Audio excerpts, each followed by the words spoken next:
Subscribe today, Tommy, if you love movies. Hey, look at boobies! I like movies. Hey, Cinema Gulp, where are ya? Help! Hey, take it easy. But I lost Cinema Gulp. Stay calm. Just go to YouTube to subscribe and hit the bell for all the latest videos. Hey, we're Cinema Gulp, and we drink your cinema. Thanks, Joe. Now I can subscribe. And subscribing is half the battle. That's what I'm from. Do it up again! You know what? You don't have an answer for that, do you? F you, man. I'm sorry. I like beer. It makes me a jolly good fellow. Hey, remember when.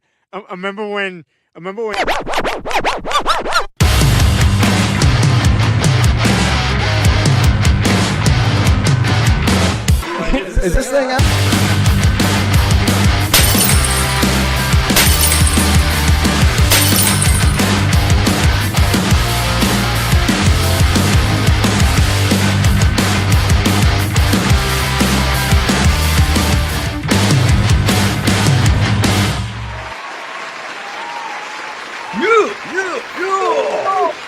Welcome to Hump Day Happy Hour, Triple H, if you consider Hump Day one word, which we do.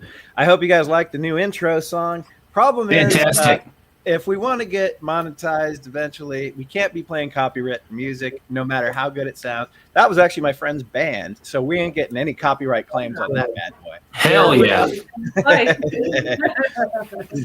I usually write all my own music through and then put it through Sunu, and they do the basically the musical part of it, and they just incorporate my lyrics. Yes. Well, you know, I've created a couple of my own songs here, but they were not so perfect. Oh, yeah, it happens sometimes. Well, welcome to the first Hump Day Happy Hour of 2025 here on Cinema Gulp. Cheers, everybody. Ah, yes, cheers. Hold on just a tick. Yeah. Hold on. My 11th PBR of the new year. Nice. Today's libation of choice is none other than Weller Green Label Small Batch Bourbon, Kentucky. It is a very tasty, delicious cigar bourbon, and I shall partake. Yes. Cheers. How does it go with Pall Malls? There's nothing like a bourbon that goes with a cigar. Cheers, you guys. Cheers. I'm drinking the blue goo out of Zordon's tube. Sweet. Nice. Well, yes, and thanks everybody for joining. Whoever's here, hopefully we'll get some people watching the show. I know it's a Wednesday night, but it is you know, the first Hump Day Happy Hour of 2025. And I want to busy, so you know, don't you know, you're gonna get some rewinds. Yes, we usually do. But I want to introduce the co-hosts of the show first. I'm Ben here on Cinema Gulp, joined as always with the Ayatollah of Flat Coca-Cola, the Harland Williams of Nintendo GameCube. It's Scotty R37. Yeah. Who wants to touch me?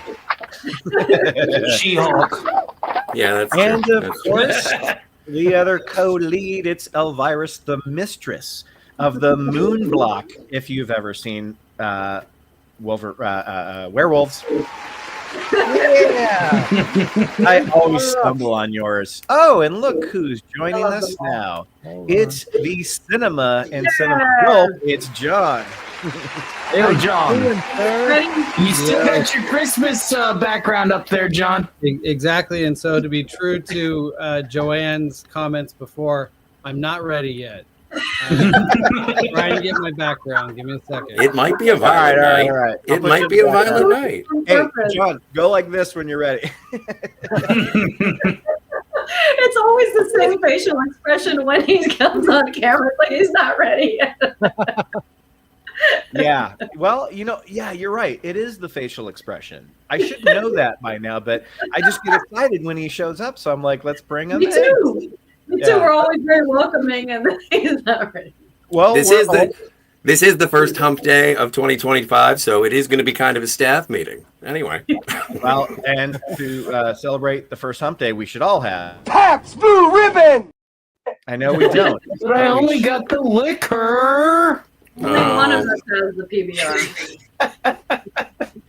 Well, one of the things I wanted to bring up, we're going to have a really fun show. We're going to talk a lot about 2024 films, the ones that made us happy, the ones that made us angry, made us sad, made us disappointed, and some things we're looking forward to this year.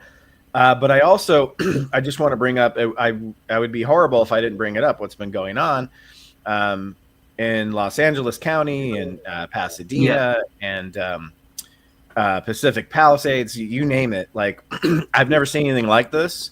Those of us from Southern California have seen fires before, but nothing quite like this. It's almost like biblical, where it's destroying a lot of the city and landmarks and people's homes. And I want to just say something. This isn't a joke, but it's a reference. If anybody has seen This Is the End, I've seen drive-bys in LA right now that look like set pieces from that film. No, exactly. They're showing a lot on Twitter. They're showing a lot of people driving past, just homes completely decimated and gone. And I know a lot of people on Twitter and stuff. Everybody has their little evil comments about, well, those people are all rich. It's like, you know what? It's not about material. It's not about your couch or your French doors. It's about your pictures and your personal things and the things that your kids have. And it's not. Yeah, sure. Like, they can maybe afford something else, but there's so much more to it on a personal level. Not to mention the animals that are all affected. And the animals. Yeah, those videos. Those videos are breaking my freaking heart. James Woods lost his Oscar. I watched this video. This guy who 3 firefighters tried to hold him back to running back into his house, and they couldn't hold him back. He ran in. That would be me. About a minute later, he comes out and he's got burns. Visible burns all over his arm, and he's holding his cat. He rescued his cat and got burned really bad. Yeah, no, it's great. It's great. That is how I would treat my 5-disc Blu-ray of Blade Runner. Well, while we're speaking about the fires, we have Bobak, who is actually a Los Angeles resident right here right now. What's up, brother? Hey, cheers, guys. How y'all? What's up? Cheers, brother. What are you drinking today? He's got a sidekick, Lily. I just got my gets beautiful bigger and bigger every time I see her. She's growing out of my shoulder. I don't know what's going on. Is that your hit girl? Are you Big Daddy? That's his wee one. Girl? Yeah. That's a hit girl from Kick-Ass. You know what, Bobak? Just get out of the way and just put her on screen. Yeah. Get up here, big girl. You're famous. Give her the mic. What did you think of Megalopolis? It looks like a Megalopolis background for me, huh? Check it out. Yeah. Oh, it's rad. It's good. Oh, it's banging. So how is everything going out there, dude? I know you're the closest to it. Like, a new fire just popped up. They're like, it's with those Santa Anas, the conditions are looking for any little spark. And so my buddy, he evacuated his family from the Palisades yesterday, and he just sent a picture, like the entire neighborhood, everything is literally burnt to the ground. To the ground. It's nuts. Yeah. Mm-hmm. But we, my wife and I are both LAUSD public school teachers. And so we just saw that we don't have to go to school tomorrow, and we're not under an evacuation order. So I'm like, best of both worlds. I don't know. Win-win. You know what that means, Bobak? What's up? Time to drink. Cheers. It's time to drink. Yes. What's everybody drinking? I shared mine. I'm drinking Weller Special Reserve. What's everybody? I know Scotty's drinking a PBR. What's everybody drinking tonight? Got to keep that Kentucky's finest bourbon. Nice. I'm a Kentucky boy, man. Born and raised, man. What do you got, Joanne? Well, you might guess that it's whiskey, but it's not. Oh, what's that from? It's actually vodka with like a fancy Coke that my friend brought over. Oh, dark drink, very good. Привет. Have you tried the electric screwdriver yet? What's that? The electric screwdriver? It's Orange Crush and vodka. It's very, very simple. So it's just like a screwdriver, but with soda. Wow. Yeah, well, no, but it has to be orange, hence the screwdriver. You can use Aranciata if you wish to be Italian. Yeah. No, I think an electric screwdriver with a Fanta would be pretty good. That would be all right. Yeah, very similar. Very similar. See, Lily gets it. She just doesn't like Orange Crush. Not till you're older, kiddo.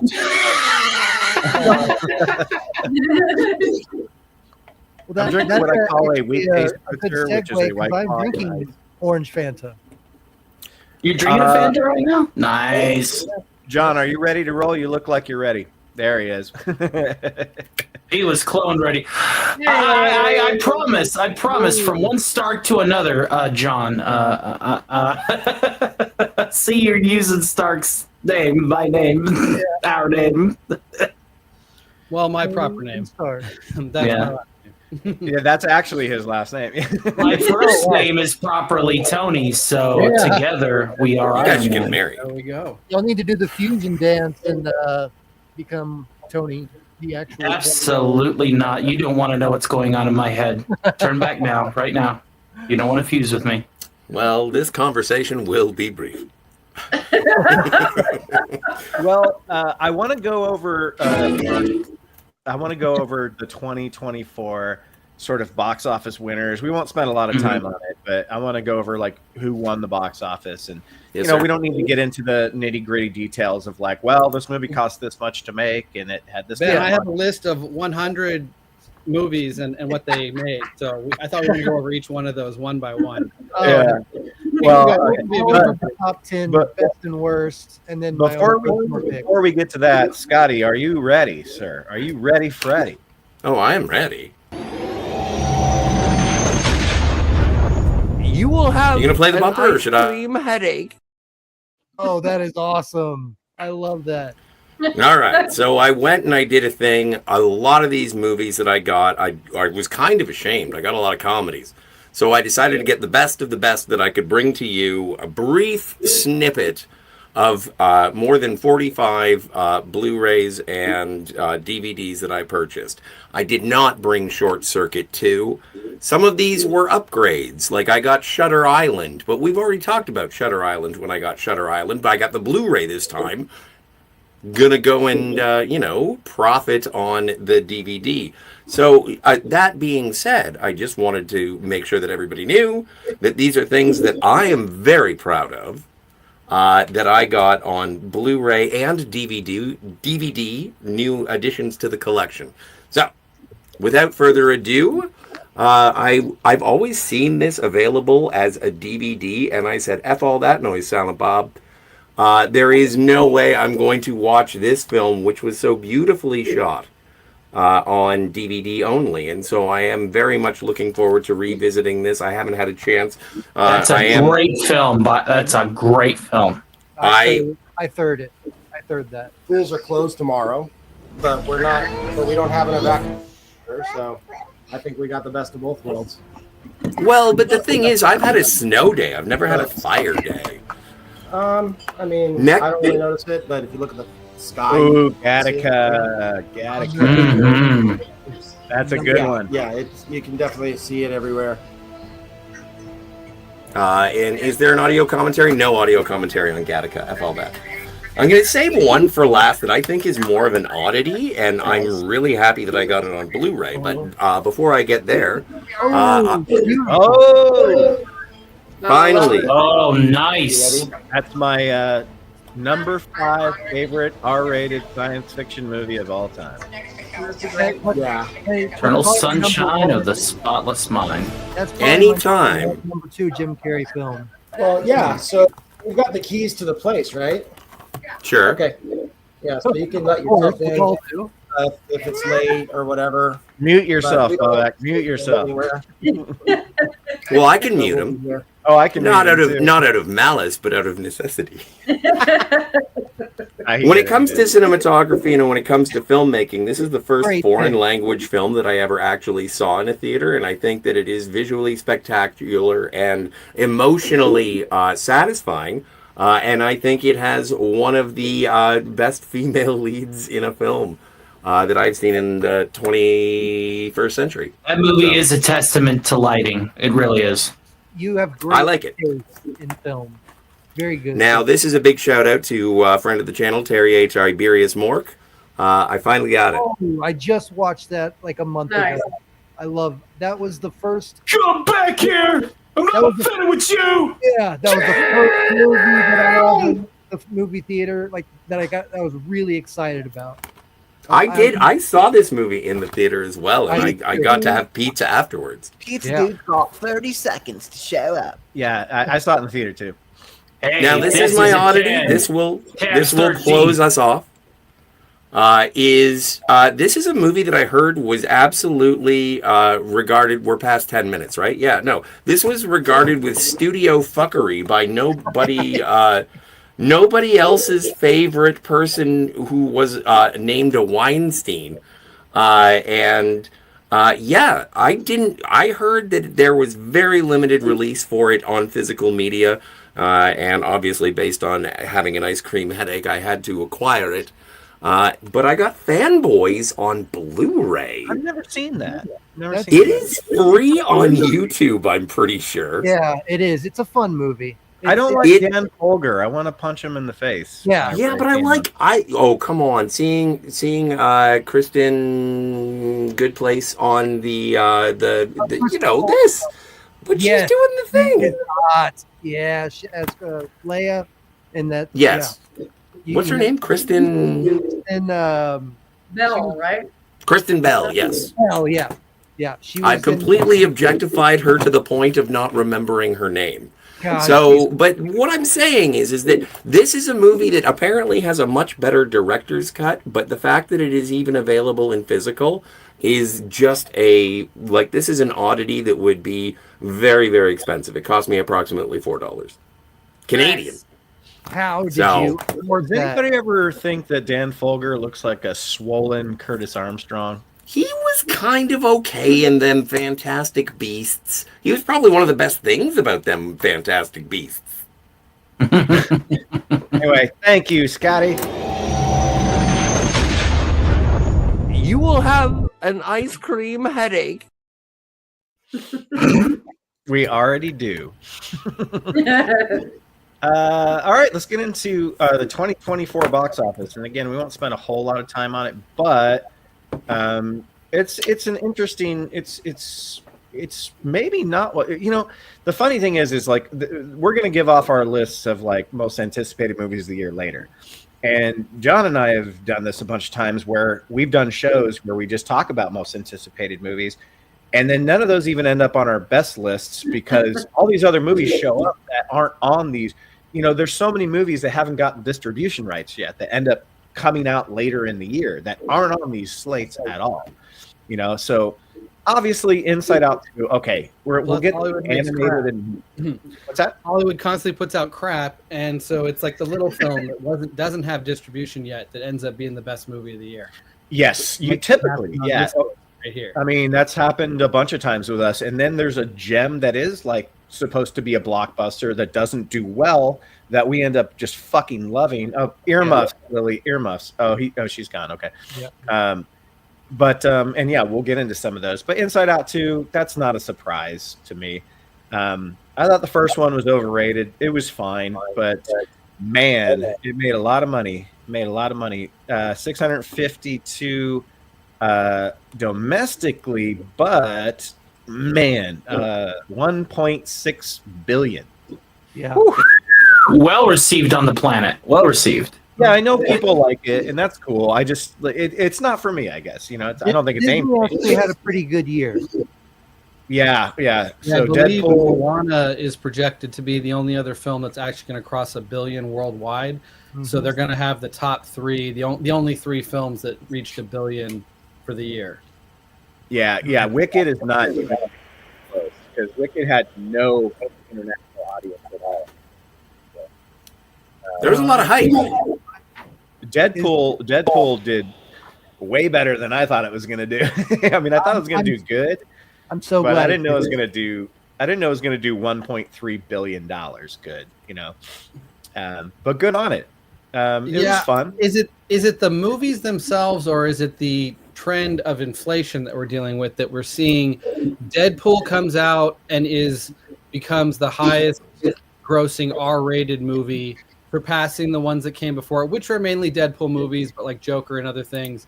Yeah. And then you get both with Inside Out 2. It's now, I believe, the highest grossing ever animated movie of all time. So in their classifications of like animation, R-rated, those specific classifications, they're breaking records. But I don't know if it's inflation. I think because that's the thing. These movies are not as good as movies that typically make that kind of money. Watch Dan Murrell. He does a show called Charts with Dan, and he breaks down every inflated record and shows how like Beverly Hills Cop actually made more than The Hangover if you adjust it for inflation. You know, he does all the math on all that stuff. It's I don't have the time or the knowledge to do that. It broke the record that Inside Out 2 one at a time, guys. For opening weekend for an animated movie, and it's like back to back. Not that I kind of liked Inside Out 2. Moana 2 was definitely mediocre, but in the long scheme of Disney movies, they're kind of mediocre. Yet they're the ones that have these records now, and I think that's more to do with just where the dollar is. Of course, right. 100% it is, yeah. And Hollywood putting out the newest gem. Dude, it cost $2.15 to see Beverly Hills Cop in 1984. Yeah. It's 10 times that much now, you know. Yeah. But I'm sorry, Theodozor, were you going to say something? Yeah, I wanted to just also add, when you're talking about inflation, you also have to think about the fact that we have streaming services now. Back then, Beverly Hills Cop, you could only see it in theaters, and it was in theaters for 6 to 7 to 8 months. Right. And so nowadays, you have to think about it in terms of, there is inflation differences, but there's also a difference in being able to see the film and how quickly. Well, and also to build upon that is to say that the reason that these family films, except for the Ouroboros of Marvel machinery that Disney has purchased, like when it comes to the family films, it is parents who have to go and take their children. And maybe that does feed into the Marvel Ouroboros, is where it is parents have to take their children because it's rated R. There is a marketing method to this. And so, it made a lot of money. Doesn't mean that Deadpool 3 isn't any more shit. No. I think Deadpool 3 was actually really good. Deadpool 3 was a fun ride. So was Beetlejuice too. Of cameos, but it's not Marvel Jesus. Well, no, it's not. Yeah, and that's the thing is that's the argument. Fun. That's the argument that I have. It's a piece of shit Twinkie that you buy at a gas station, and everyone said it was the best hot dog that you got at Gray's Papaya. I think you mean microwave burrito at a gas station, not a Twinkie. My mistake. It may be regional. But I'll have you know that it was I give it a little bit more quality. It's a Walmart grade. It's a Walmart grade frozen burrito that you get in aisle 3. Oh, that's a good reference. I like that. I think if we're going to do these comparisons, I would like. I mean, this may be controversial, but I would call Deadpool and Wolverine a In-N-Out double animal style. And what I mean by that is that it's consistent. It did exactly what people went there for. Yes. You went to the movie to see this, and that's what it was. It was no more, no less. When you go to In-N-Out, you get exactly what you went there for. You didn't get a version of a double-double or a better version of a double-double. You got what is a double-double. Everyone who saw this movie and loved it told me that it was amazing. I heard that it was really good. I went and saw it, and I realized that all of my friends like microwaved French fries.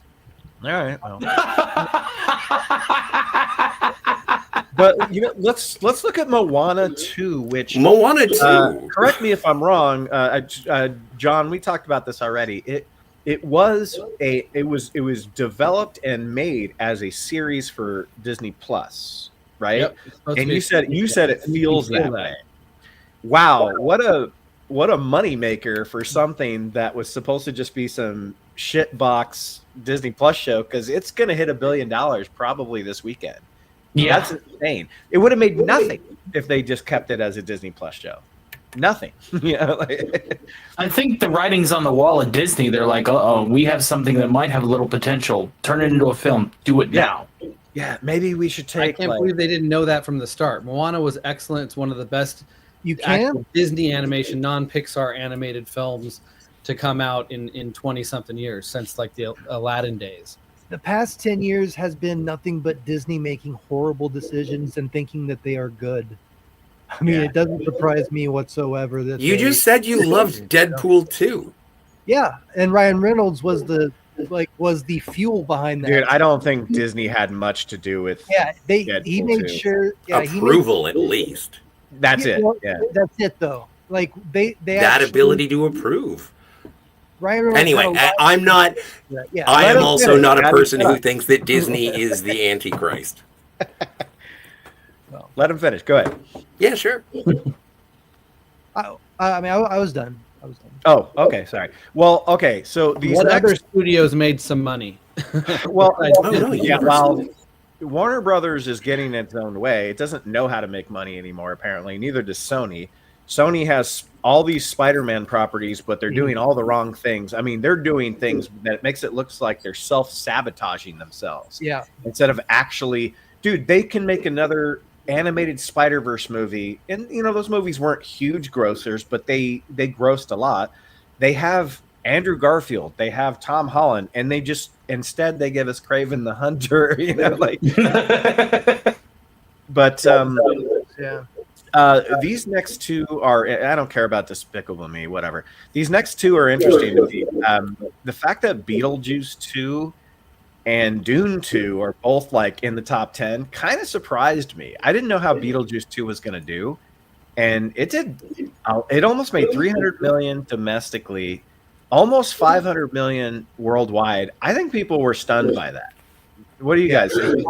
Well, you really can't take a format and you can't change it. I'm unchangeable. I don't evolve. I'm the same toxic motherfucker from back in the 80s, and that's never going to change. Even in the animated show, not going to happen. That's what they came for. They came for the juice, and it was. His Beetlejuice was really good, but he's got the robot voice on, so you can't tell quite as well. But yeah, Wait, Beetlejuice is great. Fuck. Well, John, you and I sort of shared the same. Maybe I went a little more sweet. You went a little more sour. Yeah. John, you didn't like Beetlejuice 2 at all, did you? I have a Bill fact, I Cipher was filter on this keeping entire quiet time. because Why it- didn't anybody tell me? One at a time, guys. One at a time. Beetlejuice will be coming up when we get to some of my least. Okay, favorite. we'll talk about it later. We'll talk about it later. Well, then I'll argue with you. Then we'll call that a save in the mix. There you go. Oh, let's really quickly say hi to the chat. We got Lemon Pie here. Lemon. Hey, LDG. Good to see you. And Lemon Pie says hi. Hello, my favorite, one of my favorite wrenches. I can't pick favorites. Got to have a lot of them. So. LDG, thanks for being here. Much Hey, man. appreciated. Much appreciated. Drop some actual content, but that's cool. Yeah, Dune 2, I didn't really care for it that much, but I just don't get the universe. I think me and John are both kind of like, it's whatever. It was super well made, and I guess it was supposed to be epic, but it was kind of that felt like the only epic scale movie that I ever almost fell asleep to. Which was no. First one. You thought it was epic? Well, I think it was supposed to be epic. That's what I'm saying. But I think I feel the same way. I feel the same way about Beetlejuice as I do that most people feel about Deadpool. It's like it wasn't that good, but it tickled all my funny bones for nostalgia, and that's how I feel about Beetlejuice. But with Doom Part 2, I didn't realize Doom Part 2 made 714 million. Well, it's based on a very popular book series. But the first one, I think, did half of that. Yeah. Well, the Yeah, first but it one had was pandemic era. history. Yeah. Day and date release on HBO. That's true. That's unfair. I watched it in the theater and then went home tried to block because that I out. fell asleep while watching it in the theater. I went home and watched it on Max that same night. I still didn't like it a second time around.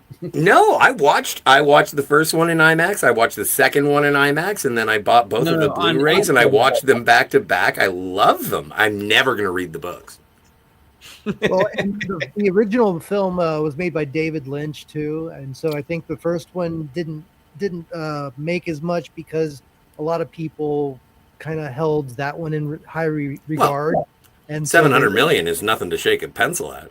No, but compared to the second one is all I'm saying. I think that they kind of warmed up to it after the first one was No, out. no. I love the Lynch one. I was Yes. lucky enough to see it in the theater with Josh this year. They put out, I think it was like the 40th anniversary or something like that. But we were just loving every second of it. I mean, it was so bonkers and weird. Yeah, that's and but I couldn't take my eyes off it. All the acting. I mean, it was so David Lynch, even though he hates it.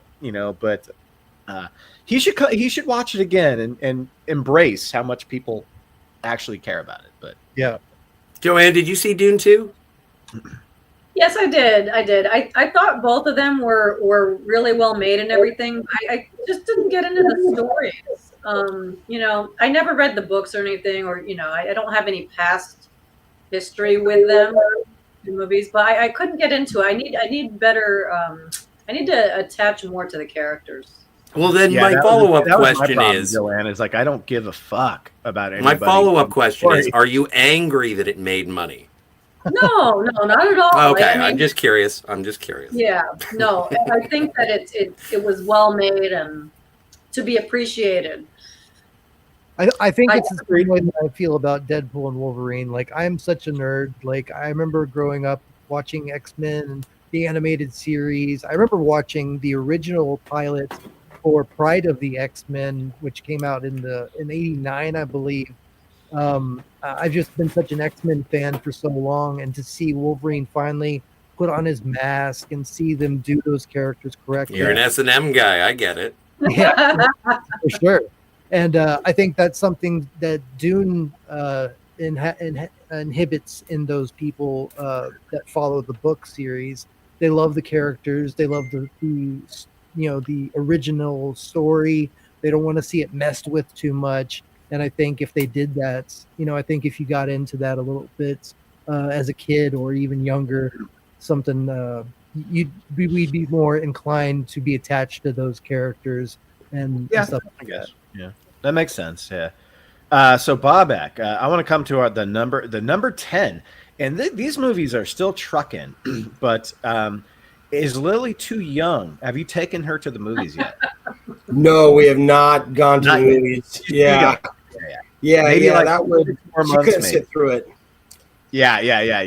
But I'm like a diehard Kung Fu Panda guy. I just like fell in love with the first movie and then the second movie, and I was like, man, stop making these. And then the fourth one, I'm like, why are they making another one? And I saw the fourth one opening weekend with my girlfriend at the time, and we fucking loved it. Like, we just adored it.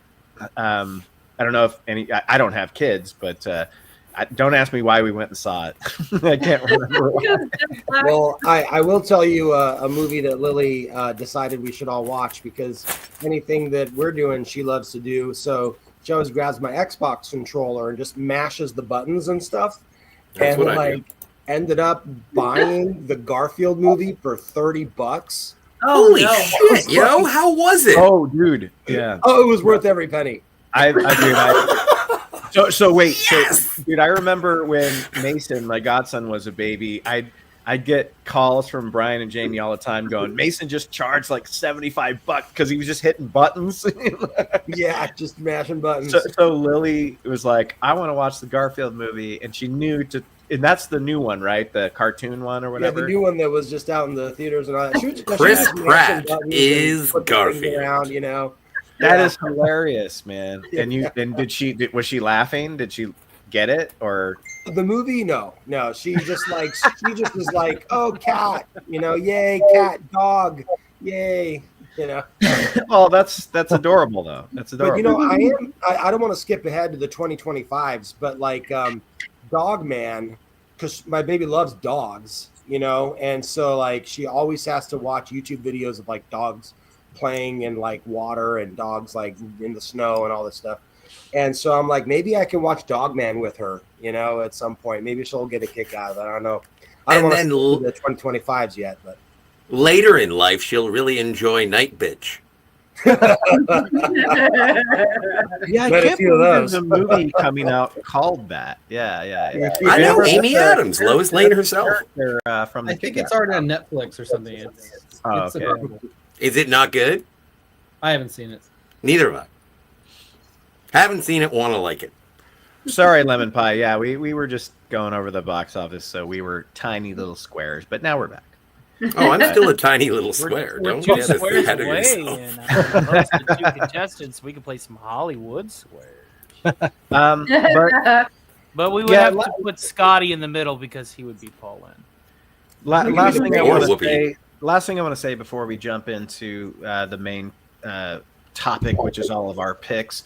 I pray for everybody that's going through what they're going through in Los Angeles. I know we already went through it, but I didn't get a chance to say that, and I feel terrible. When I'm at work, I'm adjacent to the fires. I can smell it. I can see the air. When I'm here in Orange County, I can't. We do get the fucking wind, which is driving me fucking crazy. Yeah, it's terrible stuff, man. It's terrible stuff. So I hope everybody's okay. And yeah, God bless. Devastating. Appreciate it, guys. Thank you. Yeah, Bobak too, man. Well, Bobak is lucky. He kind of lives in a neighborhood where it's just like streets and buildings, so it's not likely to catch on fire, which is good. Streets of fire? Yeah. We'll be all right. It's fine. It's all good. It's just the air you got to worry about. Yeah, there's a lot of, I'm sure you guys have the Santa Anas too, and everything, the power lines and the trees and all blown down and stuff, but whatever. Well, now that we have everyone here, we'll go ahead and move on. And by the way, subscribe to these guys, Stark of Iron. I mean, Stark of Iron's doing great. He's got a great show. I have a blast just being on it and not saying anything and just watching it. He is. He's a fantastic entertainer. It's a constant variety show every time I get on there. And then Theazord, did I say that right? No. Thetazord. Thetazord, sorry. Theazord. Well, Theoden. Hey, Thetazord. It's like Theta, then Zord. Rancor Steve calls me the Tazord.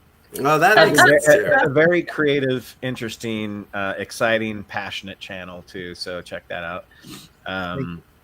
But yeah, and because not a job. It's not so difficult. Thetazord showed up first. He gets to lead the charge here with our picks. So the way we're going to do this is we're going to start with biggest disappointments of 2024, and I'm going to let each person as they go give their entire list, and then we'll move to the next. It'll take forever if we do it one at a time. We're going to do a category per person. So if that made any sense. So without further ado, up first? What's that? Who's up first? Thetazord?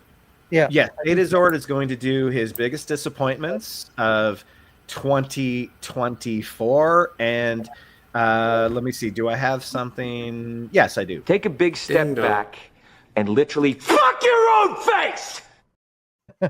I guess that's an intro for it. Yeah, take it away. Take it away, sir. I like it. All right. I guess for biggest disappointments, I mean, I didn't get to see a ton of these movies. I heard bad things about them. I did see one though that I was really disappointed by, and that was Joker Part 2, Filet of Fish. I think that's going to be a popular choice. Yeah, that was a huge disappointment. I enjoyed the first one as a comic book connoisseur, if you will. I know the lore inside and out, front to back. So the original Joker, it was fun. It wasn't the character that I wanted to see on screen. I don't think that a Joker movie makes a lot of sense without Batman in it anyway, but I was interested in seeing the character and the evolution that they tried to do, and it was interesting what they did with it. Part 2, that was a disaster. That left me feeling like I was just R-worded. Like I felt completely reworded, taken advantage of, pegged. You say pegged. Hey, yeah, okay, I get what you mean. He was bent over. Yes, exactly. I've heard George Lucas and Steven Spielberg were looking over his bloodied corpse. Exactly.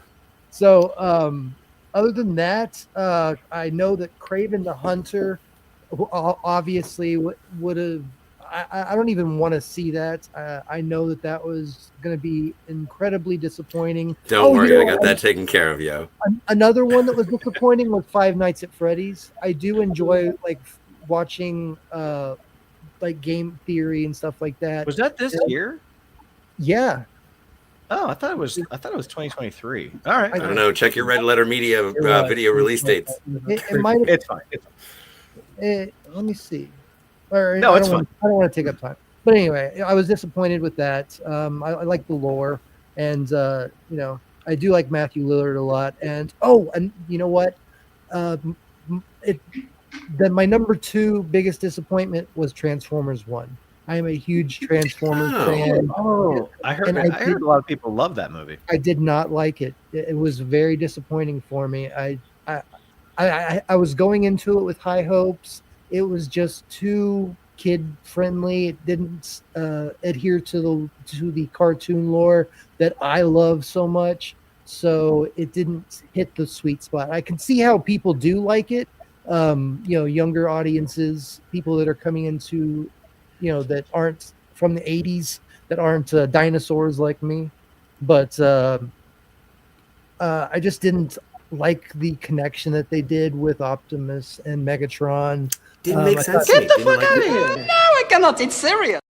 Yeah, it was too buddy cop type of situation, and that's bros before foes. Come on. Yeah, I don't like that, and I mean just was bros before foes was pretty tacky. Was that a line in the movie? Yes, I was on the posters. They should have said hose. They should have said. Yeah, well, as you said, kid friendly. Yeah. Yeah, exactly. Well, and not only kid friendly, but new generation friendly. If that makes any sense. I wanted some hardcore RC. Yeah, a hoe is a farming tool, so it's fine. Yeah, exactly. That's right. So those would be my 2 biggest letdowns: Transformers 1, and then Joker, and then I will definitely say Craven the Hunter and Madam Web are on that list too. And but yeah, I'll take care of those. Okay, yeah, you handle those because I haven't seen them. I don't want to see them. I don't want to know anything. Right, about I'll them. take care of them. What do I have to tell you? Okay, all right. So those will be mine, and I'll pass it on to the next funny guy. Is it Tony? Tony was next in line. He showed up next. So Tony, take it away, my friend. Oh my lord! This list. All right, first and foremost, I need a drink. So give me a second.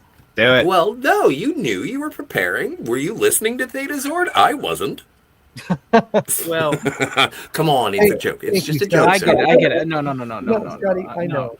You don't have to say something. One of the worst films, as somebody who grew up playing, well, not grew up, but enjoyed the Borderlands series. Oh. I enjoyed the Borderlands series. Even the pre-sequel, with all of its flaws, I enjoyed it.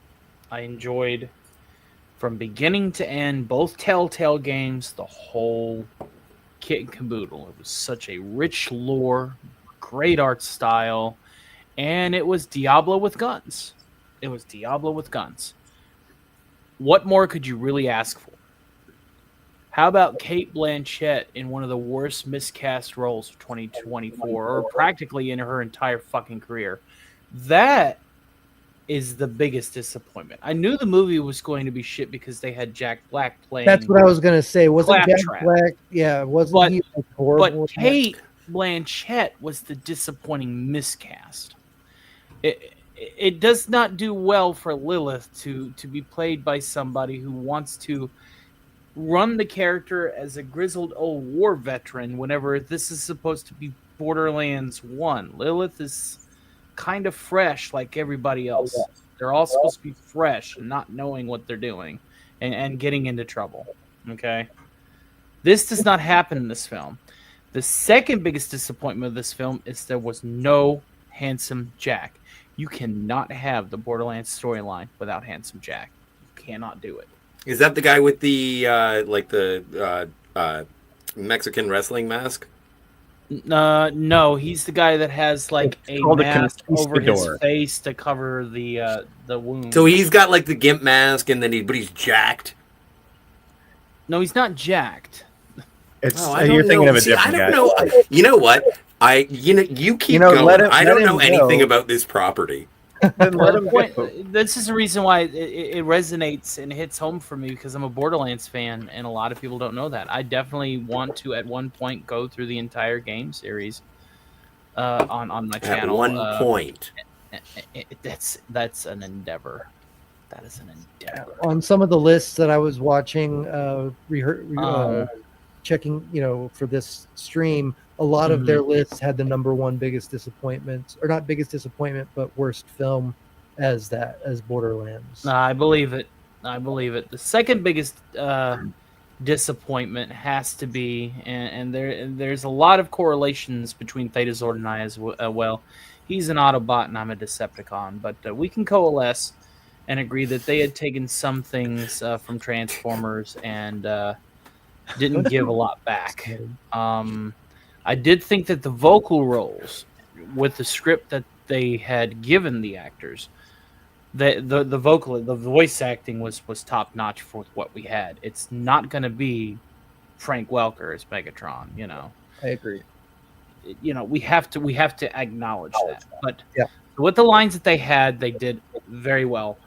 The aesthetic for Cybertron for the beginning of the war, the early days, was very much like War for Cybertron, a little bit better than War for Cybertron because it's saturated with Tron lines, and I cannot stand Tron lines. But that's neither here nor there. But I would say the biggest disappointment is probably going to have to be from one of the films that I actually liked this year. My biggest disappointment is not necessarily in the film itself, but what Bill Murray did in the film, phoning in that line in Ghostbusters: Frozen Empire. No. What line? What line? The line that he said at the end, tall, black, and horny. That was tall, dark, and horny. 3 o'clock. Yeah, that was the most phoned in line. He did not want to be there again. He was phoning in every line in that movie. He was phoning in those lines, but that one resonated with me. It's like, dude, you're supposed to be Venkman. Could you show a little bit? See, I never saw it. I never saw it. But we're talking about disappointments. We're not talking about worst films. We're talking about disappointments. Disappointments. No, and I want everybody to know that. Like, I forgot to preface that this is all objective stuff. It's like a lot of these movies. It's like no one's going to attack anyone for what they like, what they don't like. Just Now, when we get to the worst films, if there is a worst films, then obviously we're gonna talk about the Joker. We're gonna talk about that kind of. It all depends on whether or not you've seen them. But the biggest thing. Disappointments. Well, and we'll be coming back to Ghostbusters for me for another list. So anyway, I think. But that's where I sit. That's where I sit. If I had one minor gripe, about Beetlejuice 2, is he didn't get enough screen time. Mine was the highlighting of the pedophile.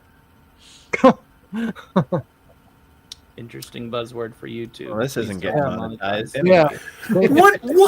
What? He's convicted. Anyway. We can edit this out. I'm kidding, Scotty. I'm kidding. Quiet. Will do. Yes, Danny says. I'm glad you didn't use ding dong after that particular word. Ding dong. You did it anyway. That got injured. Those are good ones. Well, I guess we're gonna keep moving. I'll have my thoughts. So next up, I want to let Joanne go. What are guests? I thought Bobak. Oh yeah, go with the. Oh, I'm sorry. Joanne showed up next, but yes, and Bobak, really quickly, did you play? Joanne's a host. Quiet. Did you play Borderlands? No, I didn't play Borderlands, but I've seen it. Heterosexual, are you? I play a lot of cooler games like Age of Empires and fun game. classy things.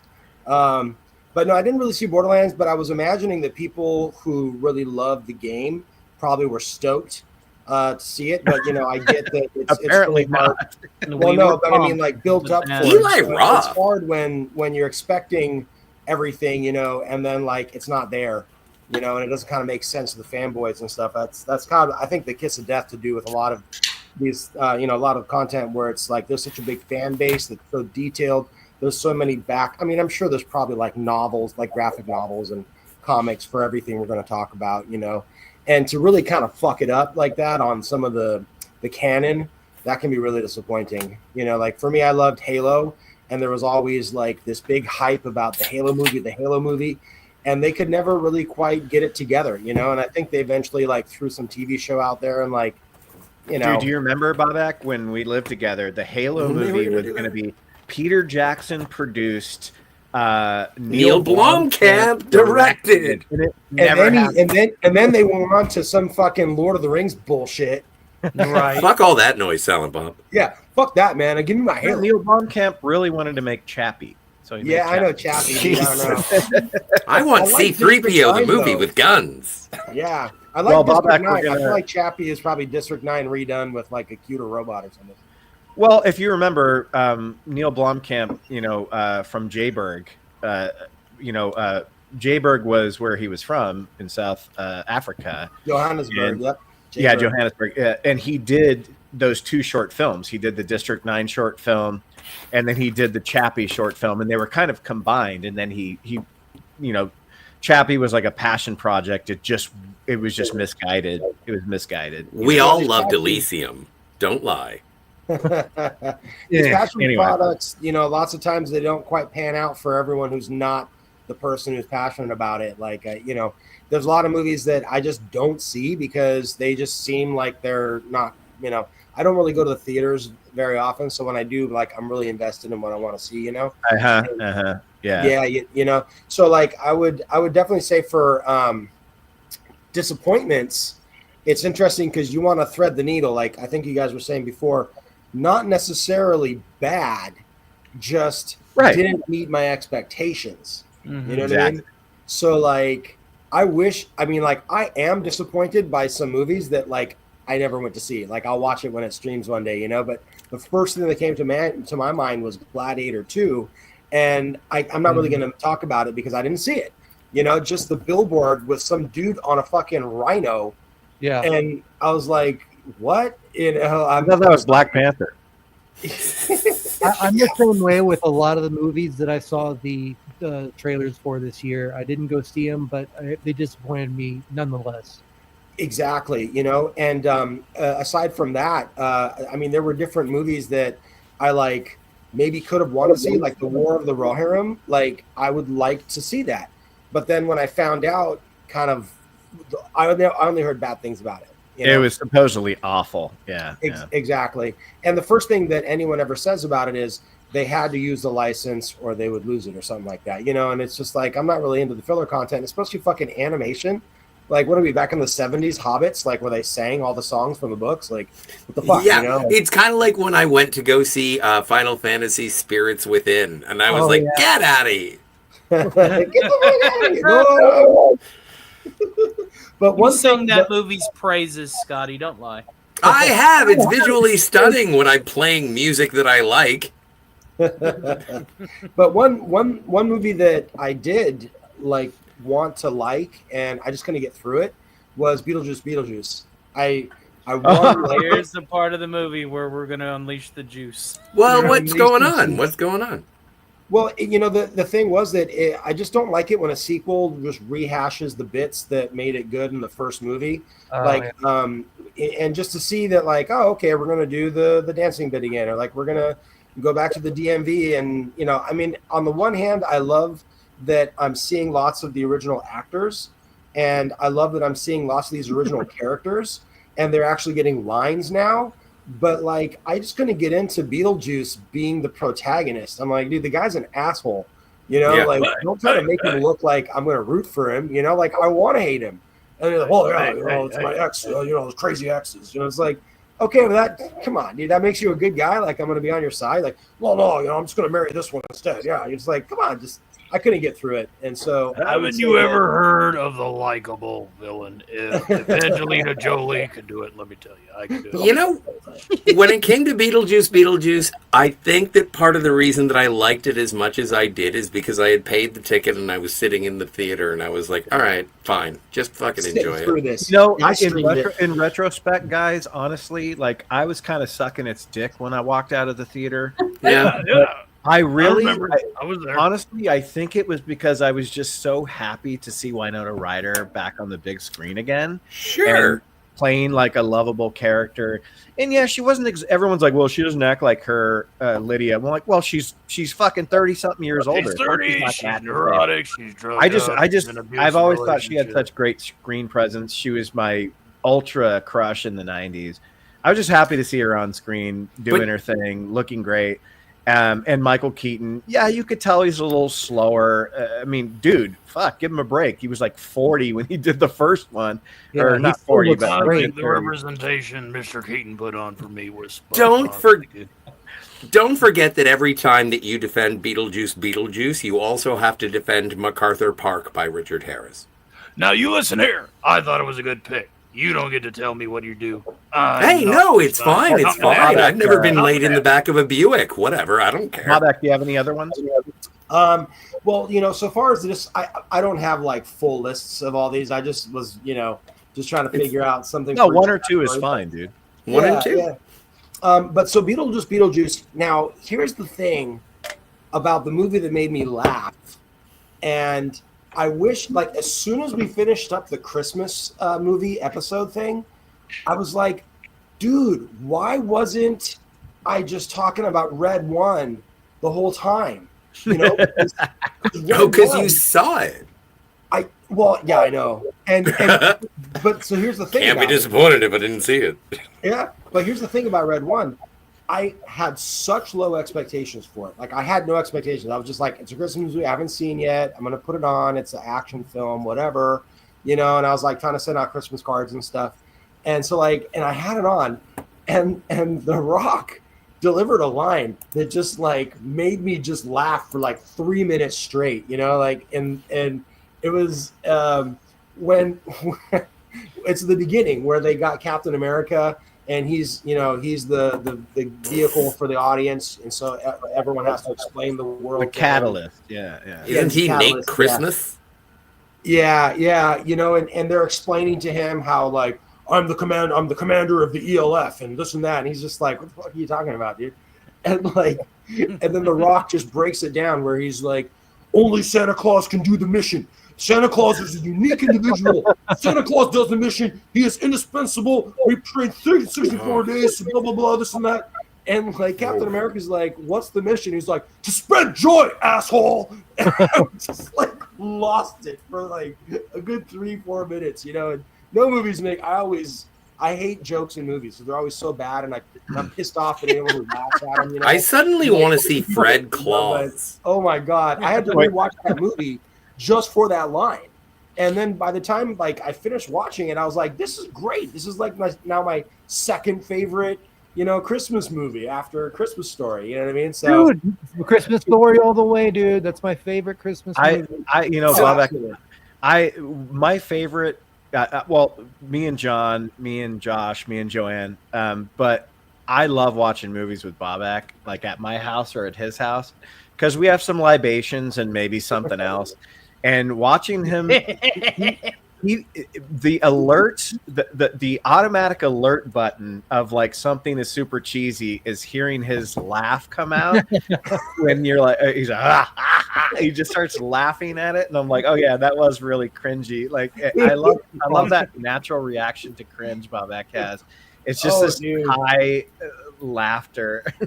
And I gotta say, Red One to me, I liked it because me and Josh did a Christmas movie marathon this year, and before the Red One, we watched a movie that is on my worst movies of the year list. So, which I'm not going to disclose yet. So it was kind of a palate cleanser because it was better than that Christmas movie that also came out this year. But anyway, I digress. Like The Net with with Sandra Bullock. They made a Christmas movie sequel, a legacy Christmas sequel. I didn't know. All right. The funniest movie for me, I loved Red One. I thought it was no. Don't go to the funniest yet. Don't go to the funniest yet. Oh, that was it. We're doing oh, sorry. I thought we were doing disappointment. Who's on deck? You said No, Joanne. Joanne, we're going back. John looks like he desperately. John is dressed like Logan from Logan's Run, and so I feel like if he doesn't, no, he said no. Let's go, Joanne. I've seen whatever order you John. want to go in. I don't know. I'm just shuffling, yo. They just look normal to me. Ben knows. What Let's actually let John go. Let's get John. You want me to go next? I want John to go because I'm chomping at the bit. Well, you know what I have to say. Make sure you're recording so you can add it to the compilation. This was the worst year in cinema I've ever seen. It always is. You get away from her, you bitch. It gets worse and worse every fucking year. Things are getting better. I am very confident. I'm fine with the fact that I gave up on watching every movie like I used to because it's not worth it anymore. Yeah. And I don't regret that at this point because I couldn't put together a list of 5 Best Picture. I have Can you 4. do really quickly, John, with no interruptions? Can you say that again? This is the worst year, 2024. So I can put it on the. Yes, Ben. 2024 is the worst year in cinema I've ever seen. Thank you. It's like Office Space, where each day is worse Hey! than the one. Yeah, it is. That's Our messed buddy up. represents That's what we're this living here. in. Just in time, represent this. Just in time for John's RT. disappointments. My disappointments. All right. Well, I do Oh, have. you should have clipped. You should have clipped Kevin Sorbo being like disappointed. Anyway, So I John. do have 3 movies that I will include in the disappointments. I have a huge list of things that were just like underwhelming and kind of forgettable and just your typical fare that you watch it and 5 minutes later you don't even remember it. You wish it was good, but that's what we get these days. I don't know if we're going to spend time going over some of those types of films, but specifically disappointments, ones that I had high hopes. These are filmmakers that I really respect and love, some of my favorites to some degree, or film series that I respect and love, or have entries that are some of my favorite movies, and therefore a new movie coming out in that series would be something that I would be super excited for. And they didn't live up to my expectations, but I'll start off with Gladiator 2. Ridley Scott, obviously, he's one of my favorite filmmakers. Gladiator 1 was my favorite film of 2000. A classic film that most everybody loves, and for good reason. The sequel is not really a bad movie, but it's not a great sequel to the original, or lives up to what you would expect from that particular film and what we got. It's a bit of a rehash. The things that I wanted to really stand out, like the score, just felt like reused sections of the first film. Didn't have enough of its own identity. The action had a lot of CGI that seemed very apparent when you're really getting down to it. The original did too. I honestly think the choreography in the sequel, there was some pretty good fights that stand out a little bit above. The original doesn't have the best action. I like it more for its dramatic story and performances and writing and everything. But it's still a competently made good action movie from its day. So I did like some of Gladiator 2, but overall it was a weak story. The performances didn't stand out the way the original did. I really wanted to like it, just going into every Ridley Scott movie with very high hopes, especially one like this. Like, sure, maybe House of Gucci I don't have the highest hopes for, but it's Ridley Scott, so I'm always there for it. And this was a letdown. Beyond that, I would say Maxine was the next one that was a letdown or a disappointment. The first 2 films in that series were so great, came out of nowhere, such surprises. Both films being so wildly different, but still connected in such wonderful ways. I was still looking for third film. Sorry, I had to do that. Third film in this series was going to make it become one of the greatest trilogies of horror films, and each having unique identities, and they still do. Maxine has its own unique identity, and I kind of like some of the giallo stuff that it did that gave it its identity and its 80s style, but it didn't live up to what those other two films were, and definitely went in with very high hopes. So that was one that just as it unfolded while watching it, the mystery not really being anything of interest, Maxine the character not really popping the way she did in X or the way Pearl does. So as the film went along, it was just never really hitting any of the marks that the other two films were able to hit easily during their runtime. And so after 2 hours of that, it was just like, wow, what did I just see? This was just such a waste compared to what we had, the spark of originality those other films had. So big letdown there. And then the biggest disappointment of the year for me, being a huge fan of Aliens, the Aliens film series, although the reality is there's a lot of bad films when you really think about the Alien film series.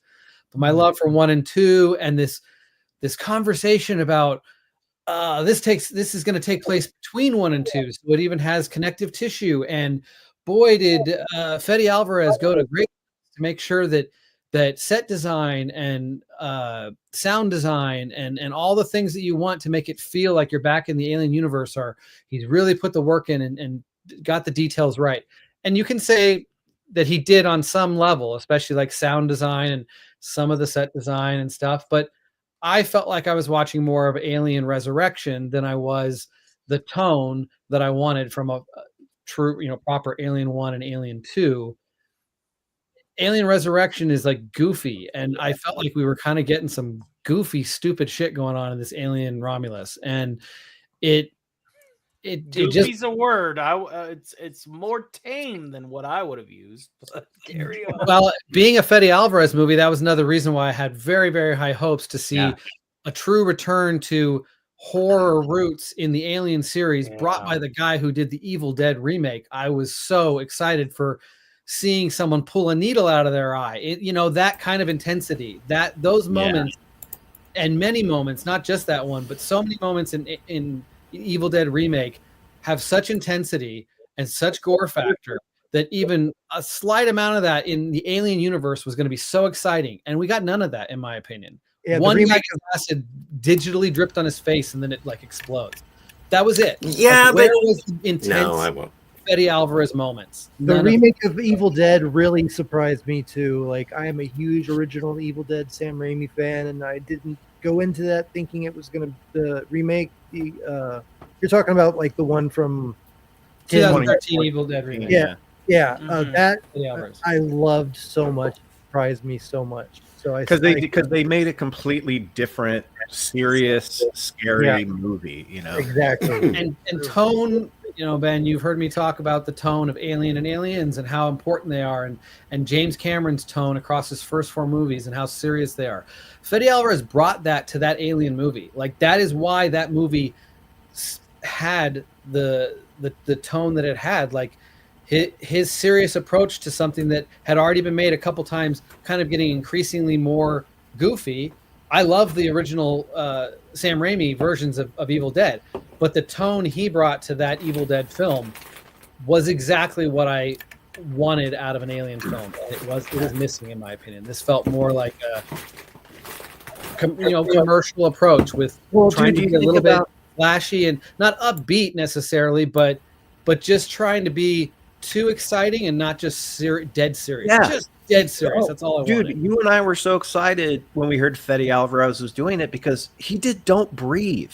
He's the guy that did Don't Breathe. Don't Breathe. And that has the same movie. The turkey baster is a very intense. You can't, your heart is pounding in those moments. That whole I do have a movie question. is an exercise in claustrophobia and darkness, and I really thought he was going to bring that to this, and it didn't turn out. There might have been studio notes, Disney interview. Might have been. But anyways, go for it. Those are my 3 big disappointments of the year. I do have a list. If at some point there's time to go over just the stuff that I saw that I wish could have been better, but really is mainly forgettable. But I'll save that. It's almost everything you see. Well, it is. It's the list of the rest of the year for the most part. You're going to start naming every other movie that's come out this year. If it was in color, I didn't like it. There was a couple black and white ones I didn't like either. Yeah. All right. Fair enough. Joanne, go for it. You have the floor, my dear, my mistress. All right. Okay. So yeah, you asked us to pick two. I did actually write You can down. pick as many as you want, but yeah, that was the original. But yeah, definitely Joker 2. I mean, that's hands down the biggest disappointment. Maybe not of just this year, but of many years. I was very much looking forward to it after loving the first one and loving, the Joker as a character. I actually think this was done to us on purpose, by the director. I think that's what we've heard. I don't understand that, but that's what I've heard. Yeah, I mean, right, so they don't have to make a third one. Well, yeah, there's that. But also, we weren't supposed to be inspired by the Joker. We weren't supposed to like him and all that. And also, I think, I think this wasn't actually the Joker in the end. But yeah, after the first movie, I was inspired. I mean, I know, he was crazy and everything, but the whole movie, it ends in you wanting to see what happens next. And then the way the second one ends, and the ending is, trust me, it's not the only problem. But I have a question. Can I ask a question? Yeah. I didn't see the Joker, and it was one of those things where I was like, the movie, even the poster, just turned me off. Just from the poster, it's the Joker and Lady Gaga, they're embracing, and it's supposed to be romantic. But then I think one of them has blood coming from below, and so I was like, is this going to be one of those things where the Joker kills his girlfriend at the end and it's supposed to be all dramatic and stuff? Is that kind of what happens at the end? No. Have you heard that it's a musical? It's a musical. Yeah. Not only is it a musical, it's a jukebox musical. You guys are kidding. No, you're serious. No, we're not. No, it's a musical, and I don't have anything against musicals. I mean, I do. I love. Yeah, but I love musicals. Wicked was a huge, great surprise for me this year. Wicked was an excellent musical, but this, the songs didn't add to the story. They were just kind of there. It's not the definition of a musical. Lady Gaga wasn't even using her voice. Everybody was just kind of humming, undertoning. It's not a musical. A musical implies that the songs are part of the story. Yeah. Right. That's true. And if they break it into songs How three or could four Joaquin times, then we Phoenix call it sing? He musical. smokes That's 5 packs of cigarettes a day. What of it? And her character wasn't, what I wanted it to be either. And there were just so many problems. And the way the preview, the trailer made it look like it was going to be amazing to me. I was very interested in what her character was going to be like and all that, and the visuals and everything. And it was long. And I waited a long time to see it because, I didn't see it in the theater. I heard everybody hated it. And then when it streamed, they wanted $20 for it. And by then I had heard how horrible it was. I'm like, I'm not paying $20 for this. I'm going to wait until it's free.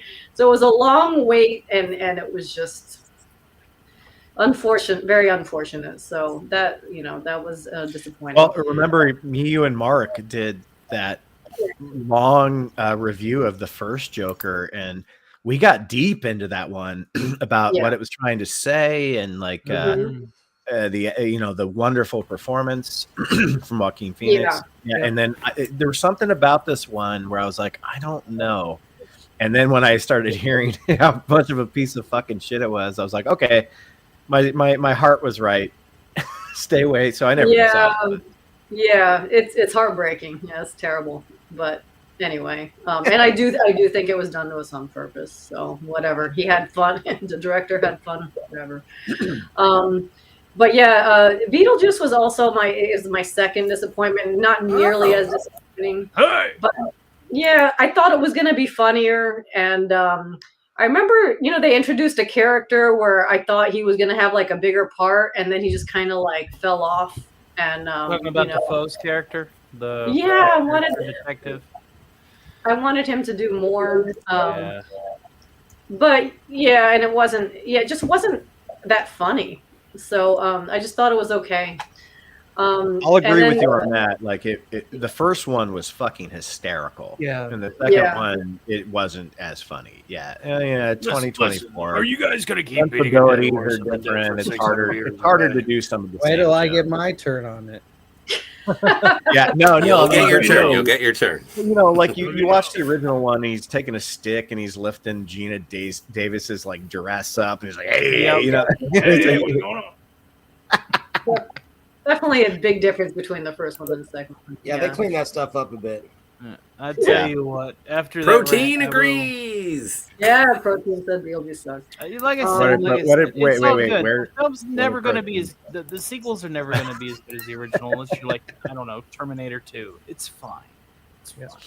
Yeah. Yeah, That's the way I feel about Fletch Lives. I hope he doesn't mean the original. Hey, don't you take a knock at Fletch Lives. Oh, don't worry about it. You'll hear about it later.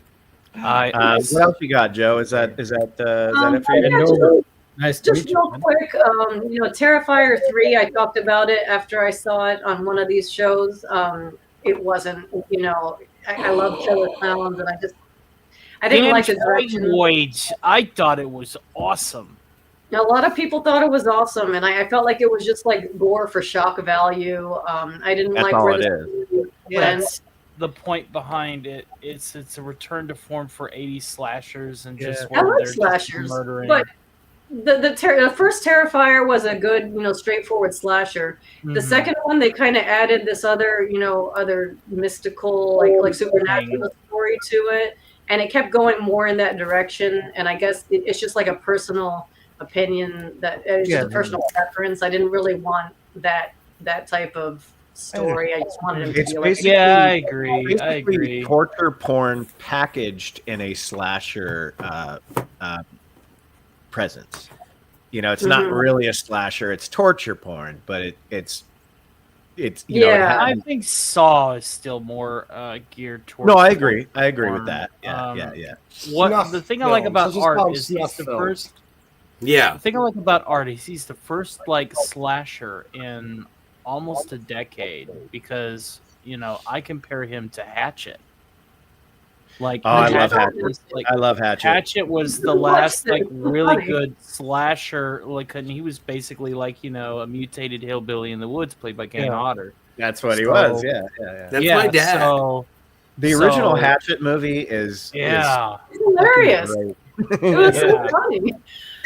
epic. So to see just the silent miming whenever he would just it was a horrible thing that he would do, and then he would just slap his knee and just do a silent laugh, just look what I did. Look at his hanging up there, and he's pointing and laughing. That was an interesting take on a slasher. Up to that point, I've not seen that. Yeah, That's what sets Art no, apart. like a boat ride on the bayou, like that was a first. That was a first, yeah. And That it was had cool. this great sense of humor about it, But Mhm. I don't know why we're talking about that movie. Anyway, Great sense of humor, yeah. But yeah, Well, also I was when- comparing Art to Hatchet as in excellent slashers. Yeah. Oh, that's right. I think the first Terrifier, yeah, I agree. Second and third, they kind of go.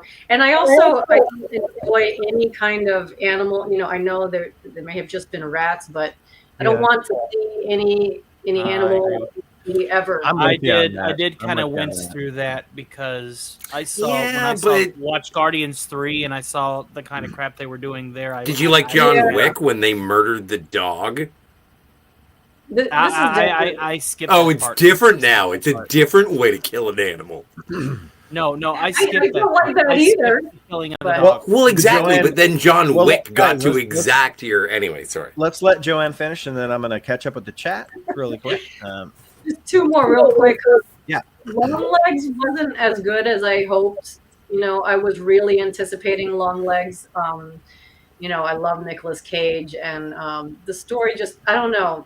I might want to watch it again to give it more of another chance, but it wasn't. Don't watch it again. What's that? No? I watched it a second time, and it's worse. Oh, okay. No, but go ahead and watch it. And the last one was In Violent Nature. That was Yes. Oh yeah. I was very much looking forward to that. Again, I like slashers. But yeah, and I actually I don't think I hated it as much as you did, Ben. But, Yeah, check out my review on the channel. Yes, I watched that. But there were some things that I thought just could have been better. You know, like I liked the concept and I liked some of what they did. But there were some parts that were just disappointing. You know, I think they could have done better in certain areas. Well, there are movies that have the greatest concepts and they completely fuck them up. And it's very easy to do. You know, you can wake up one day and like go, God damn, this would be such a great idea for a movie or a story or a book. But then you just somewhere along the line, you take the wrong path. And, you know, the marketing has so much to do with like, wow, the concept's amazing. And then you watch the movie and you're scratching your head going, well, this could be great. Yeah. But it just wasn't, you know. Yeah, I agree with you on that one. But let's catch up with the chat. Represent this. I'm happy that you're here, my friend. Thank you for being here. If you haven't seen his Predator 2 Part 4 of 4 retrospective, I'm on that. By the way. Disappointments, Joker 2, garbage. Madam Web, even more garbage. Magical Society of Magical. That movie. Those movies are bad. Apparently, the most racist movie ever made. Well, isn't that just a Key and Peele sketch that like they fleshed out into a movie or something? Pretty much. I think it was supposed to be taken seriously, but I don't know. Our friend Brandon Martini Shots here. Fetty's Evil Dead is definitely underrated as an Evil Dead fan. Yeah, it is. Well, I think it did good. I think most people really like it. So I don't know how underrated it is, but I know what you mean. He also says, glad I could catch it. Editing my favorite movies of 2024 as we speak. Red one, not wait, no red one on this. Fair enough. Mixed on Violent Nature, but actually really like the end. Oh God, Brandon, I love you, buddy, but that was my biggest problem with that movie. But we'll get to it. Yeah, that's interesting because that was one of my problems too. Although it in a way it was kind of like realistic because it shows you after the scene that you think would be at the end, then it shows you like what might happen after that. But at the same time, but it breaks its own rules in doing so, though. So it does because then it's not from his perspective. So I had a problem with it too. So I'll go quickly, and then Scotty will finish us off. Hey, phrasing. He's good at finishing people off. You know what I'm saying? See, I told you. You just left the dirty barn door open. You go. So I'll go pretty quick on my biggest disappointments because everyone, in one way, shape, or form, has already acknowledged them. Alien Romulus. I just agree with everything that John said. It's not scary. Didn't feel like Fede Alvarez. I don't know if John mentioned how shitty some of the line deliveries of the cringe lines from other films, the Ian Holmes. I started out loving the first 30 minutes of this movie and then absolutely despising it by the end. But I'm not going to say it's not a well-made movie. I said in my review, I'm glad it has fans. I'm glad it made money because I want to see more stuff. But this wasn't what I wanted to see out of that. And then Longlegs. I think Joanne mentioned Longlegs. That to me was just me falling into the stupid marketing trap of how it was marketed as the scariest movie ever made. And then one of the TV spots of it was Mika Monroe saying like, "Oh my God." They had me mic'd, or they had her mic'd, and she walked in for the first time seeing Nicolas Cage's Longlegs character, and the trailer played her heartbeat like racing super fast. I'm like, what a bunch of bullshit. I would have been laughing when I walked in and saw how he looked in that movie personally. But Longlegs, it's not a bad movie. It's just it's nowhere near what I was expecting it to be. Mm-hmm. The ending sucks. I'm not giving away any spoilers. Nicolas Cage does his Nicolas Cage thing. Daddy! Yeah, he's hilarious and that stuff.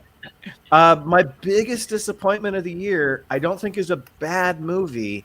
It's just not what I wanted, and it's Maxine. Maxine didn't do it for me. John knows how I feel about X and Pearl. Like, they are some of my favorite movies since we started our YouTube channel.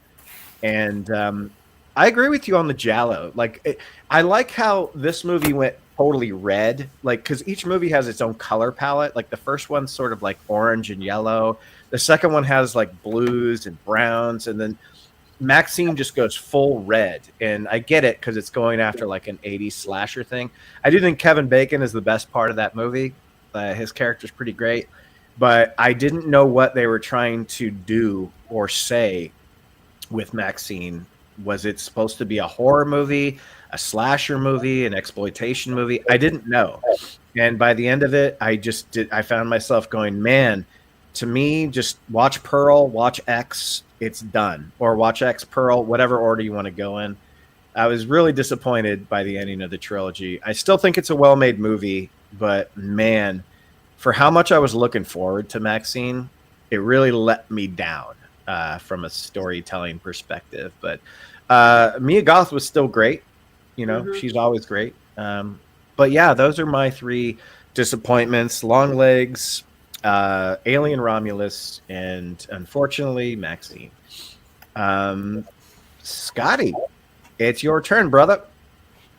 So my number one with a bullet of my biggest disappointments of Deadpool Wolverine really have not much to do with the fact that it's Deadpool Wolverine. I walked into something that promised to be crass, action-packed, self-referential, and almost like the America's Funniest Home Videos of the MCU, except they were going to slant it towards Fox. And I was like, you know, I could go for this. And then Wesley Snipes showed up, and he didn't look like Wolverine. And then they made Johnny Storm into an asshole. Or sorry, not Wolverine. I mean, Wesley Snipes didn't look like Blade. And also, again, I'm going into this because he put on the fucking mask. You children. I am almost in a Scorsese camp when it comes to superhero movies, which I would prefer if you didn't bring up when I talk about my anticipated movies of 2025. But it was such a childish coloring book, that I walked in there and I smiled, and then I was like, why was I smiling? Was it because of all of the fucking jangly keys for small children who wanted to see the X-Men cartoon? Oh, and they wanted swears. Oh, there's violence. Didn't they give a satisfying ending to Logan in the movie Logan? Oh, they did. Did you want to kill that? Yes. Would you like to be self-referential about that? Yes. So you went to a dollar store and got a 100-page coloring book that had all of your favorite swears, violence, and superheroes. And then you got the $2 package of fucking crayons. And then you went home and you couldn't open the pages because all of the cum. So I was disappointed, not only in the fact that I paid money for it, but that everyone was trying to tell me that it was even remotely good. That was cotton candy for 3 days, and then waking up and wondering why you were undernourished. So that was my number one. My number two was the response of the general public, not just critics, not just the audience. I am the only one who's correct. I was disappointed by how little response there was to Furiosa, a Mad Max saga. I thought that was not as good as Fury Road, but it certainly deserved to be better than Moana 2. Or at least fucking Deadpool 3.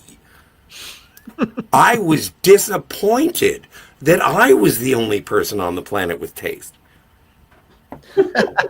I gotta come back. It's been Scotty R37 with Scotty. As we continue on, So that's my two. That's my two. No, but as we continue on, you will find out you're not the only person with good taste. I thought Furiosa was okay. I didn't hate it. No, we'll get to that. Yeah, but I'm just saying the response to it, the anticipation of it, there was a lot of, oh, we're getting a girl boss. And it's like, shut the fuck up and see the movie, you half-wit. Impersonate Will. I don't know his real name if he has one. Everyone, we're going to move on to, and this is only one, because there's not a lot, let's be honest, guys. There's not a lot of great comedies these days. But we're going to move on to funniest movie of the year. We each do one. You said funniest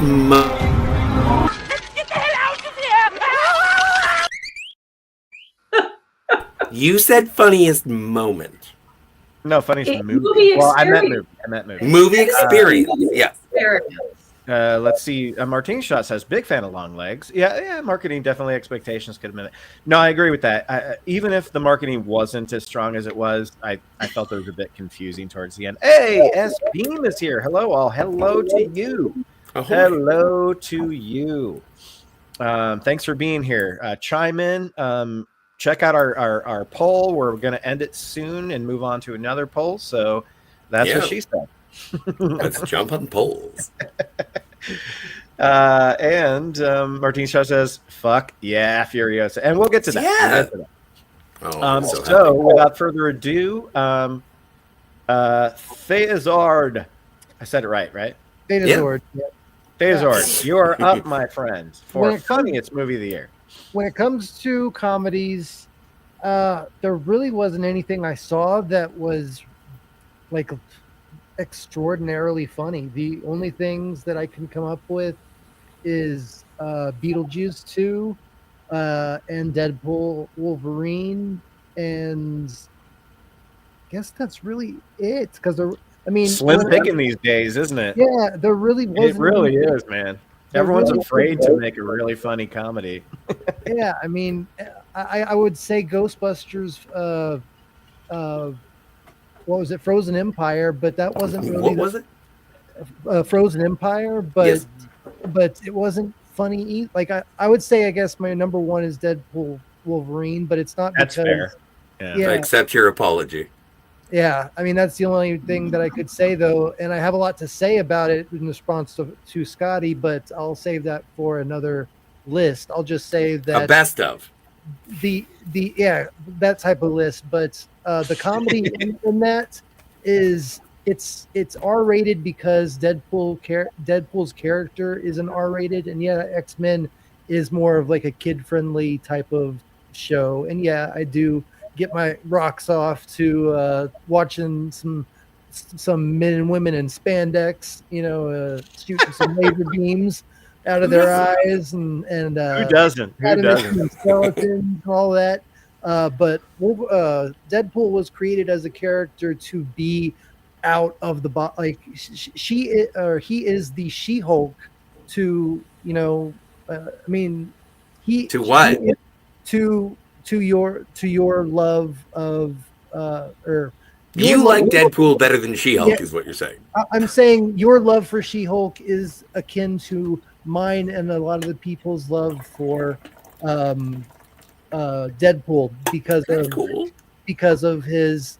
That's just the way he was written. He was written to be a very out of the box, like meta fourth wall breaking. Yes, exactly. Cool.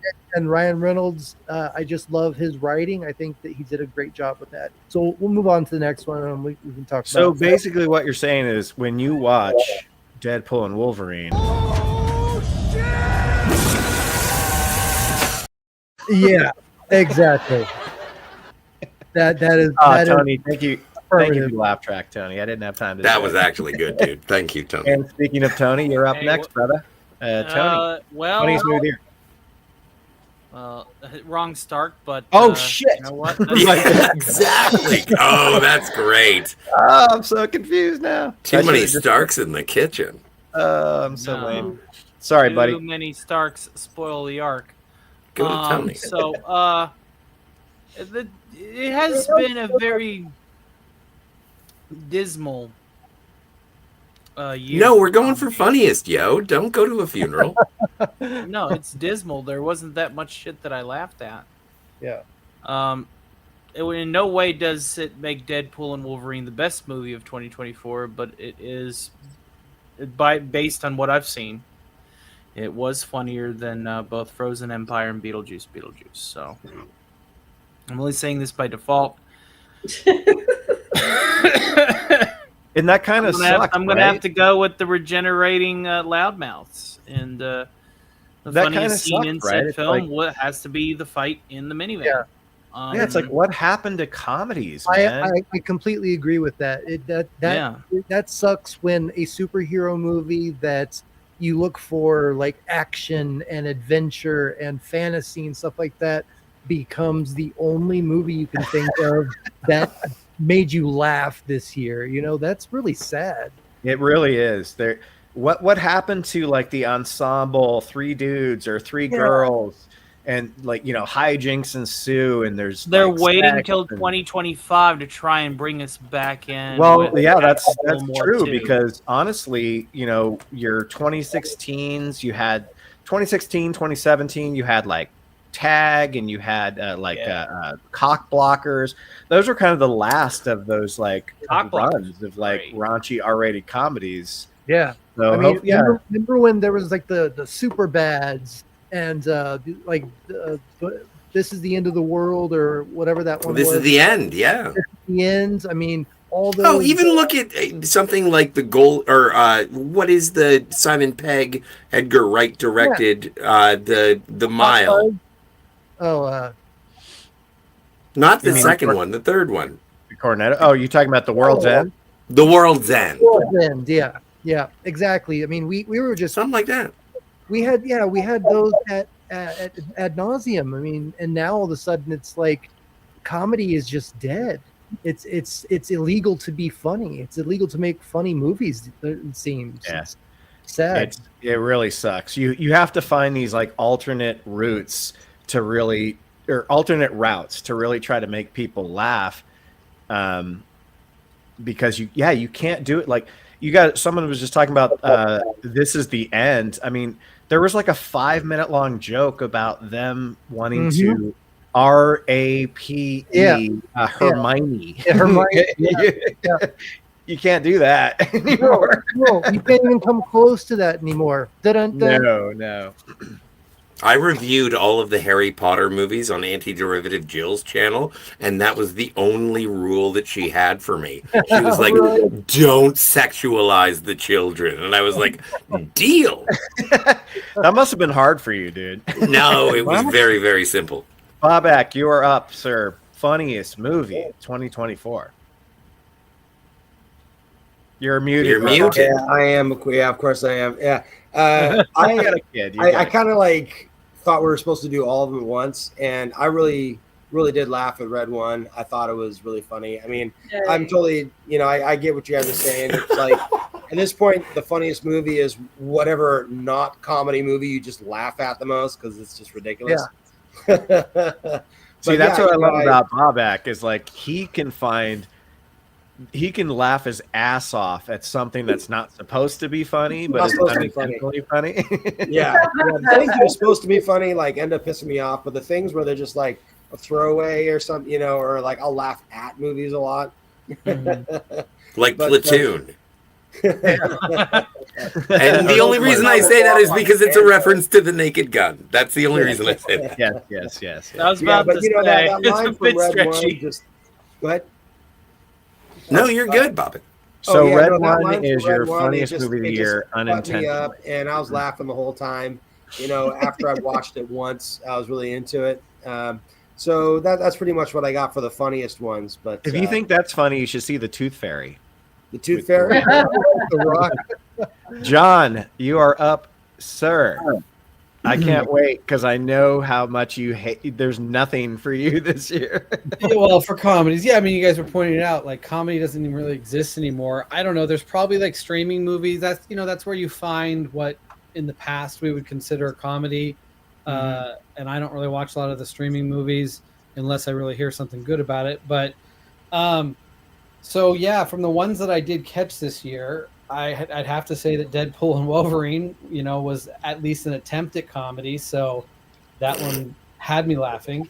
We were laughing in the theater. Yeah, It was sophomoric, but yes. Yeah. I guess I would say Sonic 3, was the only other one that was an attempt at comedy. You got Jim Carrey. You have obviously a really talented comedic performer playing multiple roles, doing a great job at it.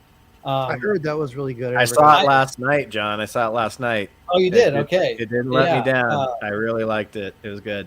Yeah, like at this point now, they, in the third film, they're set up enough that you don't have to waste a lot of time at the beginning with a whole bunch of setup of characters. They're just off and running.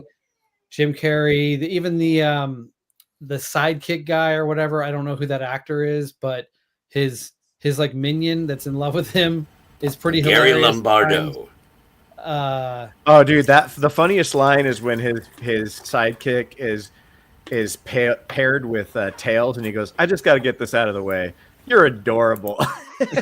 Yeah, like there's some really funny stuff in it. I saw it with James, so it was also charming just to be at the theater with my son and enjoy. Not that he was laughing, like it wasn't a comedy for him. I haven't actually seen him sit there and laugh out loud at movies where he's getting the joke, but I was. So yeah, you got to show him Bachelor Party. Be my pick. Tom Hanks. Joanne. Let's get to Joanne. Oh shit! Hang on, folks. We got Joanne, funniest movie of the year, darling. Okay, so I actually have on my list to watch Honora because I've seen two other Sean Baker movies I liked, Red Rocket and Florida Project. So I'm Red looking Rocket forward was great. to it.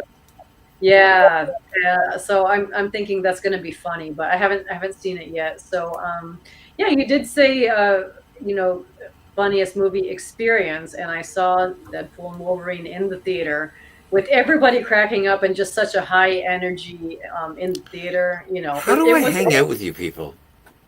I mean, there was no other comedy. Honestly, I looked through the list of comedies for the year. I haven't seen anything besides. Keep going. Don't let me interrupt. Don't let me. Beetlejuice wasn't funny, so this is the funniest one. Yeah. I hear you. The consensus around the globe here is that Beetlejuice wasn't funny. I think I chuckled, but I smiled. Yeah. So okay, I'll go. Started, but so I'm gonna break the mold here a little bit. The funniest movie of the year by a fucking senior trip, explosive Armageddon mile, is a movie that made me laugh. So I saw it with my cousin Jeff and Josh. We were laughing so hard. It was intentional. This is a comedy.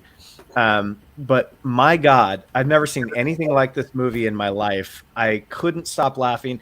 We were laughing so hard that we were laughing into when the movie would transition to another scene. We couldn't stop laughing. My eyes were watering where I could barely see what was happening on Tell us screen. the fucking movie. No, I'm on the edge of my It's a movie. It's a movie. I'm prefacing it. It's a movie called Sasquatch Sunset. Oh, I want to And see that. It's directed by David and Nathan Zellner, and it's produced by Ari Aster, who does obviously mostly horror stuff. But it's so quirky, you can see the Ari Aster stamp on it. But it's about a family of Sasquatches, and you don't really know what time it takes place in until they stumble upon this camp where no one's at, and then you see a boombox, and you kind of figure, oh, I guess it's probably the 80s. But my God, holy shit. The father Sasquatch eats a bunch of mushrooms and has a trip.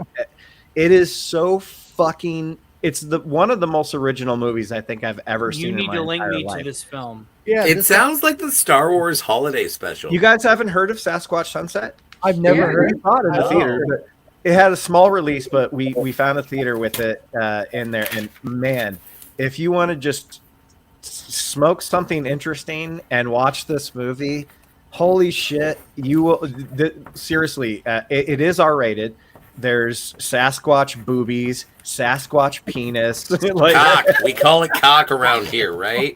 Yeah, it is just unbelievably hysterical. Oh. There's a scene where they finally stumble upon a man-made road for the first time, and they have no idea what it is. So the boys start grabbing their privates and jerking themselves off. And well, they're Sasquatches, so it's not. Yeah. And then the mother starts screaming, and these are Bigfoot. They're Bigfoot people. And then the movie ends when they say the aristocrats. He starts touching herself, and then her boobs start spraying milk out of them. It's just talking about it makes me fucking laugh. I've never heard of this film. That's crazy. Oh, dude, it's. I wrote it down. It's an absolute gem if you just want to laugh for an hour and a half. It's just a family of Sasquatches wandering around the woods and getting masturbating on roads. Yeah. And Like the Sasquatches look great, and they all have individual characters. And there's actually like heartfelt, sad moments in it. Like some of them do like die and stuff like that. But it's at its core, it's just so fucking funny. It's absolutely hilarious. I'm gonna fucking die right now just thinking about that scene on the road.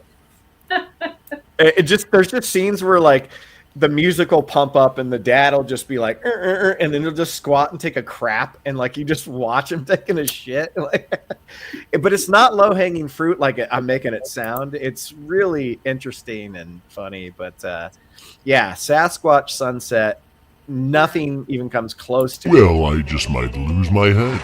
Yeah, as far as what made me laugh. Was that you, Scotty? Yeah. Last year's funniest movie of the year was what was that movie?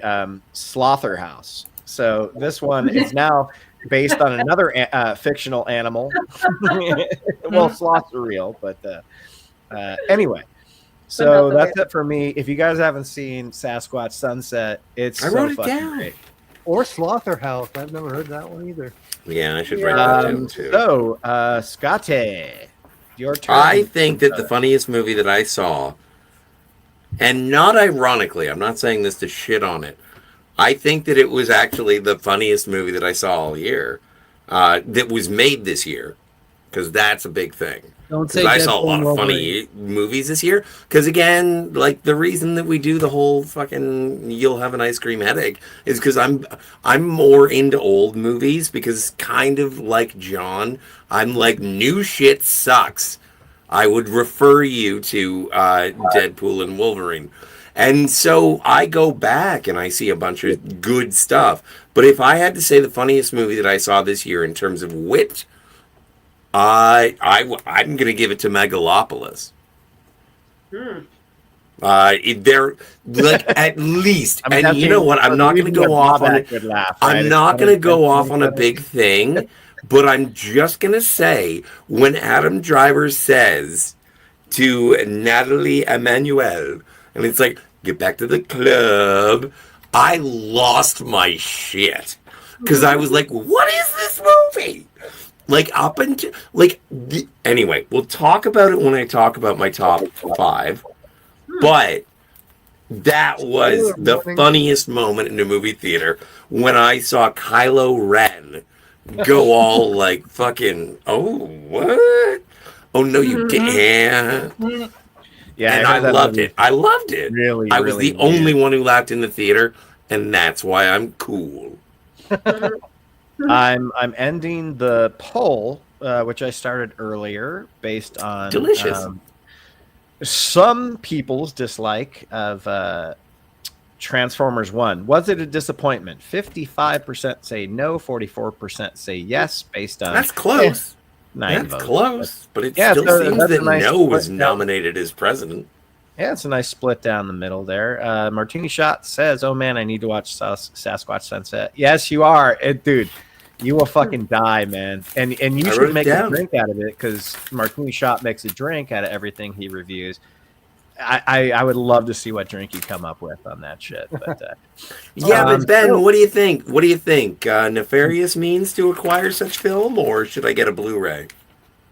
I would just I'm sure it's probably going to stream soon. If it, dude, we watched it that almost makes a sense. year ago. It's probably streaming now. I just don't know where. But Sure. But we saw it in the theater, and motherfucker, dude, that movie's a fucking it's a riot. So moving on, guys. Wait! I want to rip something off like a band-aid because I still have the conch and I haven't passed it. The worst movies of this year. Haven't seen them. Seen them, and I don't like them. Are the not Spider-Man villain trilogy? So Madam Web, Venom, and Craven can all go jump off a bridge. I'm gonna go have a smoke. All right. Okay. Theozord. Theozord. When I say I didn't like it, it's not that I didn't like it. So that's the only thing I got for intro for worst movies of the year, in your opinion. Okay. You are up, sir. All righty. Let's see. I have this list right here. All right. So the top 3 worst films for me this year are The Crow, and I am a huge Crow fan. I just knew going into it I wasn't going to like it. Maybe that's why I didn't like it, because I have such high esteem for the original Brandon Lee film, even though I'm a fan of the comic book series, James O'Barr. I've heard people say, I've heard this one YouTuber say that it's more like the comic book. The new one is more like the comic book, and to a degree it is, but I think it lacks a lot of the original magic that was in the Brandon Lee. And so Whatever YouTuber that said that is absolutely wrong. I thank you. Thank you. And I'm a huge James O'Barr guy too. I mean, he was a huge Dark Horse guy, you know? Yeah. Anyway, exactly. Sorry. No. I'm glad that you supported me in that, because I feel like I don't talk to a lot of people about The Crow that like it as much as I do. And it's good to hear somebody else kind of agree with me, because I went into it not feeling good about it, and I went out of the movie feeling exactly how I went in feeling. And it sucked, because I really do love the Crow series. I even liked the City of Angels and Stairway to Heaven TV series. Those were actually pretty decently made, but this one just left me completely pissed off. I just didn't like it. And then I will probably go with again Transformers 1 and Joker for Damn, you really hate Transformers 1. I really don't. I really didn't, because I'm a huge Transformers fan, and He's an Autobot, though. Pay him no heed. And I just really didn't like the way that they did those characters. Optimus Prime or Orion Pax and D16, they are not a buddy cop. You know, they are not friends like that. It's like, and even in the comics, when they knew each other, they weren't friends like that. They worked on Cybertron together. And I don't even think D16 knew of Orion Pax at the time. He just came and destroyed Orion Pax, and Alpha Trion rebuilt Orion into Optimus Prime, gave him the Matrix of Leadership, and they became mortal enemies after that. I just did not like the whole making them a team, making them friends, and the corny lines, and like Tony was saying about the city of Iacon and the entire Cybertron in general. It just didn't fit the bar for me. And then of course Joker, I don't even know where to begin with Joker.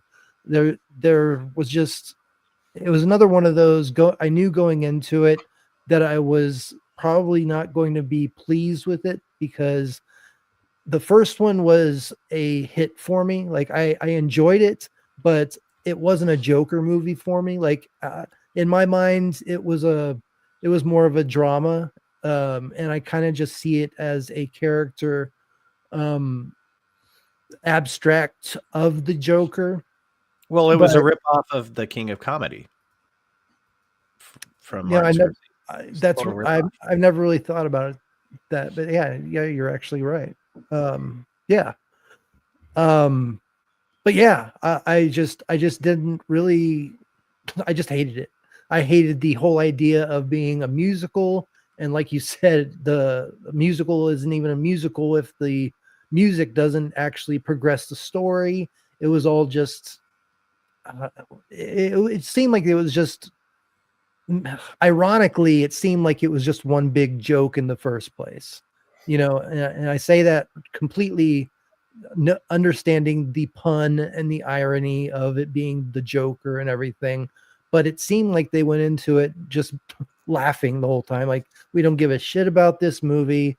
It's not we have nothing going for it. Just the relationship between Arthur and Harleen, it was just it just didn't do anything for me. There was just so much lacking in it, and like I said, originally, you can't, in my mind anyway, I can't see a really good Joker movie without a Batman, because they're two sides to the same coin, and there's a side missing in that, and that's why I see the original Joker movie as a movie separate from the actual character of the Joker. And as you said, it mimics the King of Comedy. So yeah, I think those are my top three. Excellent, man. Excellent. Well done. Can't disagree. Next up, once again, we're going with the Iron Boy. Iron Boy. I'll have you know that I was an iron boy until I was a man. You only adopted the suit. I was molded in it, forged in it, didn't emerge until I was a man. Worst movie. That's the question, right? Yes. Or worst one or two. Yeah, you can list off a few if you want. Yeah, you can list off one if you want. Madam Web is pretty terrible. Madam Web is pretty terrible. I had the pleasure of not seeing that, so. But if I were to, that's a couple of them, man. I'm just juggling. We're gonna have to go with the Joker too. It was a big pile of ass. Yep. One of the biggest.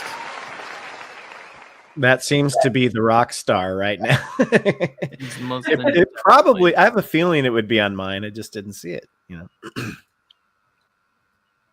Yeah, it was awful. Is that it? Man, a few words on that one.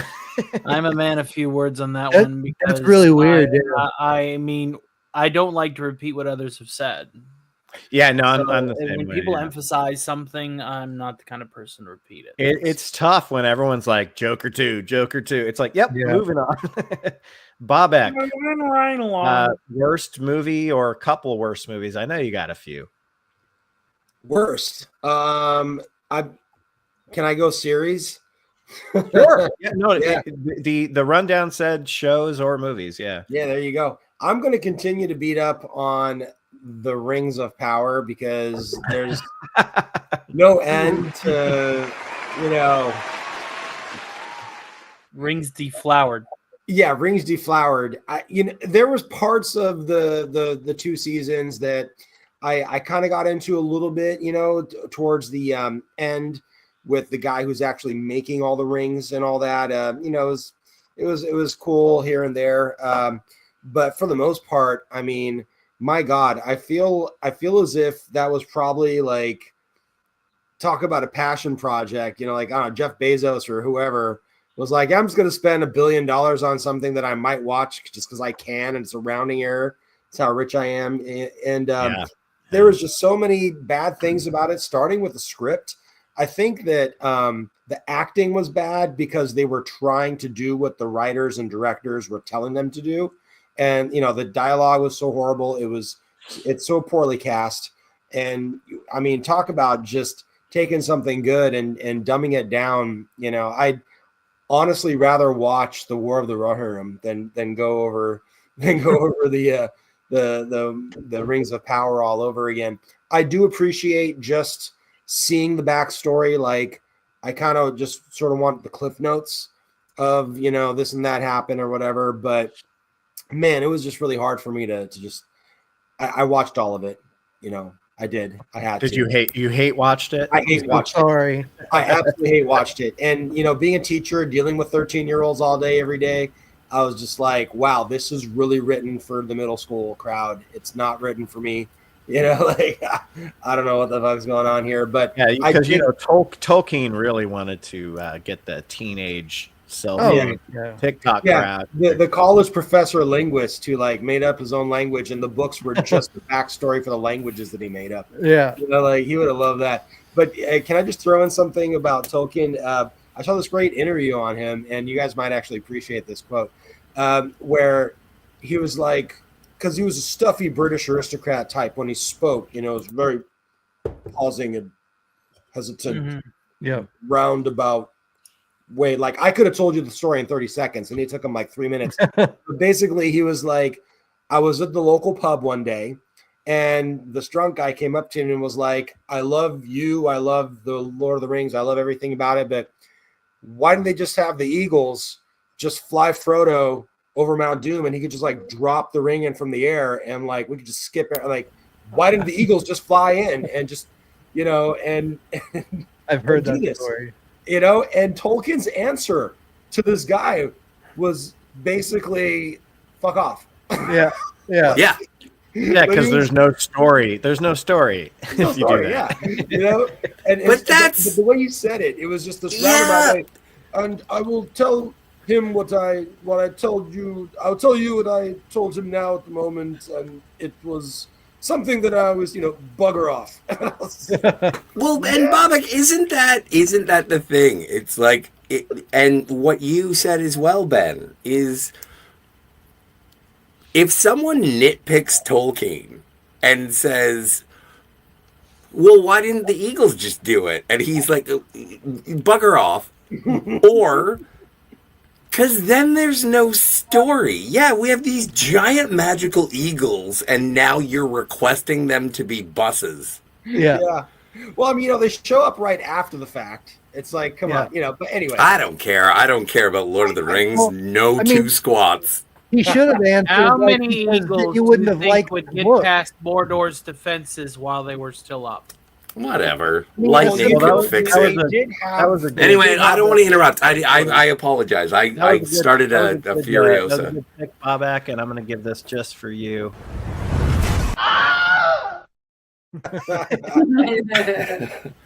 Well, a simple answer would have been, then you wouldn't have come up to me to say that you love my work.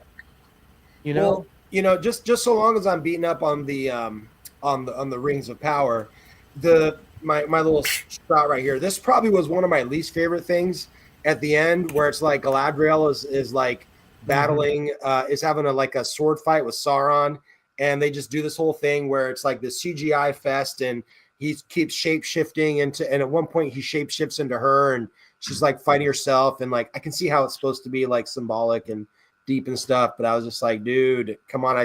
I saw better endings in the fucking I saw better endings in the Game of Thrones. Like, come on, guys. Well, I want to take this moment to say we got double digits watching. I appreciate that. Thank you, everyone, for watching. Social. Cheers, bring us the star glass. power. Cheers, We drink. Cheers, everyone. You know what? Hit the like, share. See if you can put this on your social medias. Throw it on X. It's not bad. If you're a fan of what we're talking about, or if you're just here, wait around and we'll talk about something that you like. Well, we got a new viewer, I think. How soon? And we lost a viewer. Hasim Farrell, hi there, guys. Happy New Year. Well, Happy New Year to you too. If I Happy butchered New Year, your name, Hasim. I'm so fucking sorry. Come but on, thank you. John. Aren't we supposed to ask for the sale? Who did we just finish with? Who was last? Bob X. So going on to John. John, I can't fucking wait. What are we on? We're on worst movies. Your least favorite movie of the year, John. You got the next hour. Go. Got it. Well, I mean, I do have that long list of the entire rest of everything I saw this year, but I'll spare you that. Start with the black and white ones. I have two that I put down. One I would say is the worst movie just by quality standards, and I didn't see a ton of movies this year that were like subpar or super low budget movies. I didn't catch Terrifier or whatever. But one that was a low budget movie, I actually ended up at the theater and caught because the concept sounded fun enough. I guess if I had spent time watching trailers, I'd probably know what I was in for and maybe not have even shown up at the theater. But I went to see Werewolves, which was the like Purge, trying to blend like the Purge and Werewolves, where everybody in the theater too, John. Me and Josh saw it in the theater turns too. into a werewolf on the same night. I was down for that concept, but the movie was just, schlocky, low budget, poorly acted. So schlocky. Yeah. So from a quality standpoint, Werewolves gets my pick for worst movie of the year, but it is a low budget movie. The one that actually kind of pissed me off the most, and I really just was not enjoying myself, partly because I did the blind buy where I try not to buy DVDs or buy movies that I haven't actually seen. Unless it's a classic I've heard a ton about, but when it comes to new movies, I try not to buy them, and I did just based off of name recognition alone and enough people and box office result telling me. Just tell me the name of the movie you bought. Safe enough. The movie is Beetlejuice. Oh, right. We talked about this. Tell them about it. It was just boring. It just didn't seem like it had a reason to exist. It was. All the beats that it was trying to emulate from the original, I don't think it did a great job of passing that. Question. Yes. Is it the theme park ride that Martin Scorsese describes? Not in terms of superhero movies, but like those franchise movies that are just like pumped out blockbusters. This is like it was a Tim Burton movie, which typically past his first 4 or 5 movies aren't really that competently made, are usually a giant mess, and that's what this was. Dude, I just got The Corpse Bride on Blu-ray. Yeah, that one's probably all right, but it was an accident. But Beetlejuice, just I didn't find it funny at all. I was really wanting to laugh. There's talented people in the movie, but I wasn't getting anything out of them. And just very forgettable. And but the whole year is forgettable. Nothing is so terrible that it really like Beetlejuice is still watchable. Like I imagine at some point, especially if they make a third one, and I'm suckered into just giving it my time. Oh, they will now. Second one, yeah, they definitely will. It's not something I could never revisit. That's not really how bad any of the movies I saw this year were, but they're certainly forgettable and boring. I just recently purchased Alien Romulus. They only have it on DVD. They don't have it on Blu-ray. Don't look for it on Blu-ray. They only have it on DVD. Really? Anyway, keep going. That was it for my worst of the year. Okay. Nice fucking review, Hong. Oh, yes. Now, Joanne, Elvirus, worst movies of the year. Or movie. I'm just gonna go with Joker 2 because that's the only one that really, by the end, I wasn't only disappointed, but I was just like.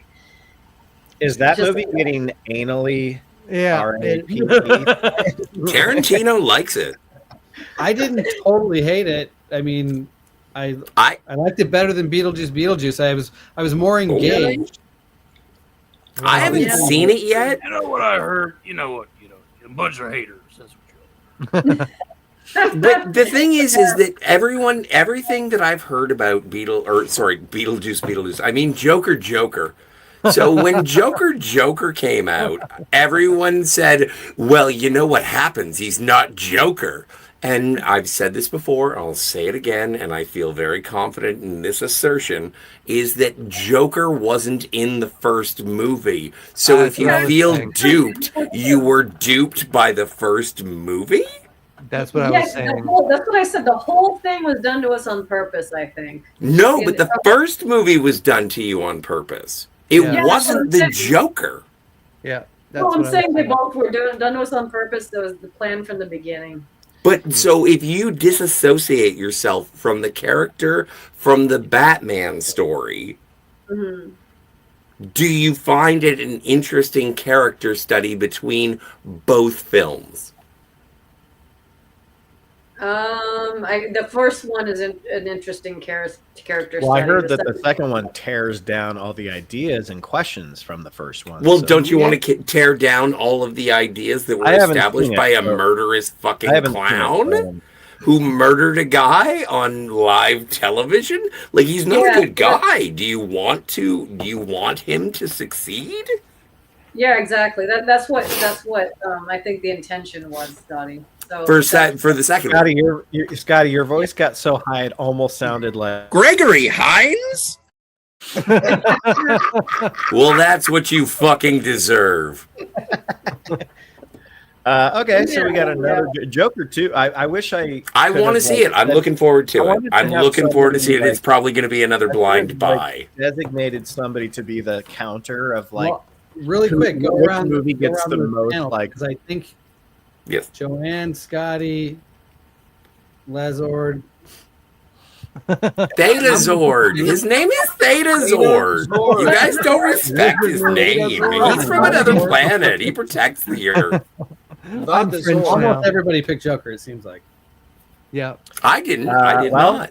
I didn't. I picked Deadpool versus Wolverine as my worst movie of all fucking year. Since it's my turn and I haven't seen Joker, you're gonna get a whole bunch of shit that you're gonna go, man. I remember that movie sucked. If you saw it. I remember. So I got a bunch, but I'm just gonna shoot them off really quickly. Go fire away. Joanne, one of her most disappointing movies was probably the movie I've shit on most since we've been a channel on YouTube, and that's In a Violent Nature. I fucking hated that movie. The worst Matthew Vaughn movie ever made, Argyle. That movie sucked so much fucking ass. Dude, never saw it. Want to see it. One of the worst M. Night Shyamalan movies, Trap. Yes. Is it better than the Death Beach? Shut up. There's nothing logical about that movie. Everything about that movie makes no sense. But did you like Josh Hartnett? I think he was fine. He was given a performance, but it doesn't matter because the movie was so fucking terrible. Yeah. But yeah, he was good. I've always liked Josh Hartnett. He's good. Too. He was really good in Oppenheimer. This was my worst movie for a while this year. Imaginary. He was really good in Lucky Number 11. Holy shit! Imaginary is it's definitely the worst like horror movie I've seen all year. But coming in a close second to that is Night Swim, which is just fucking ridiculous and pathetic. Another like Blumhouse or A24 or whatever. Both those studios now are like A24 used to be like well respected. Now they're just pumping out like shit, like just like Blumhouse does. But the worst movie of the year I just saw recently, right before Christmas, and it's called Dear Santa. And I hate to say it, I really do, because it's the Farrelly brothers coming back for the first time in like, I don't know, 15 years directing together. And it stars Jack Black. It's just excruciating to sit through. Jack Black is awesome. I'm not, this isn't even one of those things where I'm going to say, well, Jack Black was the best part of the movie. He was probably the worst part of the movie. He was terrible in it. Like the way he chose to like play this like Satan character. And it's a PG-13 rated movie, but it refused to put a swear word in it, so it could have just been PG. man, that movie was so hard to sit through. And yes, we sat through it because it was on our Christmas I'm sorry. marathon lineup. Man, that movie, that's the worst movie I've seen this year, maybe in a couple of years. It's so boring. And me and Josh, even with PBR in assistance to us, we were just like, oh, when the fuck is this movie going to end? We have to finish it. And yeah, I've never seen Jack Black so unlikable and so boring and so phoning it in. That's the thing. He's phoning it in this movie. Like, and he usually doesn't do that. He usually tries to elevate stuff. He has been lately, though, like in the Mandalorian, roles he's been playing. The Mandalorian? Oh my God. When he was in The Mandalorian, I was like, this is incongruous. After Bowser, Jack Black hasn't really done any roles. Well, he was great as he was the best part of Super Mario Brothers. He's doing voice work. Bowser, and he was fucking great. He was fucking great in Kung Fu Panda 4, and he did that great Britney Spears cover, which was fun. He's also Dear Santa is just pathetic. I honestly have not given Jack Black the time of day after, and this isn't because of negativity. After Orange County, I loved him in High Fidelity. And I loved him in Orange County. I don't, maybe the Bruce Willis Jackal movie. But, like, aside from that, he hasn't done a lot to, like, impress me. I love Jack Black. It's just, in this movie, it doesn't sound like it anymore, sorry. Yeah, but he also did a voice this year in Borderlands, which many people are claiming to be one of the worst movies of the year. Yeah, exactly. Well, yeah, mostly homosexuals. He had a banger 2024. Yeah, seriously. Yes, but he still has his Kung Fu Panda hits, and that's all he needs. Exactly. Have you seen the size of his pool? Bowser. Again, we're talking and Bowser. And this year he's got Minecraft, which will do the exact same thing for him. It'll hit the same crowd that Super Mario did, and he'll continue. And they're going to make another Jumanji, so he's got his movies all locked up. For sure. Well, that's not my point. My point is just like Dear Santa was terrible. Like, doesn't mean I have to be a fan of him. I mean, I just that movie was I don't think it's going to become a Christmas classic. At least let's hope to God it doesn't. But it probably will. It'll show up every year. Scotty, your turn. Worst movies of the year. I already said. Haven't seen them. Don't like them. The not Spider-Man villain trilogy. You were just doing that as a joke. That's your actual list. Yeah, because the thing is, I was racking my brain to try and figure out what my least favorite movies were. And the thing is that when I don't like a movie, I kind of forget them. I don't get angry. It's like waking up after a dream and being like, what the fuck was that? And then I just don't care anymore. So, well, now that we've done the worst, the funniest, the most disappointing, this category you can open up, I would expect, if you guys want. I know me and John are going to do this, honorable mentions, and then you can have your top 5, but you don't have to. Anything you want to do, just your favorite movies of the year, any order. Oh, wait, I'm sorry, I forgot. Deadpool versus Wolverine. That's my least favorite. I was wondering why you didn't bring that one up. Yeah, I forgot. See, I put it out of my mind. I thought I expelled all the demons you were saying, Ben. Okay, so called Afraid, just real quick before we move on from worst. I haven't seen it, but the one called Afraid with the AI, I heard it was really bad. I haven't seen it. Oh, is that the one with John Cho? PG-13, Blumhouse, all of that. I heard it's not good. But he also did another. All right, we gotta keep moving. We got a lot of topics here.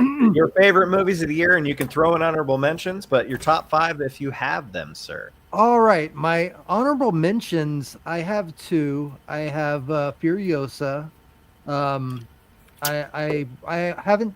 These are 2 movies that I haven't seen the entirety of the movie, but I've seen the majority of it. I had to kind of go out and finish some stuff before, and the rental expired or whatever. But I enjoyed what I saw of Furiosa, and I really enjoyed Nosferatu. Oh. I thought that I really like the classic, it's and so I was really interested and went in with some high hopes, and I was pretty surprised that I enjoyed it so much. But we're gonna have to get into some stuff here because I know Scotty's gonna be upset about the number one, I'm always but upset. I will say that my number two is Ghostbusters Frozen Empire, and I'll tell you why. Because I'm an actual member of the San Antonio Ghost Corps. So when the movie came to theaters, I got my proton pack that I built my own proton pack, and Holy I got shit. into gear, and I went to the local Alamo Draft House, and we passed out posters to people, and we got to see the movie for free and stuff. But we were taking pictures with people that were coming in to see the movie, and it was just an all-around great experience. Even though, yeah, some of the stuff was a little phoned in, and the fire starter or whatever his name was, he wasn't he wasn't needed in the movie. I would have liked them to focus more on the Ghostbusters franchise, the characters themselves. But I had such a blast. It has to be a number two for me because it was just so much fun to be a part of that and to pass out posters and stuff and just be a part of that whole experience and pump people up for Ghostbusters again. And then number one is Deadpool and Wolverine. I absolutely think I'll go back and I'll just I know that I'm like y'all, I don't want to rehash a bunch of stuff, that I've already said, but I'll just break it down and just simply say that the characters were written, the script anyway was written by Ryan Reynolds, who had an actual love and knowledge of the character in the comics, and In the butt. and he took that character's lore and what he did it justice. He made In the the butt. character exactly the way that he should have been written from the beginning, and I'm so glad that Disney didn't step in and make him do the changes that they were trying to make him do. Yeah, it was nerd bait basically, but that's exactly what it was meant to be. I mean, Deadpool is a character meant for the meta experience. He's a character that talks to directly to us, and finally In the being butt. able to see exactly right in the butt, and finally getting to see Wolverine be the Wolverine. And the thing that I wanted to disagree about Scotty's assessment of Wolverine is that I didn't like the ending of Logan. I didn't like, I mean, I enjoyed it for what it was, but I think that they should have done this. They should have stuck more with the actual Old Man Logan comic book, where the Hulk and his family, basically they become like a bunch of rednecks that have inbred, and Wolverine has to take them out because Yeah, but it was they nice killed. when we had the Eric LaSalle family and there was a reason for him to go on and be a superhero for smaller stakes. So, but that's great. I'm glad you like Deadpool Wolverine. Hey, it's I my hope turn. you I didn't enjoy interrupt. your I 10 didn't. cent coloring stick. I didn't interrupt when you were disagreeing. Let me just say what I have to No, say. I didn't know how long we were allowed to expound. Well, I'm you not in expounded charge on. here. All right. So anyway, I was just gonna say I wish they would have stuck more with the actual Old Man Logan comic book series, and I'm really happy that he came back and he got to be, because the reason that he wears the yellow spandex is because he has that. Yes, I've Scotty, seen it. please, Yes. let me speak. Okay. So the reason Wolverine wears it is obviously because he has that healing factor. Are we talking and about the movies or we? Sorry. I Yeah, was we're gonna talking mute. about the movie. We're talking about the movie. He wears that because he is that's the stop sign, basically. Like, he is the front line for the X-Men. because he can take the damage. And so I'm just glad that they wrote him in a way that he was written in the comic books, and I'll end it there. Yeah. How can you expect me to be silent? I've already said that this is the biggest turd in my diaper. Yeah, well, I disagree, and I didn't. Yeah, no, I know, but I'm very upset. Well, I'm very upset that I didn't get a chance to be not interrupted while I was speaking. Tony Stark of Iron, favorite movies. I was muted whenever I played that. Now the moment's gone. Damn. Favorite movies for 2024. Gee. It's kind of slim pickings, ain't it? Probably would have to go with, as far as a film that was done properly, as far as adhering to the 3-act structure, doing a good retelling of a classic story, and just, hitting all the marks. I'm probably going to have to go with Nosferatu. Yeah. Second favorite, I do have to say, that falls into the same category with Theta Zord here. Frozen Empire was pretty solid. Yep. And now here's a part of the movie where I get the hate. No. Numero de tres was Beetlejuice for me. I know. Read tomatoes. It's fun. I liked it. It's I haven't fine. got to see it yet, but well, maybe that'll be the film that I show for my members. You're a channel member, ain't you? Yeah, of course.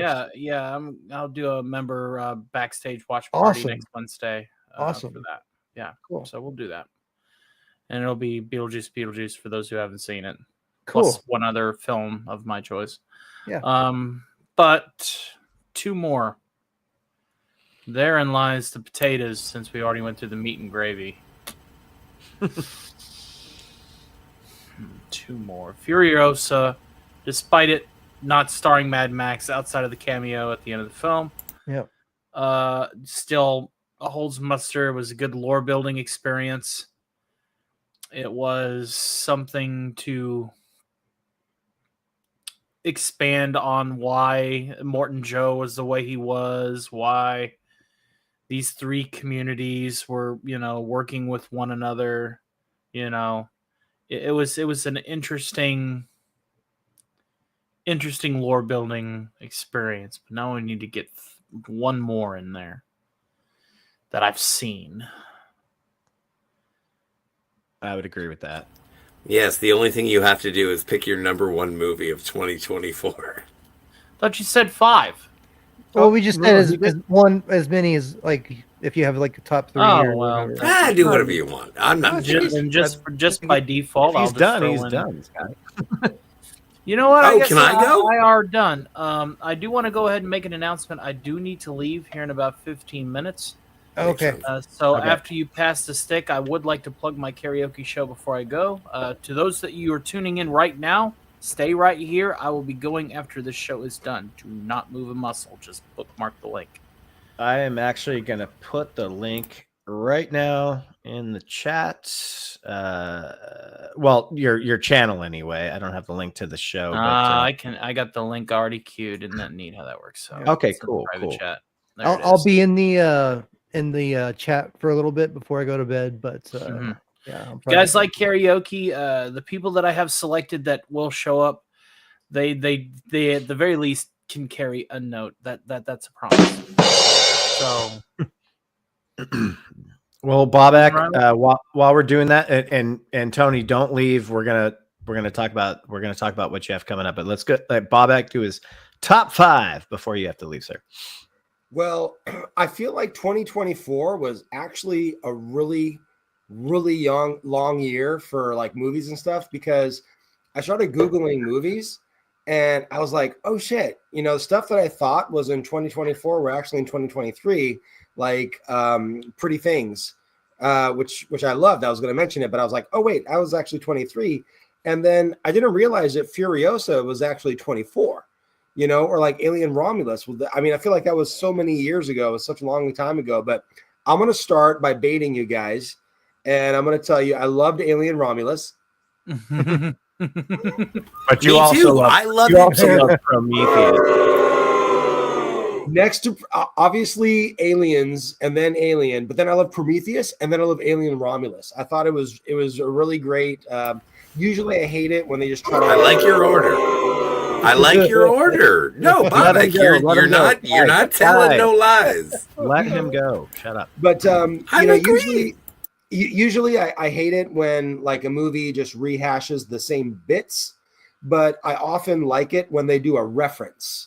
Not just like I'm going to do this new skit with a twist, but rather like, So I really love Romulus. I thought it was a lot of fun. It was really easy to get into. If you knew your alien stuff, it was cool because it's like, oh, this reference and that reference. But if you didn't, they just kind of told you the whole story about the aliens, everything you need to know right there. And they even added some new twists. There was like some new phases of the xenomorph that we hadn't seen before, so I really kind of like that part of it. I understand that in the chronology of the Aliens movies, it doesn't quite fit in the references. I that was beyond me. I didn't get that. I thought it was a lot of fun, but that was just some low hanging fruit there.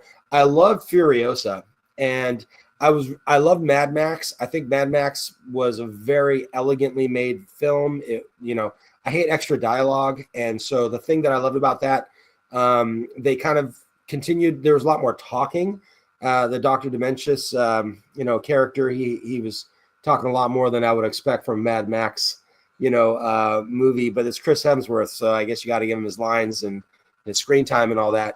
But Furiosa was a lot of fun for me. The thing that I loved about it, I know there was some CGI in there, but just seeing the stunt work and the practical effects and stuff. And, with the sequel, you really do have to top the original.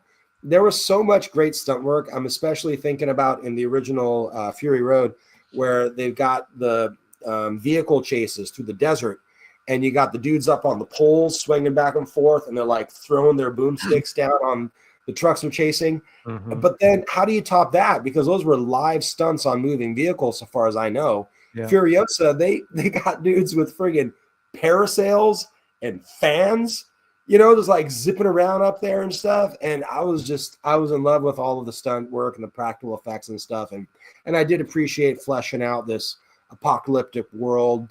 I love politics. So, seeing the politics between the three different cities and all that was cool. A lot of critics, they were like, we didn't even get to Furiosa until halfway through the movie. It's supposed to be about her, what's all this other stuff. But it was an enjoyable ride for me the whole time. Yeah, a lot of people said they should have called it something different, like the Badlands. If I may say that it was called Furiosa, a Mad Max saga. And when I went into that movie, I knew it was going to be about Furiosa, who I had met previously, although older. And then I went in and I was like, okay, so Mad Max world? That's what we're doing? I don't necessarily need a bunch. I just need the Mad Max world. It is funny, though, that the movie tail ends itself with a 25-year-old Anya Taylor-Joy, and it's supposed to be about 30 days later that it's a 45 Charlize Theron, but that's okay. Yes, I've never had to suspend disbelief in a film before. Of course they did take Furiosa and make her into a bit of a bombshell, and I get it, it's the screen, you need attractive people up there. She wasn't that sexy. I didn't find her sexy. Oh no, both women that played Furiosa were awesome. Yeah, they were, but the later one didn't have an arm, and that reduces the chances of a hand job. Anyway. Come on, we're talking about an armless woman. It's funny. I'll mute myself. Yeah, some people have to go, so let's get a robotic handy. Yeah, we'll come back. Yeah. Oh, sorry. No, you can finish up. Dude. Oh, okay, cool. So I love Furiosa. It was a great ride. I was down for it the whole time. I love the origin tale and the backstory and all that. But the other movie that it's kind of, you guys haven't mentioned it yet, so I'm going to bring it up. I don't think you mentioned it yet. And the remake of Salem's Lot, because I love vampire movies. I've probably been a vampire for Halloween more than any other character throughout my life. That was my first costume, probably. And I never saw the original Salem's Lot, but there's something about Stephen King where in a way, he's like a hack writer where he's just like, I'm going to produce like 20 novels this year, and so there's a lot of repetition. You can always see his sources and stuff, but he packages things in his writing. He repackages things in a fresh way, kind of an engaging way. You always have a character that's kind of like Stephen King, the writer, who is a character somehow. And so it really feels like he's drawing from a lot of different things. I love that Salem's Lot put together two of my favorite films, which were Bram Stoker's Dracula, which so far is my favorite vampire movie. The old one with like Keanu Reeves, except for Keanu Reeves, it was a great movie, right? Bringing together the classic sort of the Eastern European vampire with his manservant or moving out to London or wherever, to America and taking over, but set in a small town. And I love the imagery of the vampire shown as Nosferatu, just the first big vampire film, which is also being remade, which I'll talk about in a minute. But it really was a great combo of those two, and you could see how this is just the Nosferatu looking guy with the plot line of the Bram Stoker's Dracula, but then it's set in a small town, and towards the end of it, it was almost like, I don't know, Goonies bumped into the vampires or something. It was a lot of fun at the end where like the sheriff was trying to get out of town, and he's like, "Look around you, you idiots! Like everyone's a fucking vampire. It's too late, And there was just a lot of fun with that movie. I liked it a lot. And just some of the images still stick with me. It was a very visual film.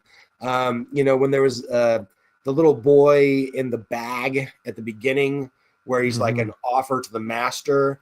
And this was the first reveal of the vampire. And it was done through the bag, like you're inside the bag and you're sort of seeing and I love it when they leave it to your imagination what the monster looks like, just little glimpses here and there. But they did that so well of you're looking through the bag, you're seeing this vampire being presented kind of, vaguely.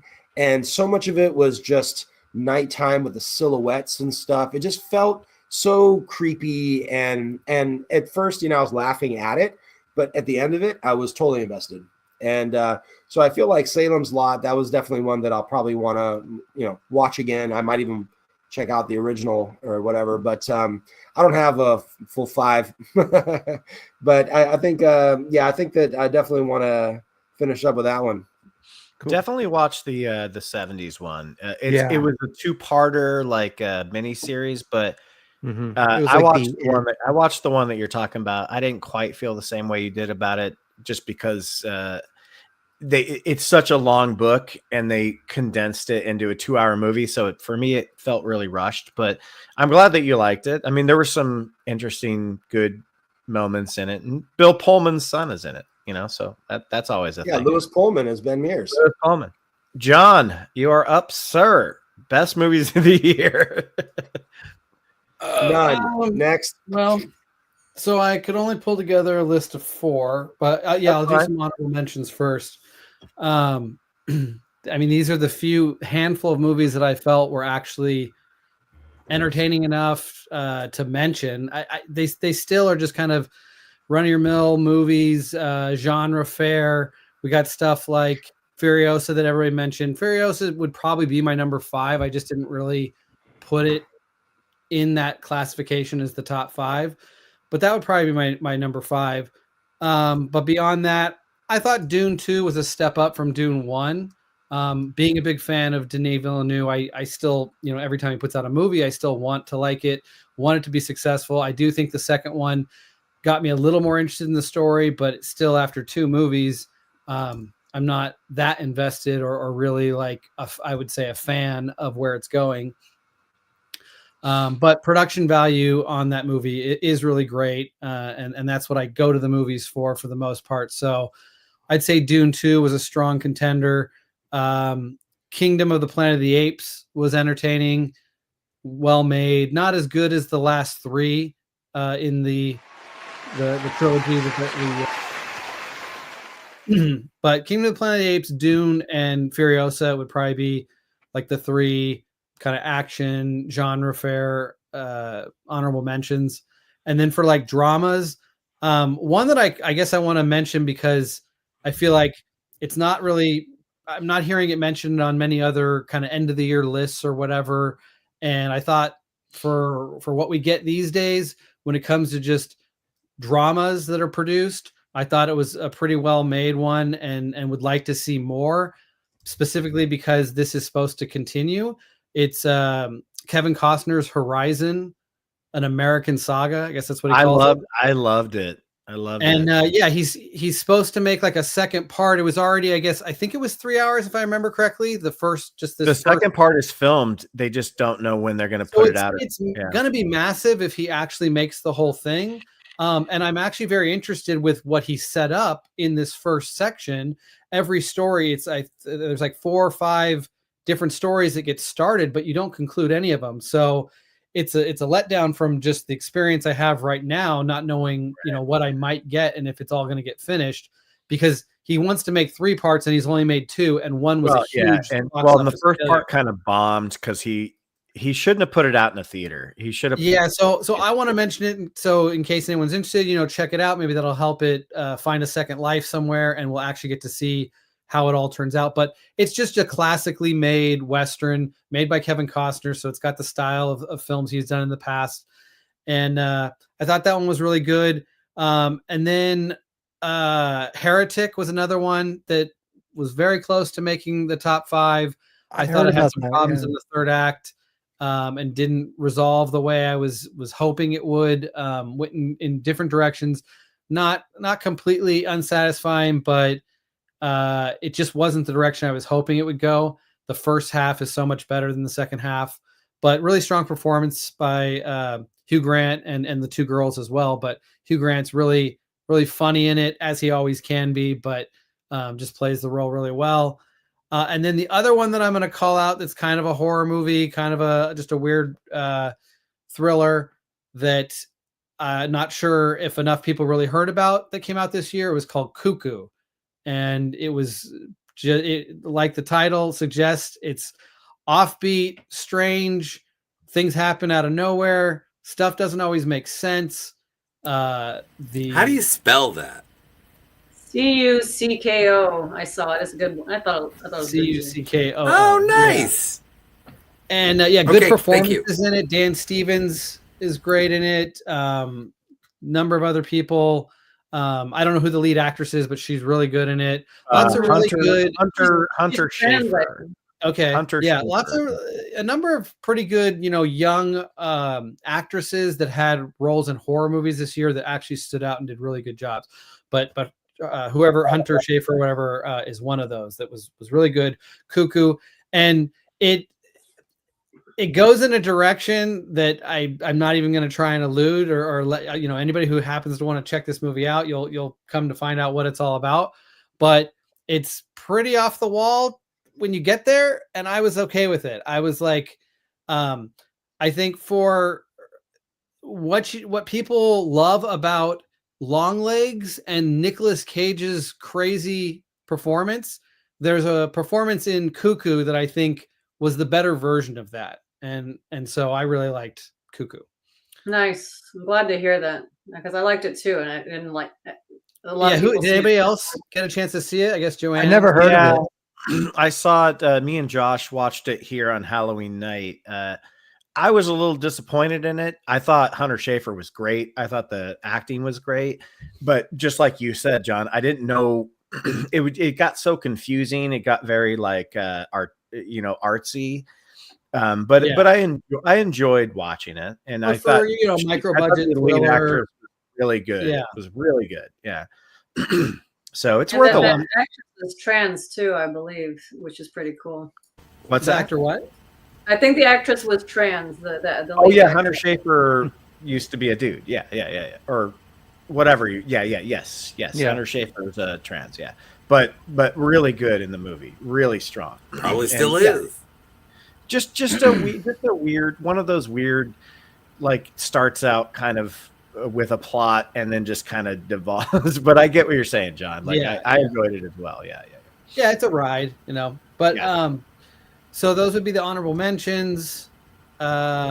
my list of 4 favorite movies, because okay, to be honest, I'm going to give you a 5th one, but this one isn't a narrative movie. It's a documentary, but it worked for me very emotionally, and so therefore I think it deserves a slot. So I am going to give a 5th slot to Superman, the Christopher Reeve story. Ben, you recommended I check it out. I did. I think I'm just a little bit on a hype train right now for Superman to some degree, which might spoil some of what I'm anticipating for next year. But I'm on your side. Check that out. I do love Christopher Reeves.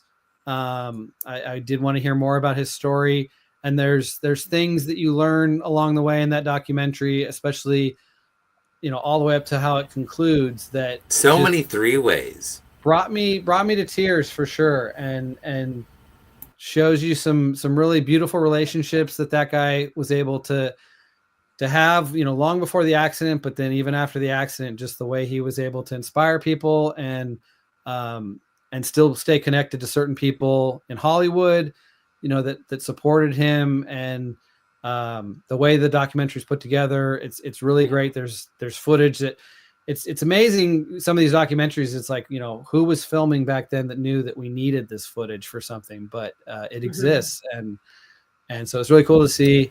And did hype me up, for Superman in general. I'm hoping I started the Superman, the first one, shortly after watching the documentary. I started it with James, just trying to get him kind of hyped and interested. And he was watching along, but eventually by the time it gets into the land grab and the missile launches, he wasn't really interested anymore. I turned it off. But Nuclear Man. Yeah, I do love the original Superman series as well. So I'll try to move this along quickly. My number 4 is A Quiet Place, Day One. Just really, I rewatched it. That was the only one I think of my my top movies that I've got a second viewing of. And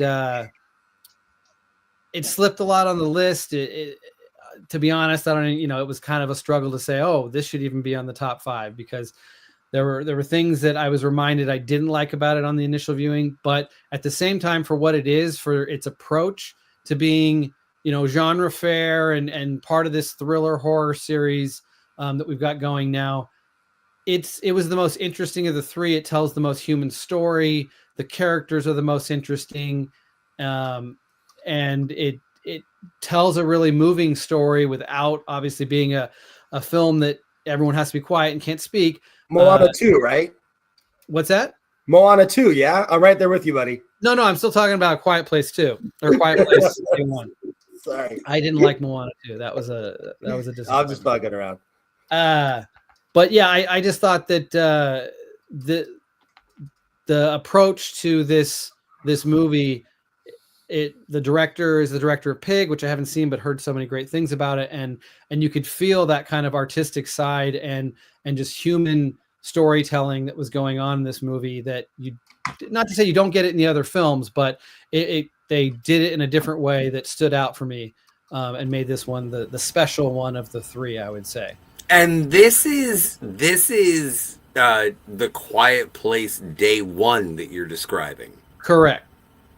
Holy moly! Like this is actual. Huh. Well, if you haven't seen it, I'm gonna have to write this for down. Me personally, it plays more as a drama than it is as some kind of action. You and John had this discussion that this was the guy that did Pig, and you're like, I need to watch this. And John was like, wow, this guy, I've never seen Pig. And I'm surprised, John, that you haven't seen Pig yet, because you love this movie. You know what? And John is surprised that I haven't seen Quiet Place Day One. No, I'm not.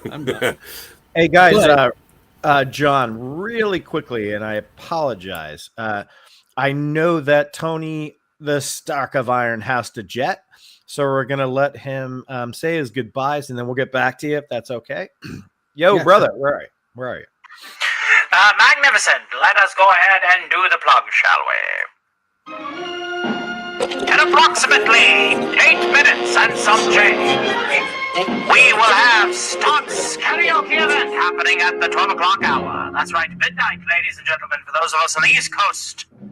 Please do not touch that dial if you're here hanging out with Cinema Gulp. Our show will be going for approximately 3 hours or more.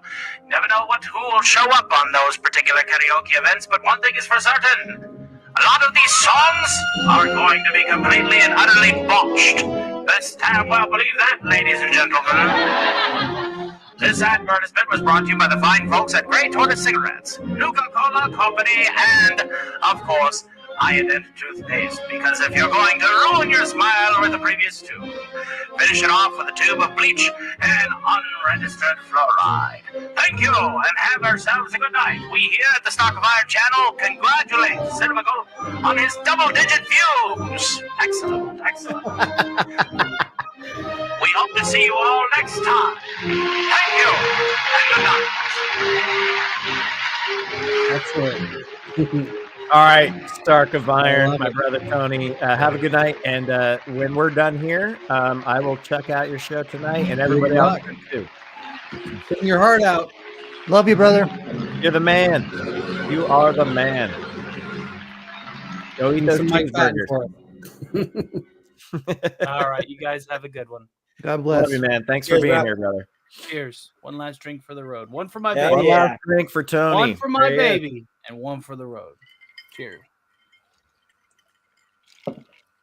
See y'all in about half an hour to an hour. All right. Later. Yep. Later. Later, brother. All right. Sorry about that. It's just he texted me he had to jet. So yeah, no problem. Setting up for that show. So continuing on, Quiet Place was my number 4. So my number 3, another film starring Lupita Nyong'o as a voice, which is The Wild Robot. That also ended up being a movie that was very emotionally resonant for me. As a parent, it really, really sticks with you, really connects with you. Got to take James, movies where I'm getting to take James and he's actually connecting with the movie, make the experience a lot of fun. So That's cool. It stood out, but it's also Nanaya's favorite movie for the year. She's watched it a couple times already. It's got a really great score. It's not the movie is a robot that crash land, or it's from Earth. It takes place on Earth, but the robot is like marooned on an island and ends up taking care of animals and becoming a parent figure to animals on this island. That's sweet. And so it's not like immediately when I saw it and got a gist for the story, I was thinking stuff like WALL-E, which is actually probably my favorite animated movie of all time is WALL-E. So I wouldn't put it on the level of WALL-E specifically, but I hold WALL-E on very, very the highest regards, basically in the world of animation. But it's a really, really strong entry in a similar type of story or whatever to some degree. It has an environmental message along the way as well, like WALL-E does. So, Wild Robot stands out. Really, really good film from this year. Again, 2024 is weak. In a normal year, I probably would not have Wild Robot considered. Like I can say right now, none of the 4/5 films are what in a normal year I would call truly best picture. But for what I got, Wild Robot's my number 3. Then we get to the 2 real standouts of the year, the 2 very original films of the year that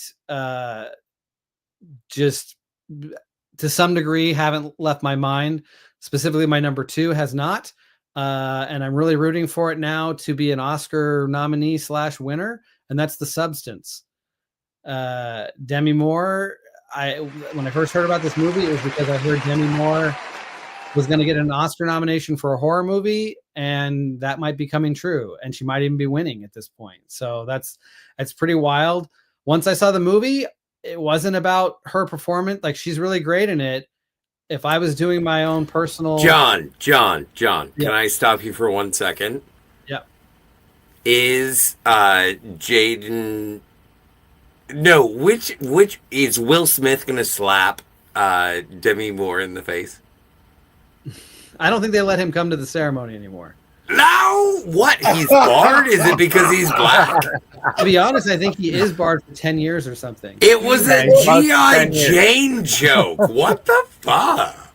He's barred for 10 years, John. Yes. Oh. Who's his wife? Who's the wife? Who's the name that you have to keep out of your mouth? She shaves her head too. Jada. I mean, she has a Jada bald head too. alopecia. Yeah. All right, let's move on. Hey, Let's move on. yeah. I'm sorry. Bad joke. Bad joke. It's like midnight for Joanne, so we're gonna power through her. Yeah, I'll just wrap this up anyway. But Substance, if you haven't seen it, check it out. It's I hear it might get a re-release. On my little box office list that I did have, it's made about 16 million at this point, which for a little movie like that, I'm happy for. Wish it could be making more, maybe with true Oscar nominations and more buzz, it will. But yeah, just a wild body horror movie. The first movie since The Fly and The Thing to put itself on the pedestal of greatest body horror movies of all time. I think it deserves that recognition. It's a special movie for that reason. The movie doesn't 100% work for me in terms of its script, and it's got a lot of issues. And again, that's why I'm a lot of plot holes in that. Yeah, that's why I'm like, this is my number 2, and it really is one of the standouts of the year, and it's got so many issues. So that's where this year stands for me. Like nothing is. I like perfect movies. Perfect movies don't exist. It's a matter of taste. But there's movies that feel perfect, and everyone can somewhat agree. Those are the ones that usually are the ones where I'm like, that's a best picture quality movie. None of these feel that way to me. But Substance is very special. It's really cool. And I'll just wrap it up. My last one, because I'm sure others are gonna. Well, hopefully Ben might have a chance to talk more about this one. Strange Darlings. That's my number 1 because of Substance. Substance is the most memorable movie of the year. Substance is the wildest experience of the year. But Strange Darlings is a better made movie, a tighter script. The performances work even better for me. It's got everything I want. It's got great cinematography. It had you on the edge of your seat. You don't know where it's going. The biggest issue, I think, and at this point, I still haven't watched it as a second time to truly say, oh, that should be number 1. Because once you know it's tricks, I don't even want to watch it again and spoil. Like, it was funner the first time, I think. And I worry that when I rewatch it, it's not going to be the same. I know it's not the same experience. It could evolve into something more interesting, but right now that first initial viewing is so cool and unique. If you don't know what you're getting into with this movie, that that was enough to take the cake for the year, I think. So Strange Darlings, that's my number 1. Nice. Oh, John, I love you so much. Hopefully we'll hear more about it through Ben. But yeah, well, you said it well, but you know what? That might not even be on my list. Who knows? Yeah, it may not. but that was my review of the year. Not a very bright one. I know it's late for you, Joanne. So once you get through your top movies, if you need to jet, please just let me know. If you don't want to do but I know you have a lot of anticipated ones, so I'm assuming you're. Yeah, I was gonna say, I knew coming in it was gonna be a long show, but yeah, I was gonna say maybe if you're okay with that, I'll do the 2025 next week if that's okay. Yeah. If you have to jet, we could do that. Yeah, absolutely, you can do that. Yeah, whatever you want. All but right. for now, like I said, it's a staff meeting. Let's do the anticipated next week. Right. It's not like anything is coming out next week. Yeah. Well, there is. Okay, your favorite show. Anyway, yeah. So I actually had to pare it down because I had some others that I had to take off because I was trying to go down as close to 5. So I had like Nosferatu, and Bobak. I had Romulus on there too, but I pared it down to 8. So just very quick in no particular order. Wicked was amazing. I wasn't planning on seeing it, but I was invited by some girlfriends to go see it. And it truly is a really, really amazing, all great performances and visuals and everything. So I would recommend that. Heretic was very, very enjoyable. I had to limit these down to just like the most enjoyable experiences for me.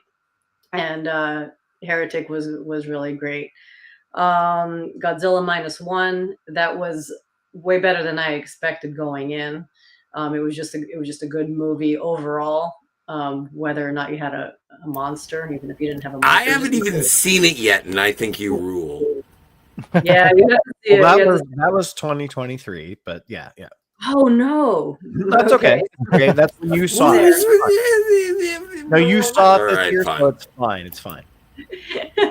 The substance was on there for sure. That was it, and I love seeing a female director get so much recognition too. That was a great themes throughout the movie. I was going in just expecting a body horror, but it was just like all these great themes about self-esteem and beauty and all kinds of themes running through it. It was amazing and unexpected for me. Speak No Evil, I thought was great too. It made me go back and watch the original one that we talked about on another show, Ben. Both of them are great. Both of them are great. Yeah, I like both of them. Love Lies Bleeding. Nobody's talked about that one yet. I loved that one. Has anyone else seen that? I have heard great things. I have seen it, Joanne, and I might talk about it again. You know what? Where do I see it? Where do I see it? Where is it available? How do I see it? It's on HBO Max. It's on HBO Max. It was on my I live in list Canada. of, Forgettable Fare, and I'll it's not find someone who completely pirates. It's pretty unique and weird, but ultimately I didn't really connect with it. So it's like it was on my list of like. I heard it was good. Didn't connect. Joanne, continue. It was good. And Ben, you and I like to watch bodybuilders, female bodybuilders. So that chick is crazy. Yes, her body is Yes, we insane. do.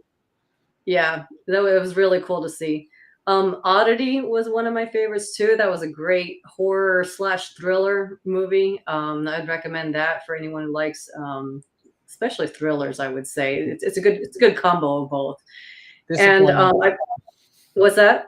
I was disappointed. That's another one I bought without having seen it because people, I'm not sure who, but enough people talked about it, and so I bought it and watched it. And oh, you bought it? Yeah, you bought it blind, and it was like $5. Elvirus has a fan, and oh right, Joanne, you actually turned me on to Oddity. I didn't like it as much as you did, but I definitely thought it was eerie. The kind of movie I do like. I wanted a little bit more, but it was good. I'm glad you told me to watch it. Okay, good. Yeah, I found it to be an interesting story, and I like thrillers. I know not only horrors, but I like thrillers, and that was one that just kept my interest, and I wanted to know what happened. And then my last one that I put as an honorable mention was I saw the TV Glow. That was something right when it ended. I was like, I don't know if I understand it, and then I went and read about it, and I was like, oh, this makes complete sense. And it's about trans people and other LGBTQ, and that's kind of close to my heart. I have a few trans friends who are very close to me, and when you watch that movie and you know what it's about, and you just know how hard it is, like it really does a great job of portraying how hard it is to be in that skin. And it was a weird movie, and it was really interesting, and I think it was really well made, and I like the visual effects in there too. The color theme and everything that ran through it was definitely deserved an honorable mention. That's it. Uh-oh.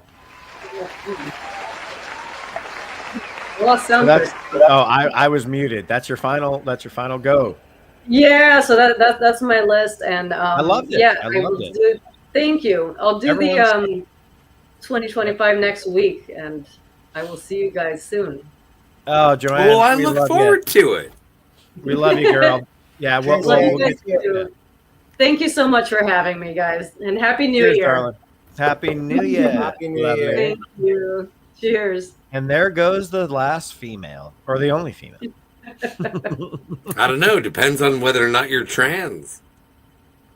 Okay, so I'm gonna go through my honorable mentions pretty quickly, because a lot of people already talked about most of these. Furiosa, I just did not expect it to be as entertaining and fun as it was. I thought Chris Hemsworth actually was the highlight of the movie, though I love Anya Taylor-Joy and everything.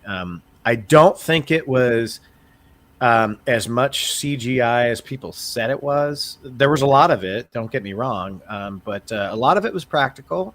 You could tell what was, what wasn't. Nosferatu. Robert Eggers is starting to grow on me a little bit. Like The Witch, I didn't quite love. The Lighthouse was weird. I still think maybe The Northman might be my favorite Robert Eggers movie, but Nosferatu was great. He was the perfect person to do it. Heretic, as John said, man, Hugh Grant in that movie, he deserves all the Oscars. Like, he was fucking brilliant in that movie. Immaculate, a movie that came out earlier in the year, starring Sydney Sweeney. Actually, it was a great horror movie, very eerie, very filled with tension. I loved it. I loved Immaculate. And while we're talking about horror movies with women who have devil babies, I really liked The First Omen. I did not expect to like that movie as much as I did. I thought it was fantastic. And my my final honorable mention, John mentioned already, Superman, the documentary. Man, that movie gave me all the feels. When I was a kid, I mean, me, Bobak, John, Scotty, around the same age, like Christopher Reeve Superman was kind of everything when we were little kids. Like, I would put a towel on and go around the house like this as Superman. So like Christopher Reeve was like my first big like hero of like film. So watching that movie was great, and I thought they did a good job with it, and I'm glad it got made, and I'm glad it stayed respectful. Okay, so moving on to my top We five. doing top 5 of all time? What's going on with the Superman? I was born in 1978. You were born in the year of Star Wars. So number 5 of my top favorite movies of 2024, Love Lies Bleeding. Yes. I've heard it's really good. I gotta see this movie. Directed by Rose Glass, starring Kristen Stewart, and the breakout performer of the movie and maybe of the year was Katie O'Brien, who's like this bodybuilder that was just pretty much carried the whole movie. And I'm telling you right now, she is She-Hulk levels of size in this movie. She's just my type. She's like a big buff chick, you know, like Don't go comparing. Leave Jen Walters alone. So number 4 for me is Jen Walters is mine. Shut the fuck up. So, I will. So number 4 for me is actually a James Hawes movie called One Life, which stars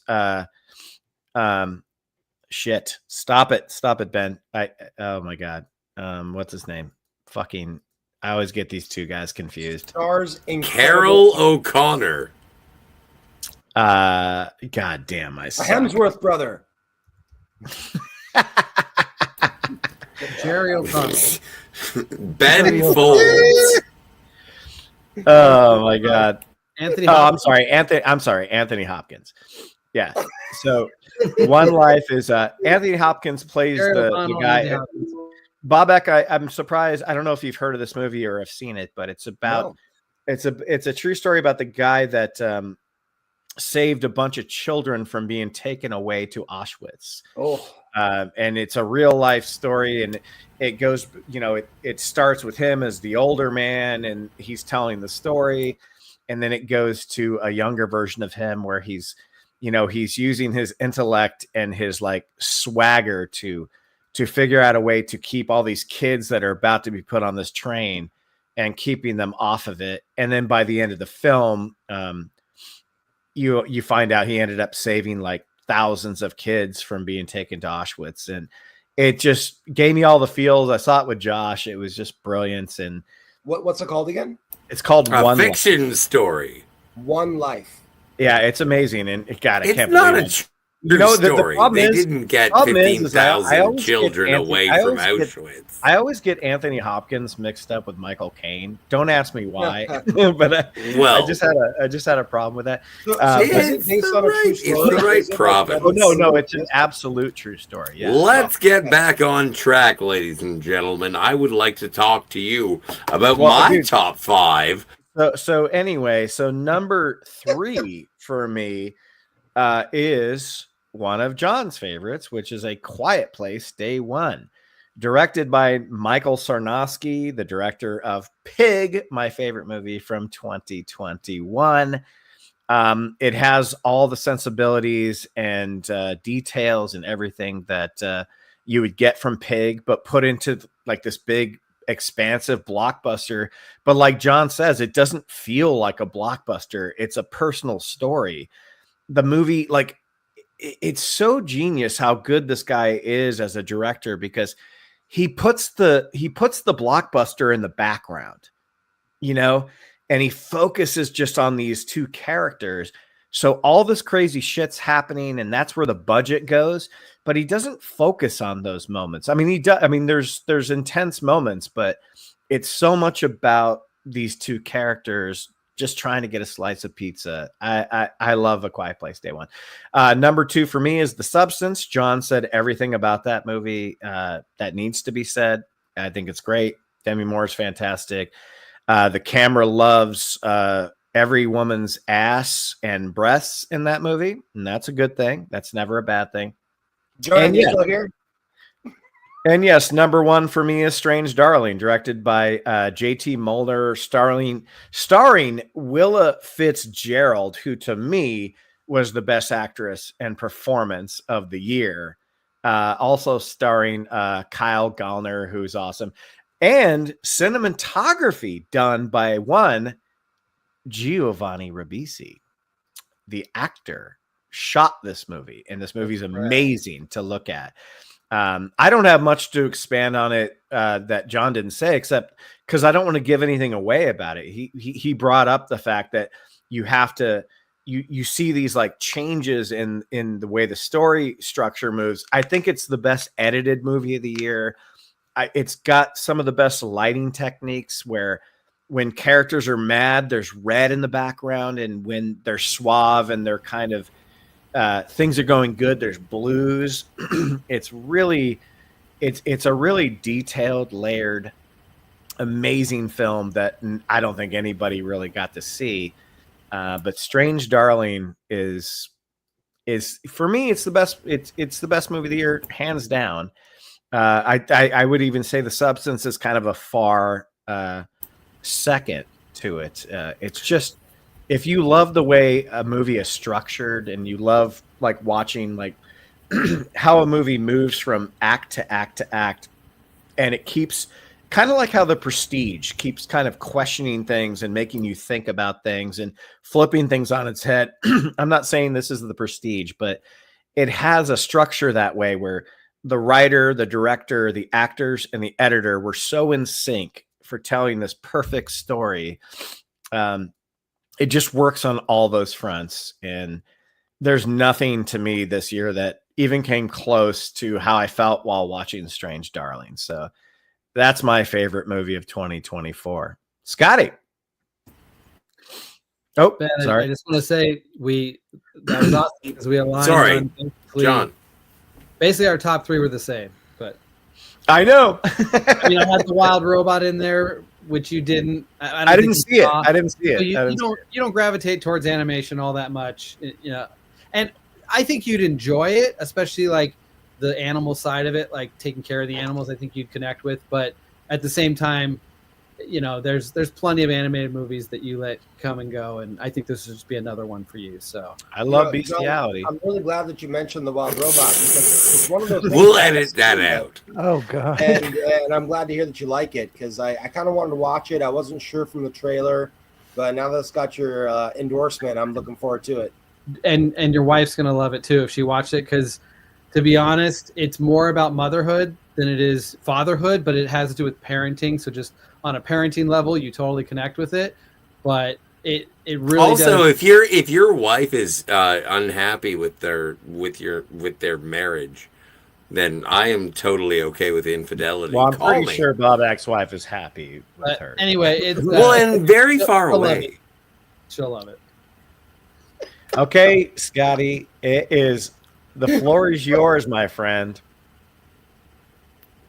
Like, it's all the way over in California. There's no way. There's a border between us. It was just a bad joke. I'm sorry for being crass. We're going to be moving to Canada anyway, so we'll see you soon. You don't know if we're going to be annexed. Who Oh knows? yeah, I was gonna say, Scotty, welcome to America. Yeah, welcome to It's gonna be America. the 52nd I thought I state. was an honorary American already. Yeah, but now you're full. 52nd Right, you guys state. We don't know yet. We don't know. Anyway, so anyway, my Let's number not one, the fifth my one. number one favorite, because it was placed in, it could be your favorite television or movie. And my favorite entertainment of the year, and this is in direct contrast to everyone's least favorite, the what the fuck was that stupid Jamie Lee Curtis movie with the video game? Was that Borderlands? Yeah. Borderlands. Fuck that noise, Silent Bob. Fallout. Fallout came out in January of 2024. And it was a glorious representation. It was a nuclear bomb, pun intended, of being one of the best video game adaptations of all time. Full stop. Okay, now Would you're you not like to shitting know on the more? original. Are you talking shit about the original Super Mario Brothers and Double Dragon? No, I love the original Super Mario Brothers. I got that shit on Blu-ray, bitch. Hell yeah. I was just kidding. So my second favorite is Furiosa. My third favorite, because we talked about Furiosa. I love it. Whatever. And my third favorite is Megalopolis. I love Megalopolis. Megalopolis was something that I did not know what I was going to see. And it was star-studded. I have a feeling that I would like it. It was weird as fuck. It was Southland Tales good. Okay, now you got my attention. It was good. Anybody tells you that Megalopolis was bad, just, have a Coke and a smile, motherfucker. Okay. You and then we follow that up with Dune 2, which doesn't really count because it really presupposes that you saw Dune 1. And then last, because I am a selfish bitch, is I saw Heaven's Gate. The Michael Cimino Heaven's Gate Criterion Collection full movie this year for the first time. And if anybody tells you that that's a bad movie, fuck them in their stupid asses. Back to you, Jim. Can I make a comment on Ben's? He mentioned The Prestige. The Prestige is one of my all-time favorite movies. Who's speaking? Theta Zord. So you don't want to say anything about the 5 movies that I said? No. Did you hear me? Comment? Well, then fuck. It's fine. Agree, it's fine. I agree with Megalopolis. Like I don't agree, but I want to see it.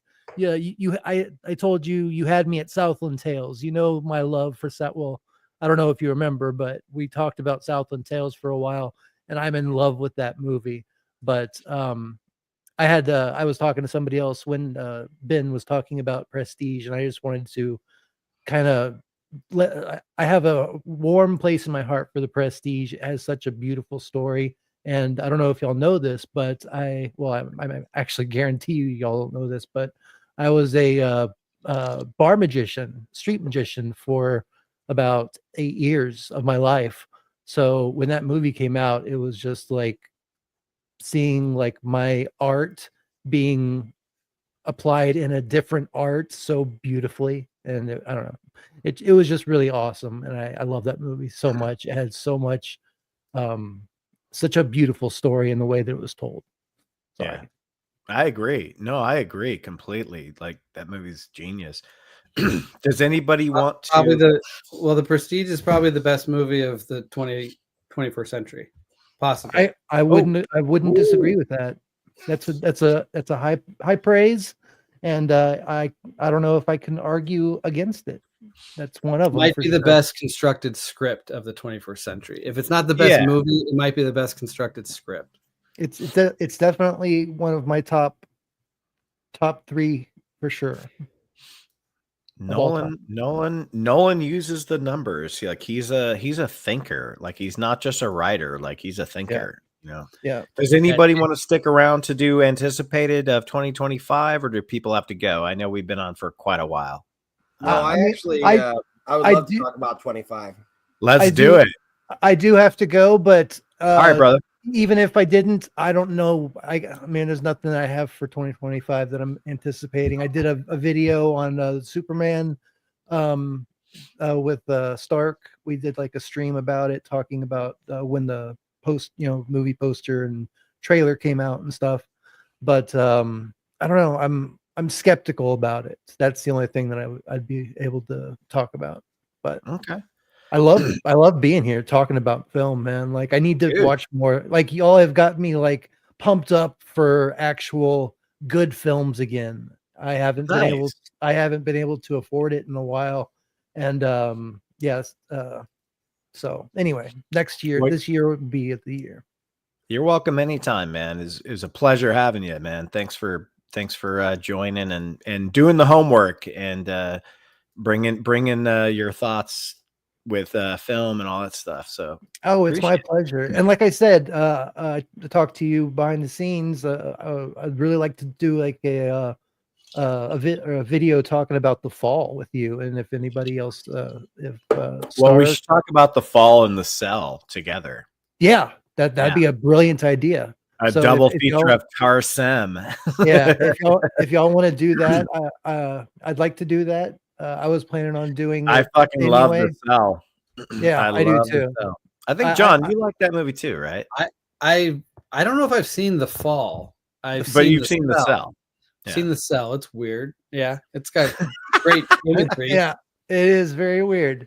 So I was planning on doing a video on that sometime in February. If any of y'all are interested, y'all are more than welcome to come on and do basically what we did here, but with that movie, because I think there's a lot to get into personally for me as well. Like I have a lot personal connection with that. So like with the scripts, like with the actual story and stuff. So well, whoever's left, follow this guy on YouTube. The link is in the chat. I'm going to put the link in the description, and follow his channel because I've been checking it out this past week or two. It's really inventive. It's really fun. So thank you. And I'm trying to grow a lot more too. So that's been the hard thing with me is my brain is all over the place. So like I can't concentrate on one project at a time. So I usually have about 7 to 10 projects going on at the same time. So I should be getting a bunch of different things going within the next 2 months, but I appreciate that. I like to do theories. I don't know if you want to do like a quick plug or something, but yeah, do it, dude. The floor is yours, brother. Okay. Basically, on my channel, on Sundays we do a Sunday stream where we listen, and if we can find some properties that we can watch. I hear the Outer Limits, the 80s, 90s version is available to watch on, like you can watch it on YouTube. Like I don't know if that's true, but anyway, we do radio programs and we do it kind of like a Mystery Science Theater 3000 style. Sometimes the Alastor Tony's character will come by and we'll just sit there and, with the chat and kind of make fun. If it's not scary, if it is, then we sit there and get a little creeped out. What's wrong with scary, man? Come on. No, but old media, a lot of people don't appreciate old, those old radio programs and like dude, Well, you're new to the channel, but I have a plethora of really? Of radio dramas on vinyl. So I have like War of the Worlds. I have a bunch of Shadows. Yeah, like, we did a shadow night. That's awesome. Do you know what it is to have a plethora? no, man, that shit.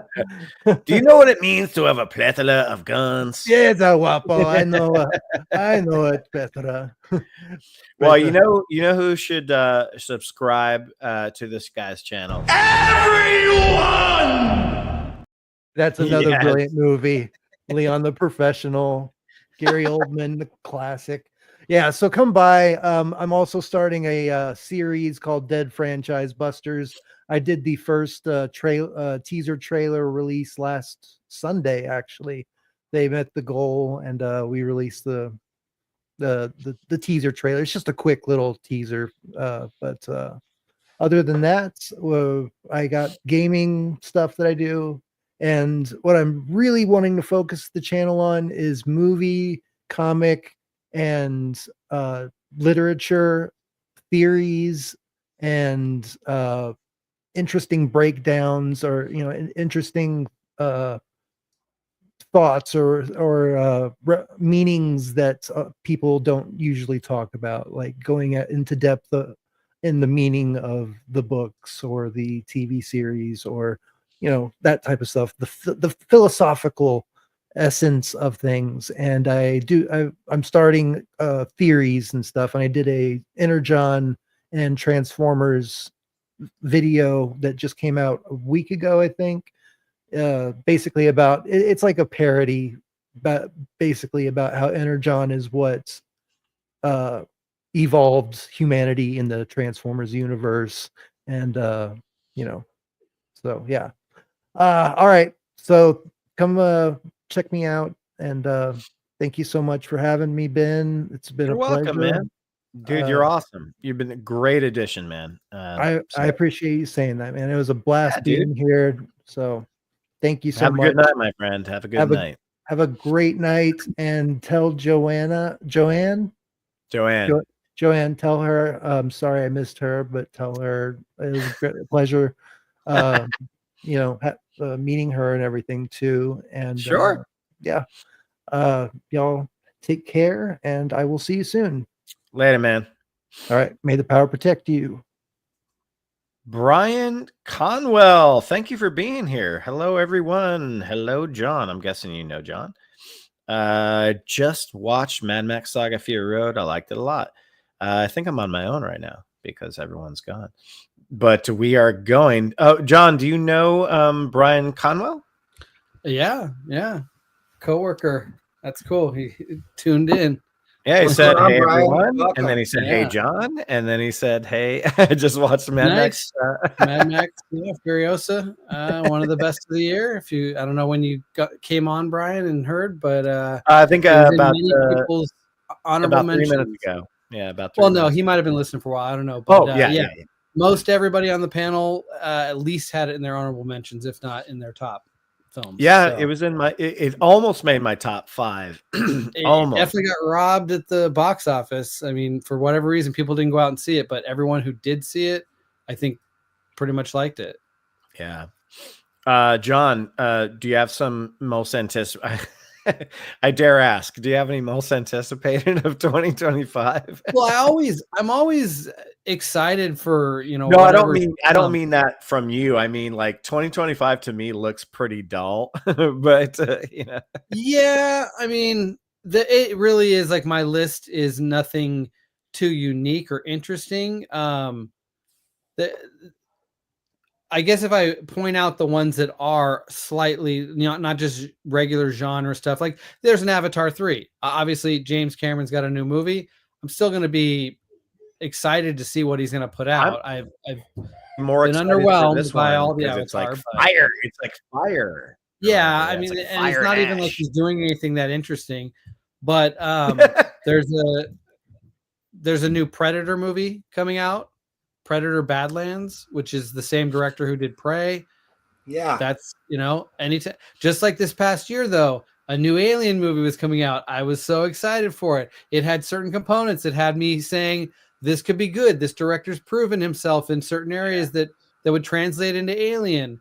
The director of Predator Badlands made Predator Prey, and I liked Prey though. And that turned out pretty good. So yeah, same thing's gonna be there. I'm gonna be excited and ready and at the theater, like, ooh, a new Predator movie.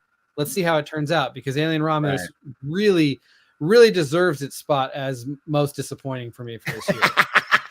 As Bob X. No, I mean, yeah, I don't give a fuck. But Prey actually was a pretty good, because with the franchises, you've got like the initial ones that got everyone excited, like Aliens. Then you got some shit, and then they get the reboot. They kind of get their mojo back. And I feel like the Aliens versus Predator really brought down the Predator franchise. Predator 3 Predator 2 brought it down. Like, no, I like Predator was the OG. But Prey, Predator Prey. I wish Alien Romulus was as good as Prey was, because then I would be I would have been pretty happy with it. So we'll see. Prey has already had one. What was the first sequel to Prey? No, they haven't done a sequel to it. I thought there was another one that came out that was following Prey already before this new one that's coming out. Nope. Okay. All right. Nope. Yeah. But that's one that I have some hopes for coming out. And that new one, which I think they're calling like Badlands Badlands. Yeah. It's going to be in the future. So it's the same director who did Prey. You're going to get a consistency, I think, of quality of film.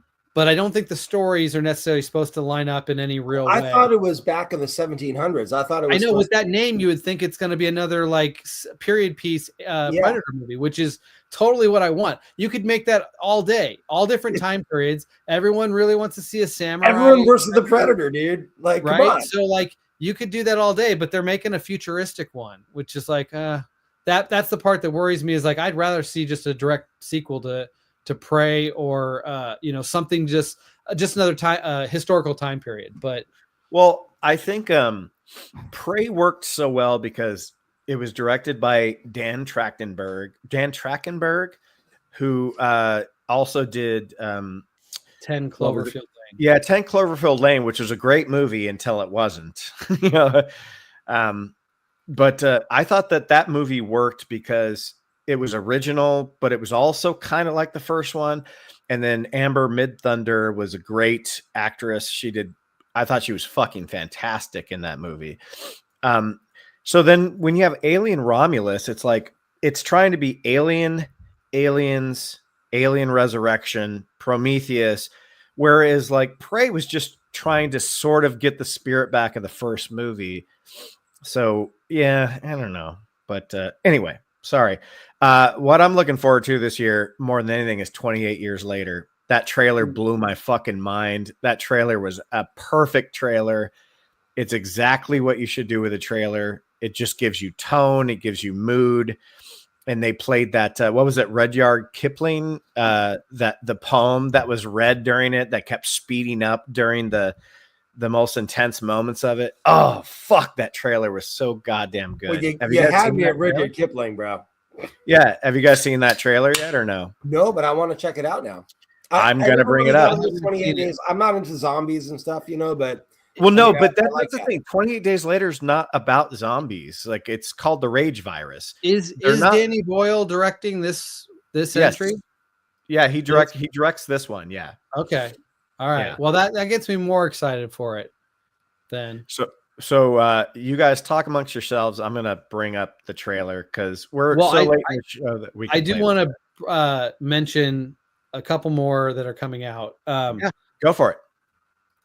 So I'll just throw out a couple like real quick that are, again, like the genre stuff that, I'm always excited for it just because these are the kind of movies that we've always loved our whole lives, but Hollywood produces some crap these days. So we'll see how these are going to turn out. But Tron Ares, big fan of the previous Tron. That's on my list. That's on my list. Yeah. The approach to the score. It doesn't have Daft Punk, but it has Trent Reznor and Atticus Ross, which is pretty good. Yeah. And it's got the dude, which I always love. Come on now. Yeah, I just heard that he's actually coming back. I didn't realize he was even coming back because I thought everyone complained about the last time the de-aging. I guess they won't go that approach again. But what does that mean? The older version is going to be in the movie? I don't know. Dude is still stuck there, I guess. You know, he's like never got Turned out. into like Vapor of the last movie. Who knows? What they'll write whatever they want. James. So, your buddy John, Avatar 3 is going to be the same as 2 and the first. Yeah. one. No. I'm not really interested other than the fact that it's James Cameron. Prey was good, better than the last 3 Predator movies. Yes, agreed. Yes. I thought Prey was spelt wrong. I was praying, pun intended, I'm guessing, that it is finally a good one. I like your buddy. And the greatest stories aren't repeated. Sci-fi formula. Read this one, John. Read this one. I'm looking at something else. Hold on. And James is going crazy. Okay, stop. Oh, James. Honestly, in Prey, the story was good on its own. Whether you had a predator in it or another adversary, like another tribe warrior causing trouble. Yeah. No, I think they did pretty interesting stuff with that, like the way they had featured the rest of the tribe. Clearly with, the female protagonist.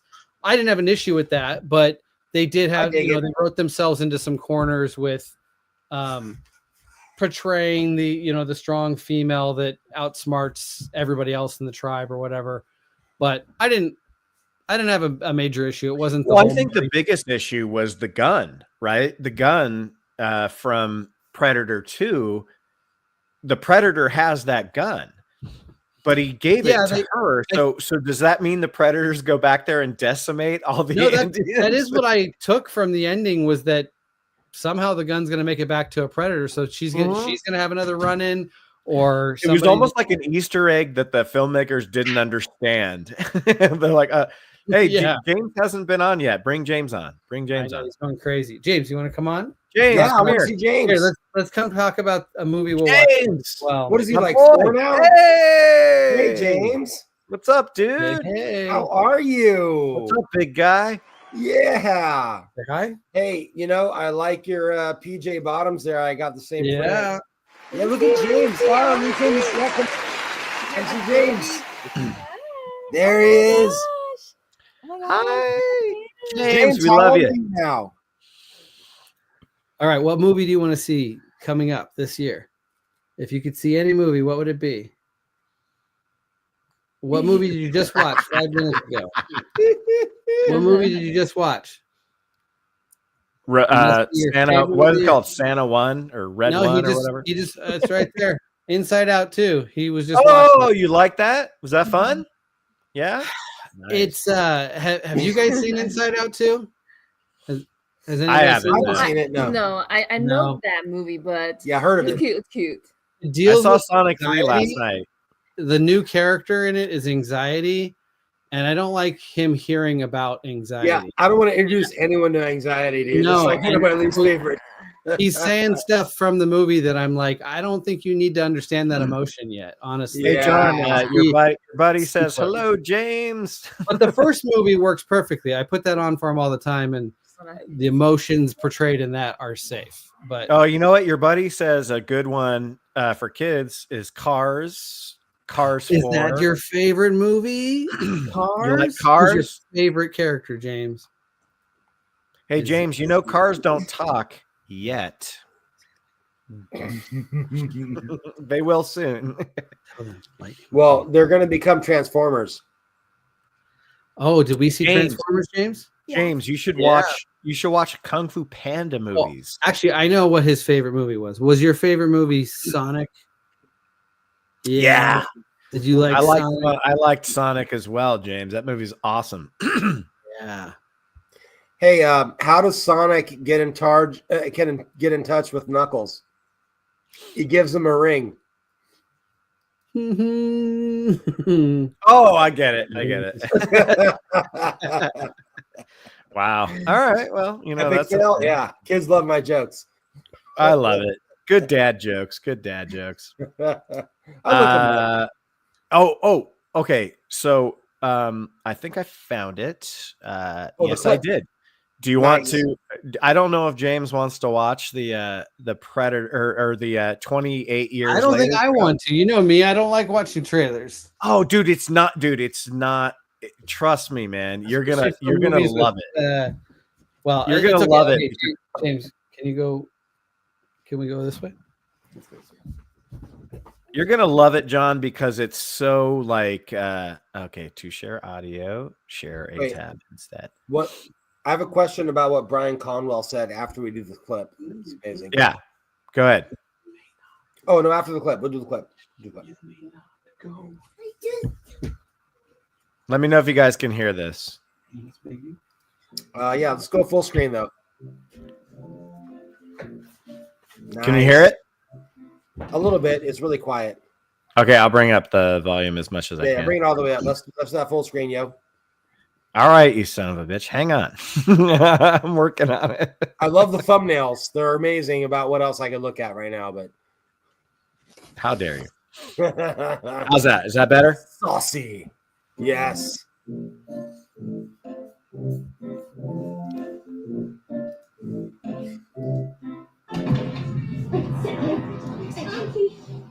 This is the best trailer I think I've ever seen in my life. Whoa.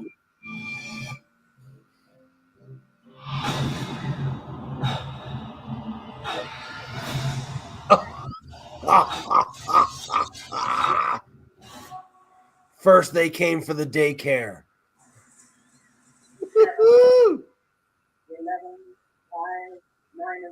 Here's the Rudyard Kipling poem.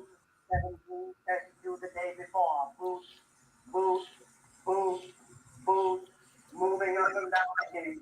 There's no discharge in a war. Don't look at what's in front of you. Boost, boost, boost, boost. Moving up and down the game. Men go mad with watching them. There's no discharge in a war.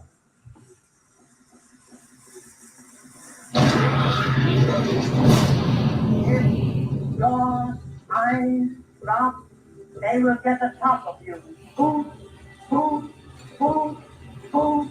Moving up and down again. There's no discharge in the war.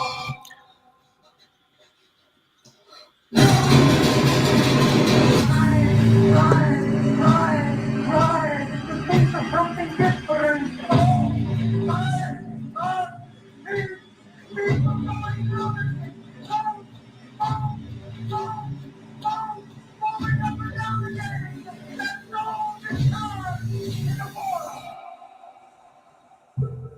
Seven, 6, 11, 5, 4, 17, 32 the day before.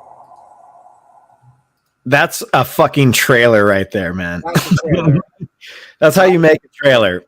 It's just like imagery. Pretty intense.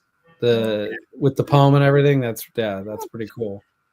Yeah, and it doesn't tell you much about what's going on. You don't. If anything, it makes you ask questions of what's going on. And John, as you saw, directed by Danny Boyle, written by Alex Garland. You're like, because that was the first one. Did he write the original as well? Yeah.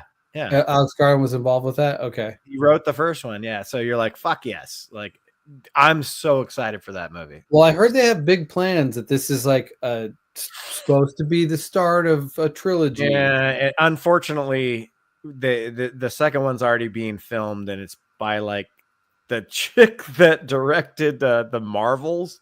So let's not talk about that right now. Oh man, that's not good. Yeah, don't ask me why, but Lee Wanell or something like that, or I don't know what that did. But anyway. No. Mission Impossible: Final Reckoning looks pretty good. Hopefully, it's better than the last one because the last one was pretty shitty. More of the same, you know. Yeah. It looks, especially they cut amazing trailers for sure. You get that music going, you get all that stunt work. That's all you need. I do like that. I don't even know what the big stunt is necessarily they're pushing, but I felt like that last movie. They went too hard on that train thing. And well, they went too hard on him jumping off the motorcycle. On him launching off. Yeah. By the time it happens in the movie, you're just like, whatever. You've seen it already, like 50 times. 500 times.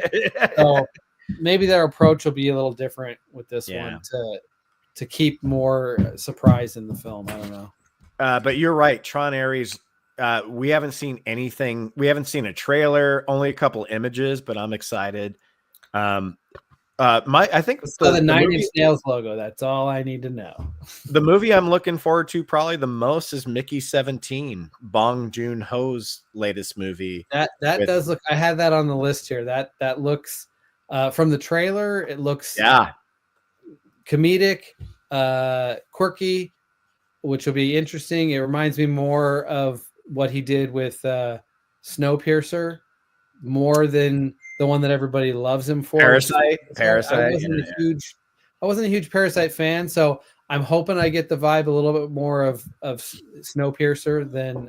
Well, it looks like it's gonna be what's a really dark. What's comedy. the genre and what Mickey's for Mickey 17? Yeah, It looks like it's going to be like a science fiction dark comedy, I guess, John, right? Like, so Robert Pattinson like has this shitty life, and he signs himself up to be killed but cloned, so where he dies every day or something, and he's a clone working on some type of space station. Yeah, but he comes back alive every day. Very dangerous.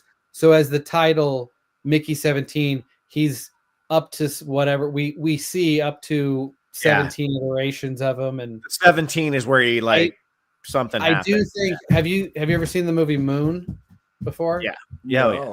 Moon's awesome. Dude, you haven't seen Moon? Oh, you got to watch. Never heard of it. No. Yeah. There's similarities, and they tell you in the trailer kind of where the story may go, which has similarities to that movie as well. So, I would watch Moon first because Moon's excellent.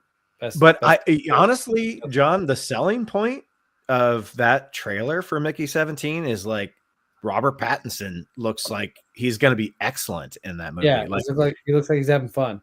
Yeah, he does. He really does. What else you guys got? Well, I know, John, you probably got Flight Risk, I'm guessing, right? Right next to Mickey 17, I have Flight Risk. Yeah.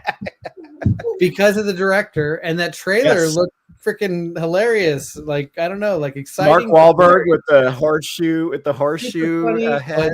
Yeah, like actually looks kind of fun and exciting. Because it's Mel Gibson, I'm like super excited to see it. Yeah. I have a question about what Brian Conwell said back at 942. So, is it true a live action G.I. Joe and Transformers together in one film? They've been saying that for a long time. But I don't know. Is that on the slate for release in 25? Oh no, not. I don't think they've made any movement on it. There's no director. They haven't done anything with it. But I think that like that last Transformers movie had like a stinger or something. Yeah, they ended Rise of the Beast, if that's what they called that one. They ended that one with whatever the human character being recruited by somebody from the G.I. Joe force or whatever.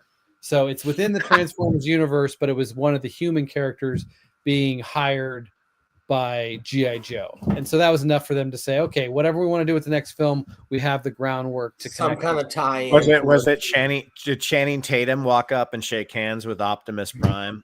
I don't even remember who they featured doing it, but I'll be your bro. You know what? We should team up. Let me teach you how to dance.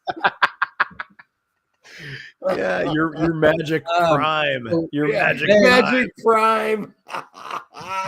Ben, one that I'm wondering what your thoughts are. How to Train Your Dragon live action remake. I will never watch it because even though it's the same person who made the original. I understand that, but that trilogy is my favorite animation of everything that's ever existed. There's nothing better to me than the three How to Train Your Dragon movies. So to me, it's I've actually been meaning to do a video on how perfect of a trilogy those movies are. Well, that would be a good time to do it. Yeah, I don't have any interest. I love it that Gerard Butler is actually playing Stoic. That's cool. But have you seen the trailers? Like Hiccup looks exactly the same. They're just using the CGI Hiccup again. So it's like, why are you making this movie? Yeah, it doesn't really, from what I saw, it doesn't have a strong reason to exist. Or Like not hiccup. most- I'm sorry. I meant toothless. Toothless. Yeah. But like most of these reimagining or live action updates of animated movies, they're making one for Snow Moana. White.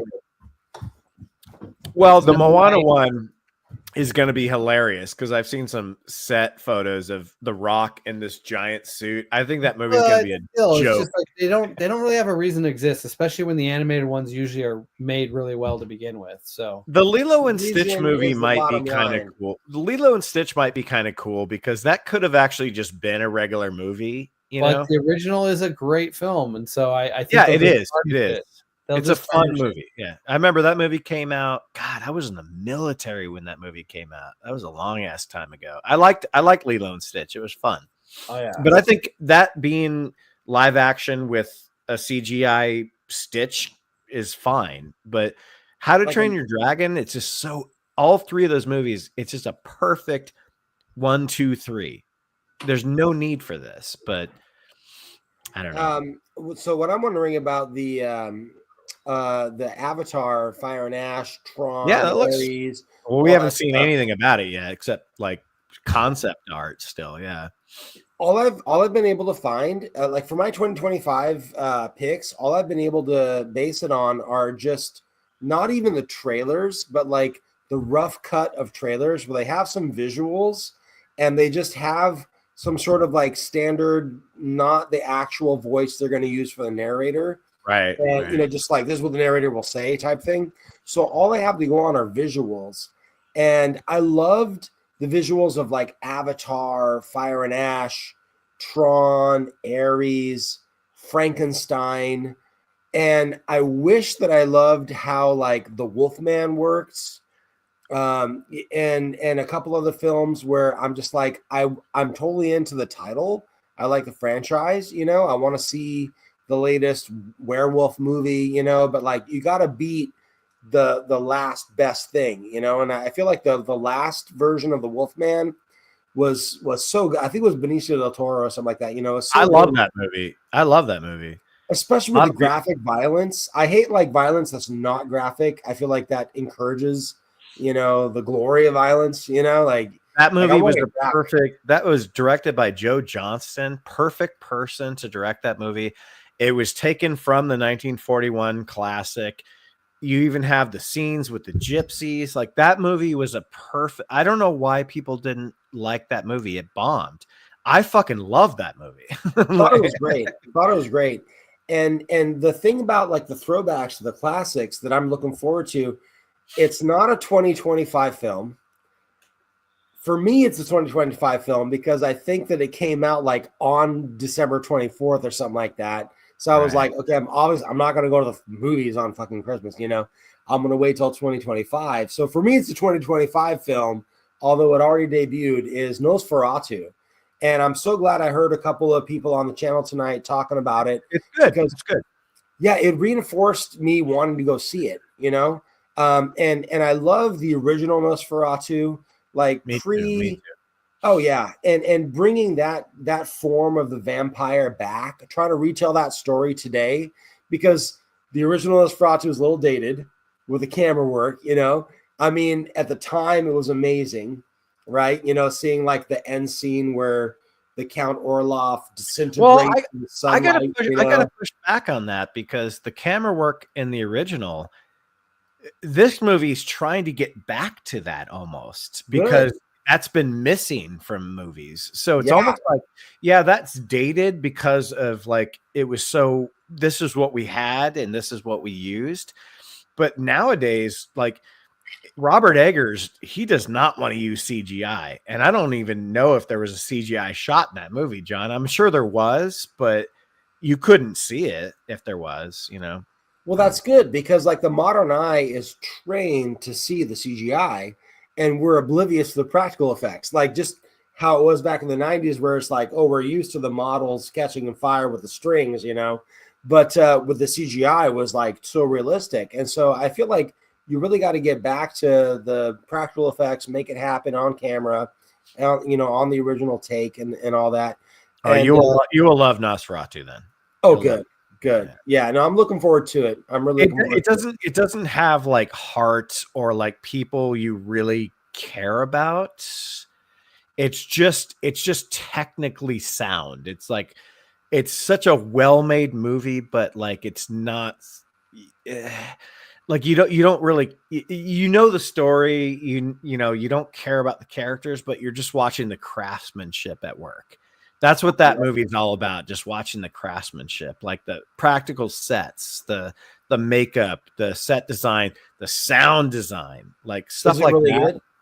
Oh, all that stuff is fucking Oscar worthy, but as far as like caring about anybody, you're probably not going to care about it. Not like Keanu Reeves. Is it Oscar worthy?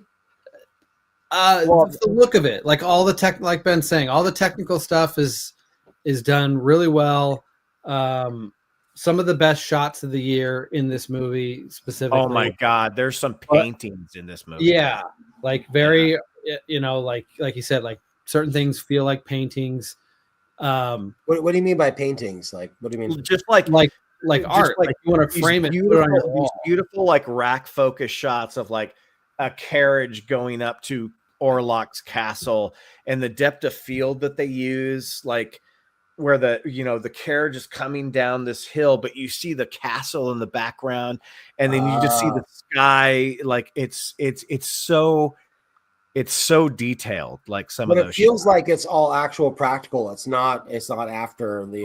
Well, as far as I know, most of it's. But it looks and it feels practical. See, that's very valuable. You know, like I really want that. Like I hate it when I can see. I mean, I feel really good about myself when I'm like, oh, you know how they did this shot? Here's how they did the shot. Let me break it down for you. You know, like like that part of it. Like I feel good, but like I'd rather be fooled. You know, I think that if you watched this movie when you walked out of it, Bobek, knowing you and your sense of film, which I think I know pretty well, I think you'd walk out going, "This movie was gorgeous." Awesome. I don't know if you'd probably have the same thoughts that John and I had. Like, well, I didn't really I didn't really levitate to anybody, but it's just a gorgeous thing to look at, you know? So, and Brian says, I really enjoyed Shadow of the Vampire. Me too.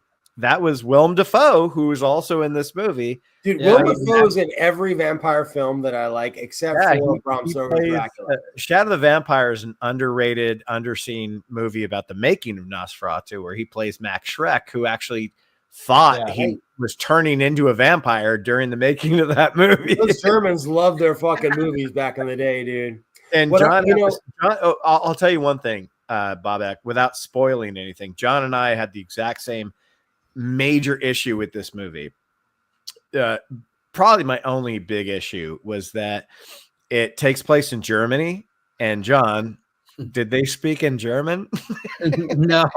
British accents, right? British accents. British accents. In any other movie, that would be fine. But Robert Eggers, like Robert Eggers' approach through 3 movies. He's been very authentic in 3 different time periods with 3 different 3 different dialects and 3 different languages, and his approach has always been like as authentic as possible. Historian, he's setting a high benchmark for filmmakers to really nail that aspect of their movie. And then this one, out of the blue, everyone's just British, so theatrical and British in this supposed German, set story. I've got 2 words for you, buddy. Mainstream audience. Yeah, what you understand is the movie is approaching, $100 million or whatever at the box office. It's clearly working, but John, it stands out. And I've never been one who's like, oh, I can't watch Robin Hood because of Kevin Costner. Like, I don't get bugged by Kevin Costner's American accent in Robin Hood. But in this one, because of it being Robert Eggers, it stood out and was like, that's not Christian working. Slater sounded like a surfer.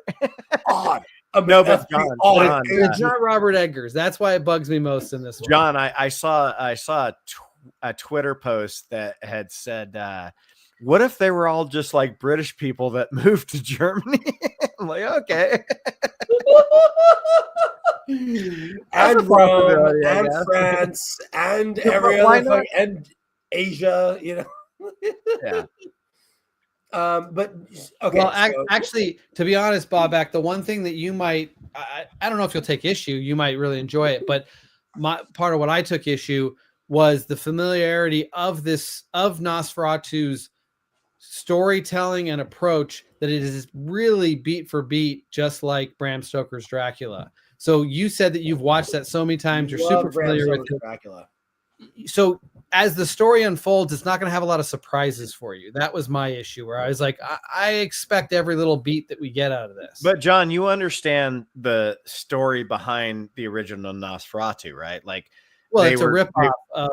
Well, they ripped it off. They changed the names. They changed the names. They took out a few characters, and then Bram Stoker's wife sued the original filmmakers of Nosferatu for plagiarism, or not plagiarism, but for stealing copyright infringement. But the problem is that everyone that had made that movie was dead, so there was no money to sue them for. Because they blew it all on cocaine and hookers. Yeah, but no, Nosferatu was a blatant ripoff, and they knew it was. Yeah, they just changed the names, changed a few things, took out some character, like they took out the Dracula's like henchwomen, like the women, like that's not in there. Dracula. Yeah, and they took out the romanticism and they made it more about like loneliness instead of like romance. You know, it was the 20s, the 30s, like dude. It was the 20s. It was the 20s. Yeah.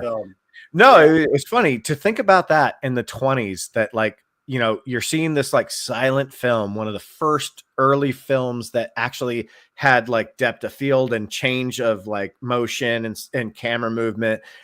And then you're like, hey, this is Dracula. This, like, my husband wrote this or whatever, but it's different. And then you try to sue them back in like the cowboy days. You're like, well, did she win? No, because she won, but they didn't have any money to sue. Yeah, right. Yeah, they're all bankrupt. It was a crazy time back in the heyday of all the films and everything. And I love getting into it. A couple of the things about 2025 that I'm looking forward to that are kind of looking backwards as well. And again, all I have are the visuals of the trailer, right? So the visuals of the Wolfman trailer, I was like, no, thank you. I'm not down. That movie looks like shit, dude. It looked really bad to me. But the visuals of the Frankenstein trailer, the Frankenstein trailer's visuals, I don't know if you guys checked it out at all. But I didn't even know there was a Frankenstein movie coming out. Is that the Christian Bale thing? I mean, I got it off IMDb's like 2025 releases or whatever. But I think it's Maggie Gyllenhaal directed Christian Bale. Oh! I heard it's called The Bride, right? No, it's called straight up. Maggie Gyllenhaal's movie's called The Bride, and Christian Bale plays the Frankenstein monster. Yeah. Is that what it is? Yeah. That is one that is coming out this year. I don't know if that's if another Frankenstein. There might be. I think this one is just called straight up Frankenstein. Oscar Isaac, Mia Goth. I'm not sure. I haven't heard of that one at all. You know what? That might be Benicio del Toro. He was Toro. No, but Del Toro. Guillermo del Toro. Guillermo del Toro. Like, maybe he knows how to do creepy shit. Dude. Guillermo del Toro disturbs me. Yeah. Guillermo del Toro doing Frankenstein could not be more perfect, in my opinion. The trailer that I saw, it doesn't have like the narrator's voice. It just has someone else saying, "This is what the narrator will say." You know? Can you put the trailer in the private chat? Yeah, I got it queued up. You guys want to see it? I've not even fucking heard of that movie. Yeah, check this out. Here we go. I've heard of everything this year. Let me know when to start it. I think it's one that's not sure if it's going to get an actual release date in 2025. It might. Are you putting the link in the private chat, Babek, or no? I'm going to stream it on my. I got it queued up. I'll stream it on my screen. Wait, you guys still see me, right? No, we can't see you at all. Is it a black? Oh, hold on. Is it a black screen? We can see you. Yeah. Wait, now hold on. Now is it a black screen now? No, it's you, dude. Just put the link in, and I'll play it. Okay, here. Let me give you the link real quick. Here, hold on. Sorry. I'm not sure how all this Okay, works. okay. Copying the link. Where should I paste it? Private chat. Private chat. Okay. See private chat on the right hand side. Yeah. Yep. Put it in Here we there. go. I'll pump this motherfucker out. Yeah, for check him. it out, dude. Did it go through? There we go. Yeah, I think you should see it. Yeah, I got it, brother. Oh my god, I didn't even, dude. How the fuck did this movie get past me? I didn't even know this was a thing. It's a black scale, like visual, all at night. You know. That sounds racist. I don't know what to call it. It's not grayscale. It's like very dark. Oh god, the first look of it, dude. This looks like a fucking direct to fucking sci-fi. All right. I'll play it. I don't know if this is a real movie, but we're gonna play it anyway. Fucking Bob. This is one of Joanne's choices for clown movies. This is gonna be one of those like, it's not Transformers, it's Transmorphers. Yeah. All right, it's not freaking Stein, it's freaking Steen. It's Frankenstein. Yeah, let's see, John. We'll be able to tell right off the bat from the studio. Frankenstein. KH Studio. Yeah, this movie ain't a real movie. Well, it says Oscar Isaacs and Mia Goth. Can you hear it? You go for it. Can you hear it though? No. Wait. Can you hear this? Yes. Okay. What is a man if not a god denied his creation? Okay, Universal. All right. Life, fragile as it is, bends to the will of science and obsession. The boundary between genius and madness is razor thin, and I have walked it alone. I think this is a fake trailer, but we're going to keep watching. I believe there's an invisible bridge between life and death.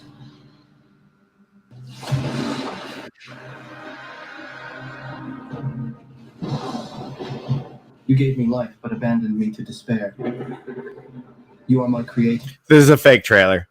At 51,000 views, it's a fake trailer, but we'll keep watching. Well, no, the audio, like the narrator's voice isn't the real one, but the visuals look like they're from a movie. I don't know.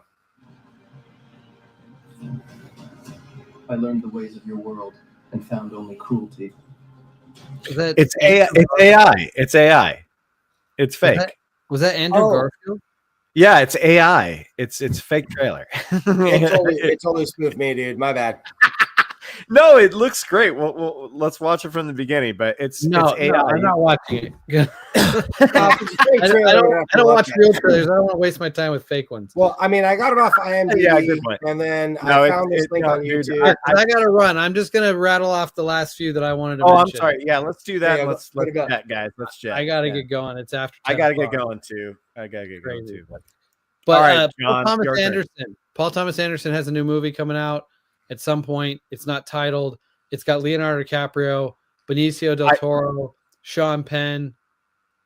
I love how he says when people go, "What is your movie about?" He goes, "Man, I really got to sit down and think about this," and that makes me so excited to see his movie. and honestly, I feel like a lot of his movies remain untitled till kind of the last minute. Like, really, what he's gonna call it? It's not like a premise movie in any way. He could call it anything he wants at the last minute, and it'll probably be genius. So we'll see. But so he's got a new movie. Joseph Kosinski is his next movie not his next movie after Top Gun. I guess he made some shitty streaming movie, but he's got a movie about F1 racing with Brad Pitt. It looks amazing, dude. It looks Shark amazing. Ninja, my company, is the sponsor of his race company. His race car in the film is sponsored by Shark Ninja. So our advertising is all over that movie. So kind of excited to see how that's going to turn out. F1, right? F1 is what they're calling F1. I guess it cost $300 million to make. I guess we'll find out why when we see it. But what's the average film cost, dude? I don't know, but 40 million. Horror movie that's coming out. Ryan Coogler directed, called Sinners, with Michael B. Jordan, where he's playing it's something to do with vampires. Bobak, you might dig it. I think it's like Love vampires. I think it might be like Depression era. No, I vampire think it's story. like, isn't it like yeah, you're right. It's like Depression era vampire. Yeah, I saw that. Yeah. So I don't know. That one could be interesting. Jurassic World has a new one. The director, has done good work in the past. Maybe we'll get something good out of it. I don't know. I hope the dinosaurs look good. I don't know. Scarlett Johansson, show us your tits. Yeah. That's all I want. I'm safe. Okay, I've got like 25. I've got 2 that I want to mention at the very end. 3 here that are kind of the exciting ones. But I'll mention this one. This one's very interesting. The Naked Gun is getting an update with Liam Neeson. Yeah, can he play Frank Drebin though? I mean, is he funny? And he's supposed to be Frank Drebin's son, is what I heard. So he's Frank Drebin Jr. Yeah. Okay, we'll see. If you remember, Leslie Nielsen was a serious actor, and that's why they wanted him to be in Police Squad, because he played it so straight. So I think Liam Neeson might work perfectly. I think it's fucking perfect. I am interested. As we pointed out, comedies don't even exist in this world anymore. So that's one that I can get behind and be like, all right, let's see what you got. But you can't get away nowadays with like, hey, let's go talk out in the Asian garden, and there's a bunch of Asian people standing in pots. No. But I look forward to them trying. Okay, so the last ones I want to mention, to be honest, as I look at this, I'm going to reverse what I think is probably the most exciting of the bunch. I would say Superman is what I was going to say is my most anticipated. Some of that just has to do with nostalgia and the whole really getting into that. It looks good. Reeves trailer though. The trailer looks good. The trailer looks okay. Yeah. It uses the music, which is the music crypto in it. I love, dude. I used to, some of my favorite Superman comics had crypto in it. I love crypto. No, but the trailer where he crash lands into the ice and the dog, crypto the dog. Yeah, I love Crypto the dog. It got me interested. All right. Yeah. But I mean, crypto it's also a huge part of the comics, man. Just not in the movies. A big part of the excitement or interest and anticipation. Part of the anticipation is that James Gunn is trying to do something, launching the new version of the DCU, having experience working within the Marvel machine, seeing what happened the first time.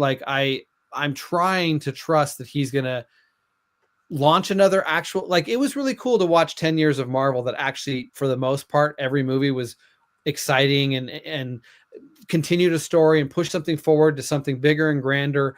Not everything was perfect, but it was a really good some of the best. It was a good run. I would like to see another opportunity of that within the DC universe. So I'm really trying to get behind this, hopefully working out.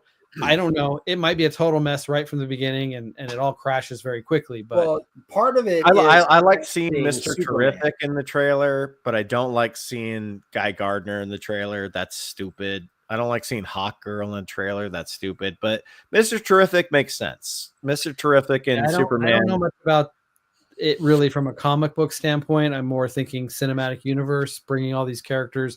Okay, well, let's break it down to brass tacks. The guy looks good as Superman, in my opinion.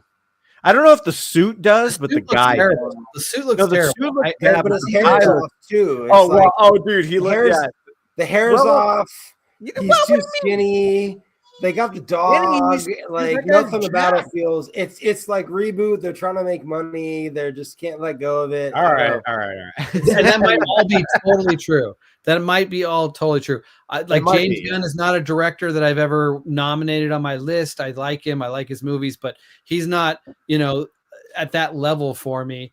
In fact, that's why I had it as my most anticipated from just kind of the general overall. But I'm gonna revise that because I think when I put the director's stamp on this movie, I think this might actually be the most exciting movie to come out in 2025. Is going to be an update, remake, or retelling of the actual novel or short story instead of 1987 film. We've got a remake of The Running Man coming out. Yeah, made by Edgar Wright. Is that going to be good though? I was And wondering made by about Edgar Wright. Edgar Wright, yeah. who made Hot Fuzz, Shaun of the Dead, Baby Driver. None of those are The Running Man though. Like those. No, It's it's going to be. I think But he could. remember, I think with that Bob, material, like, he could do did something Baby very Driver, interesting. So he did Baby Driver, so he can shoot He and can do edit something very action. interesting. And the Yeah. cast is Glenn Powell in the lead. Perfect. Very charming, very fun. Great, just great. Because they're charisma on going off screen. of the book and not the movie, so it's way better casting. Yeah. And then Josh Brolin as the game show host guy. He's great, but whatever. How different is the book from the movie? I don't Way know, different. but it's more about the Edgar Wright. Edgar the Wright difference has me is that excited for the that. lead character is not Arnold Schwarzenegger. He's a regular guy. It's not like super ripped, But with a it'll model still have to wife do with having doing to the strive. camera at work. No, but John, I totally forgot about that one. I'm looking forward to that too. Yeah, that might be my most anticipated from kind of a director's standpoint. Obviously James Cameron, he's my favorite filmmaker and still is, but Dude, diminishing returns right now. that movie, man. Dude, Avatar, Fire and Ice, not Fire and Ice, Fire when's and that Water? coming out, John? Fire and No, I think December. Running Man's It'll coming be out in the November. The big December. If release. that movie is good, Ding dong! Okay, but what honestly could be my most anticipated movie of the year, the one I'm going to save here for the very last. I want to say Running Man really is kind of now leading the charge for me, but the one that when I heard about it, and there is a little clip online that got me excited for this. Bridget Jones 4. My wife and I will be excited for that. Yes, we've enjoyed all of That's those actually things. coming out. Yeah. We are excited about that. Malbec fell next over in his Christmas, chair. coming out to compete against Avatar is an update. Again, these are all updates and remakes. Remake of Anaconda with Paul Rudd and Jack Black. And it looks like it could be freaking hilarious. Wait, hold on. Did you say Jack Black? Jack Black and Paul Rudd in an Anaconda movie that comes out for Christmas next year. Supposedly, from what I've heard, and there's been a lot of rumors, like it's about like these two brothers that go to like reshoot the Anaconda movie, and it's super meta or They something. find a real anaconda. And so it's a straight up comedy kind of remake, but more like a spoof on the original. But I think they're calling it Anacondas. I might be less interested if it's a spoof, but like if it's truly spoof humor, I was hoping for a little bit of violence. I know that gore, like Owen Wilson Snake. is going to be in it. I'm interested in that. Is it a spoof or is it meta? I think it's both, but we don't know shit. The The only thing theater. we've seen on it is like Paul Rudd and Jack Black talking about it on some clip, right? That's all we've seen. Yeah, they're standing in front of a fake snake and they're. But talking. I'm interested. Yeah, and it was, that one's the got my- best thing about that, John, was that Jack Black finally shaved that fucking beard off in that clip, because That's how like you he's get been rid of the doing gray. this like black white beard for years, and it's like, dude, Well, shave has that it- thing. He has it in the Minecraft movie. Whatever. No, I know. his- He has it in that, but it's like shave that off, and he looks a lot younger when he shaves it. He looks a lot we all do, younger. buddy. We all do. Hey, hold on. All right. Is the Wait, Minecraft movie John, already out? I got two more. Quick. What's your question, Really Bobak? quick. Let's do it. What was your question, Bobak? Oh, Minecraft movie is already out, or is it? No, coming that's out? like in April or something. Okay. I don't know anything about Minecraft, but I keep seeing the trailer kind of. My students will love it. Push because I go see all the kids movies now with James, so I see trailers like that more often than anything else. And Brian. it's some big deal that he's comes out and says, "I'm Steve." Even James was repeating it, and I'm like, He's just what is basically, it? I'm Jack Black. Who the fuck is Steve, bro? Brian, yes, you are in the good company. We love Tropic Thunder. Actually, to me, my favorite character, I'm one of the few people that thought that Jack Black was the funniest character in that movie. Yeah.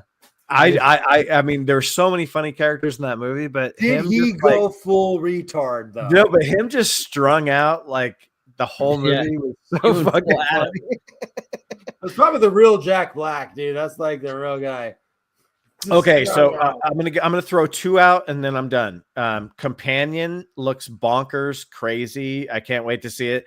John, I'm sure if you've been to the movies in the last couple of months, you've seen like it's where the woman's hand starts catching on fire and she's like crying or whatever. It's like it has Jack Quaid in it. It looks so weird. It's a horror movie.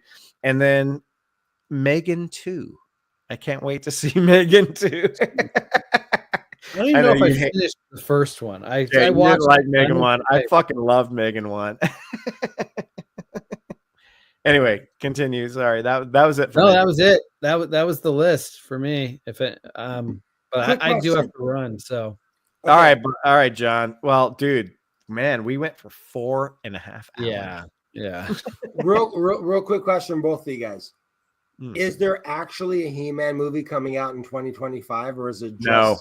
It's I not. don't believe it's never going to happen.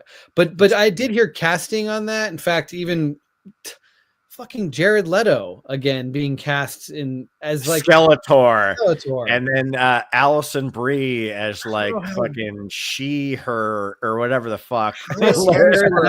Evil Lynn. Dude, that movie's been cast 50 times. Coming out. Yeah, maybe they're not really any closer to actually getting something out, but there was a lot of casting news about it, so it's probably a 2026 if it's coming. Yeah, well, I would love to see that, because most people today don't know about He-Man, so it'd be super fresh, new franchise. Well, my favorite is the porn version, Masters of the Pooniverse, and that's all I care about. Like that'll always be there. That came out in the 90s. Masters of the Pooniverse. I don't need anything else. So, Masters of the Spideyverse. All right. Well, I guess we'll end this. Anybody else have anything left to say before we say goodnight? I just want to say one thing to you, everybody. Can we raise our glasses and just yes, we can. Really quickly say, we drink your cinema. Yeah. Happy New Year, everybody, and stay safe, everyone in Los Angeles. Let's hope 2025 is a much better year than 2024 at the movies. Let's hope that 2025 is the best year we've ever had at the movies, because 2024 was the worst. I'm sure it was.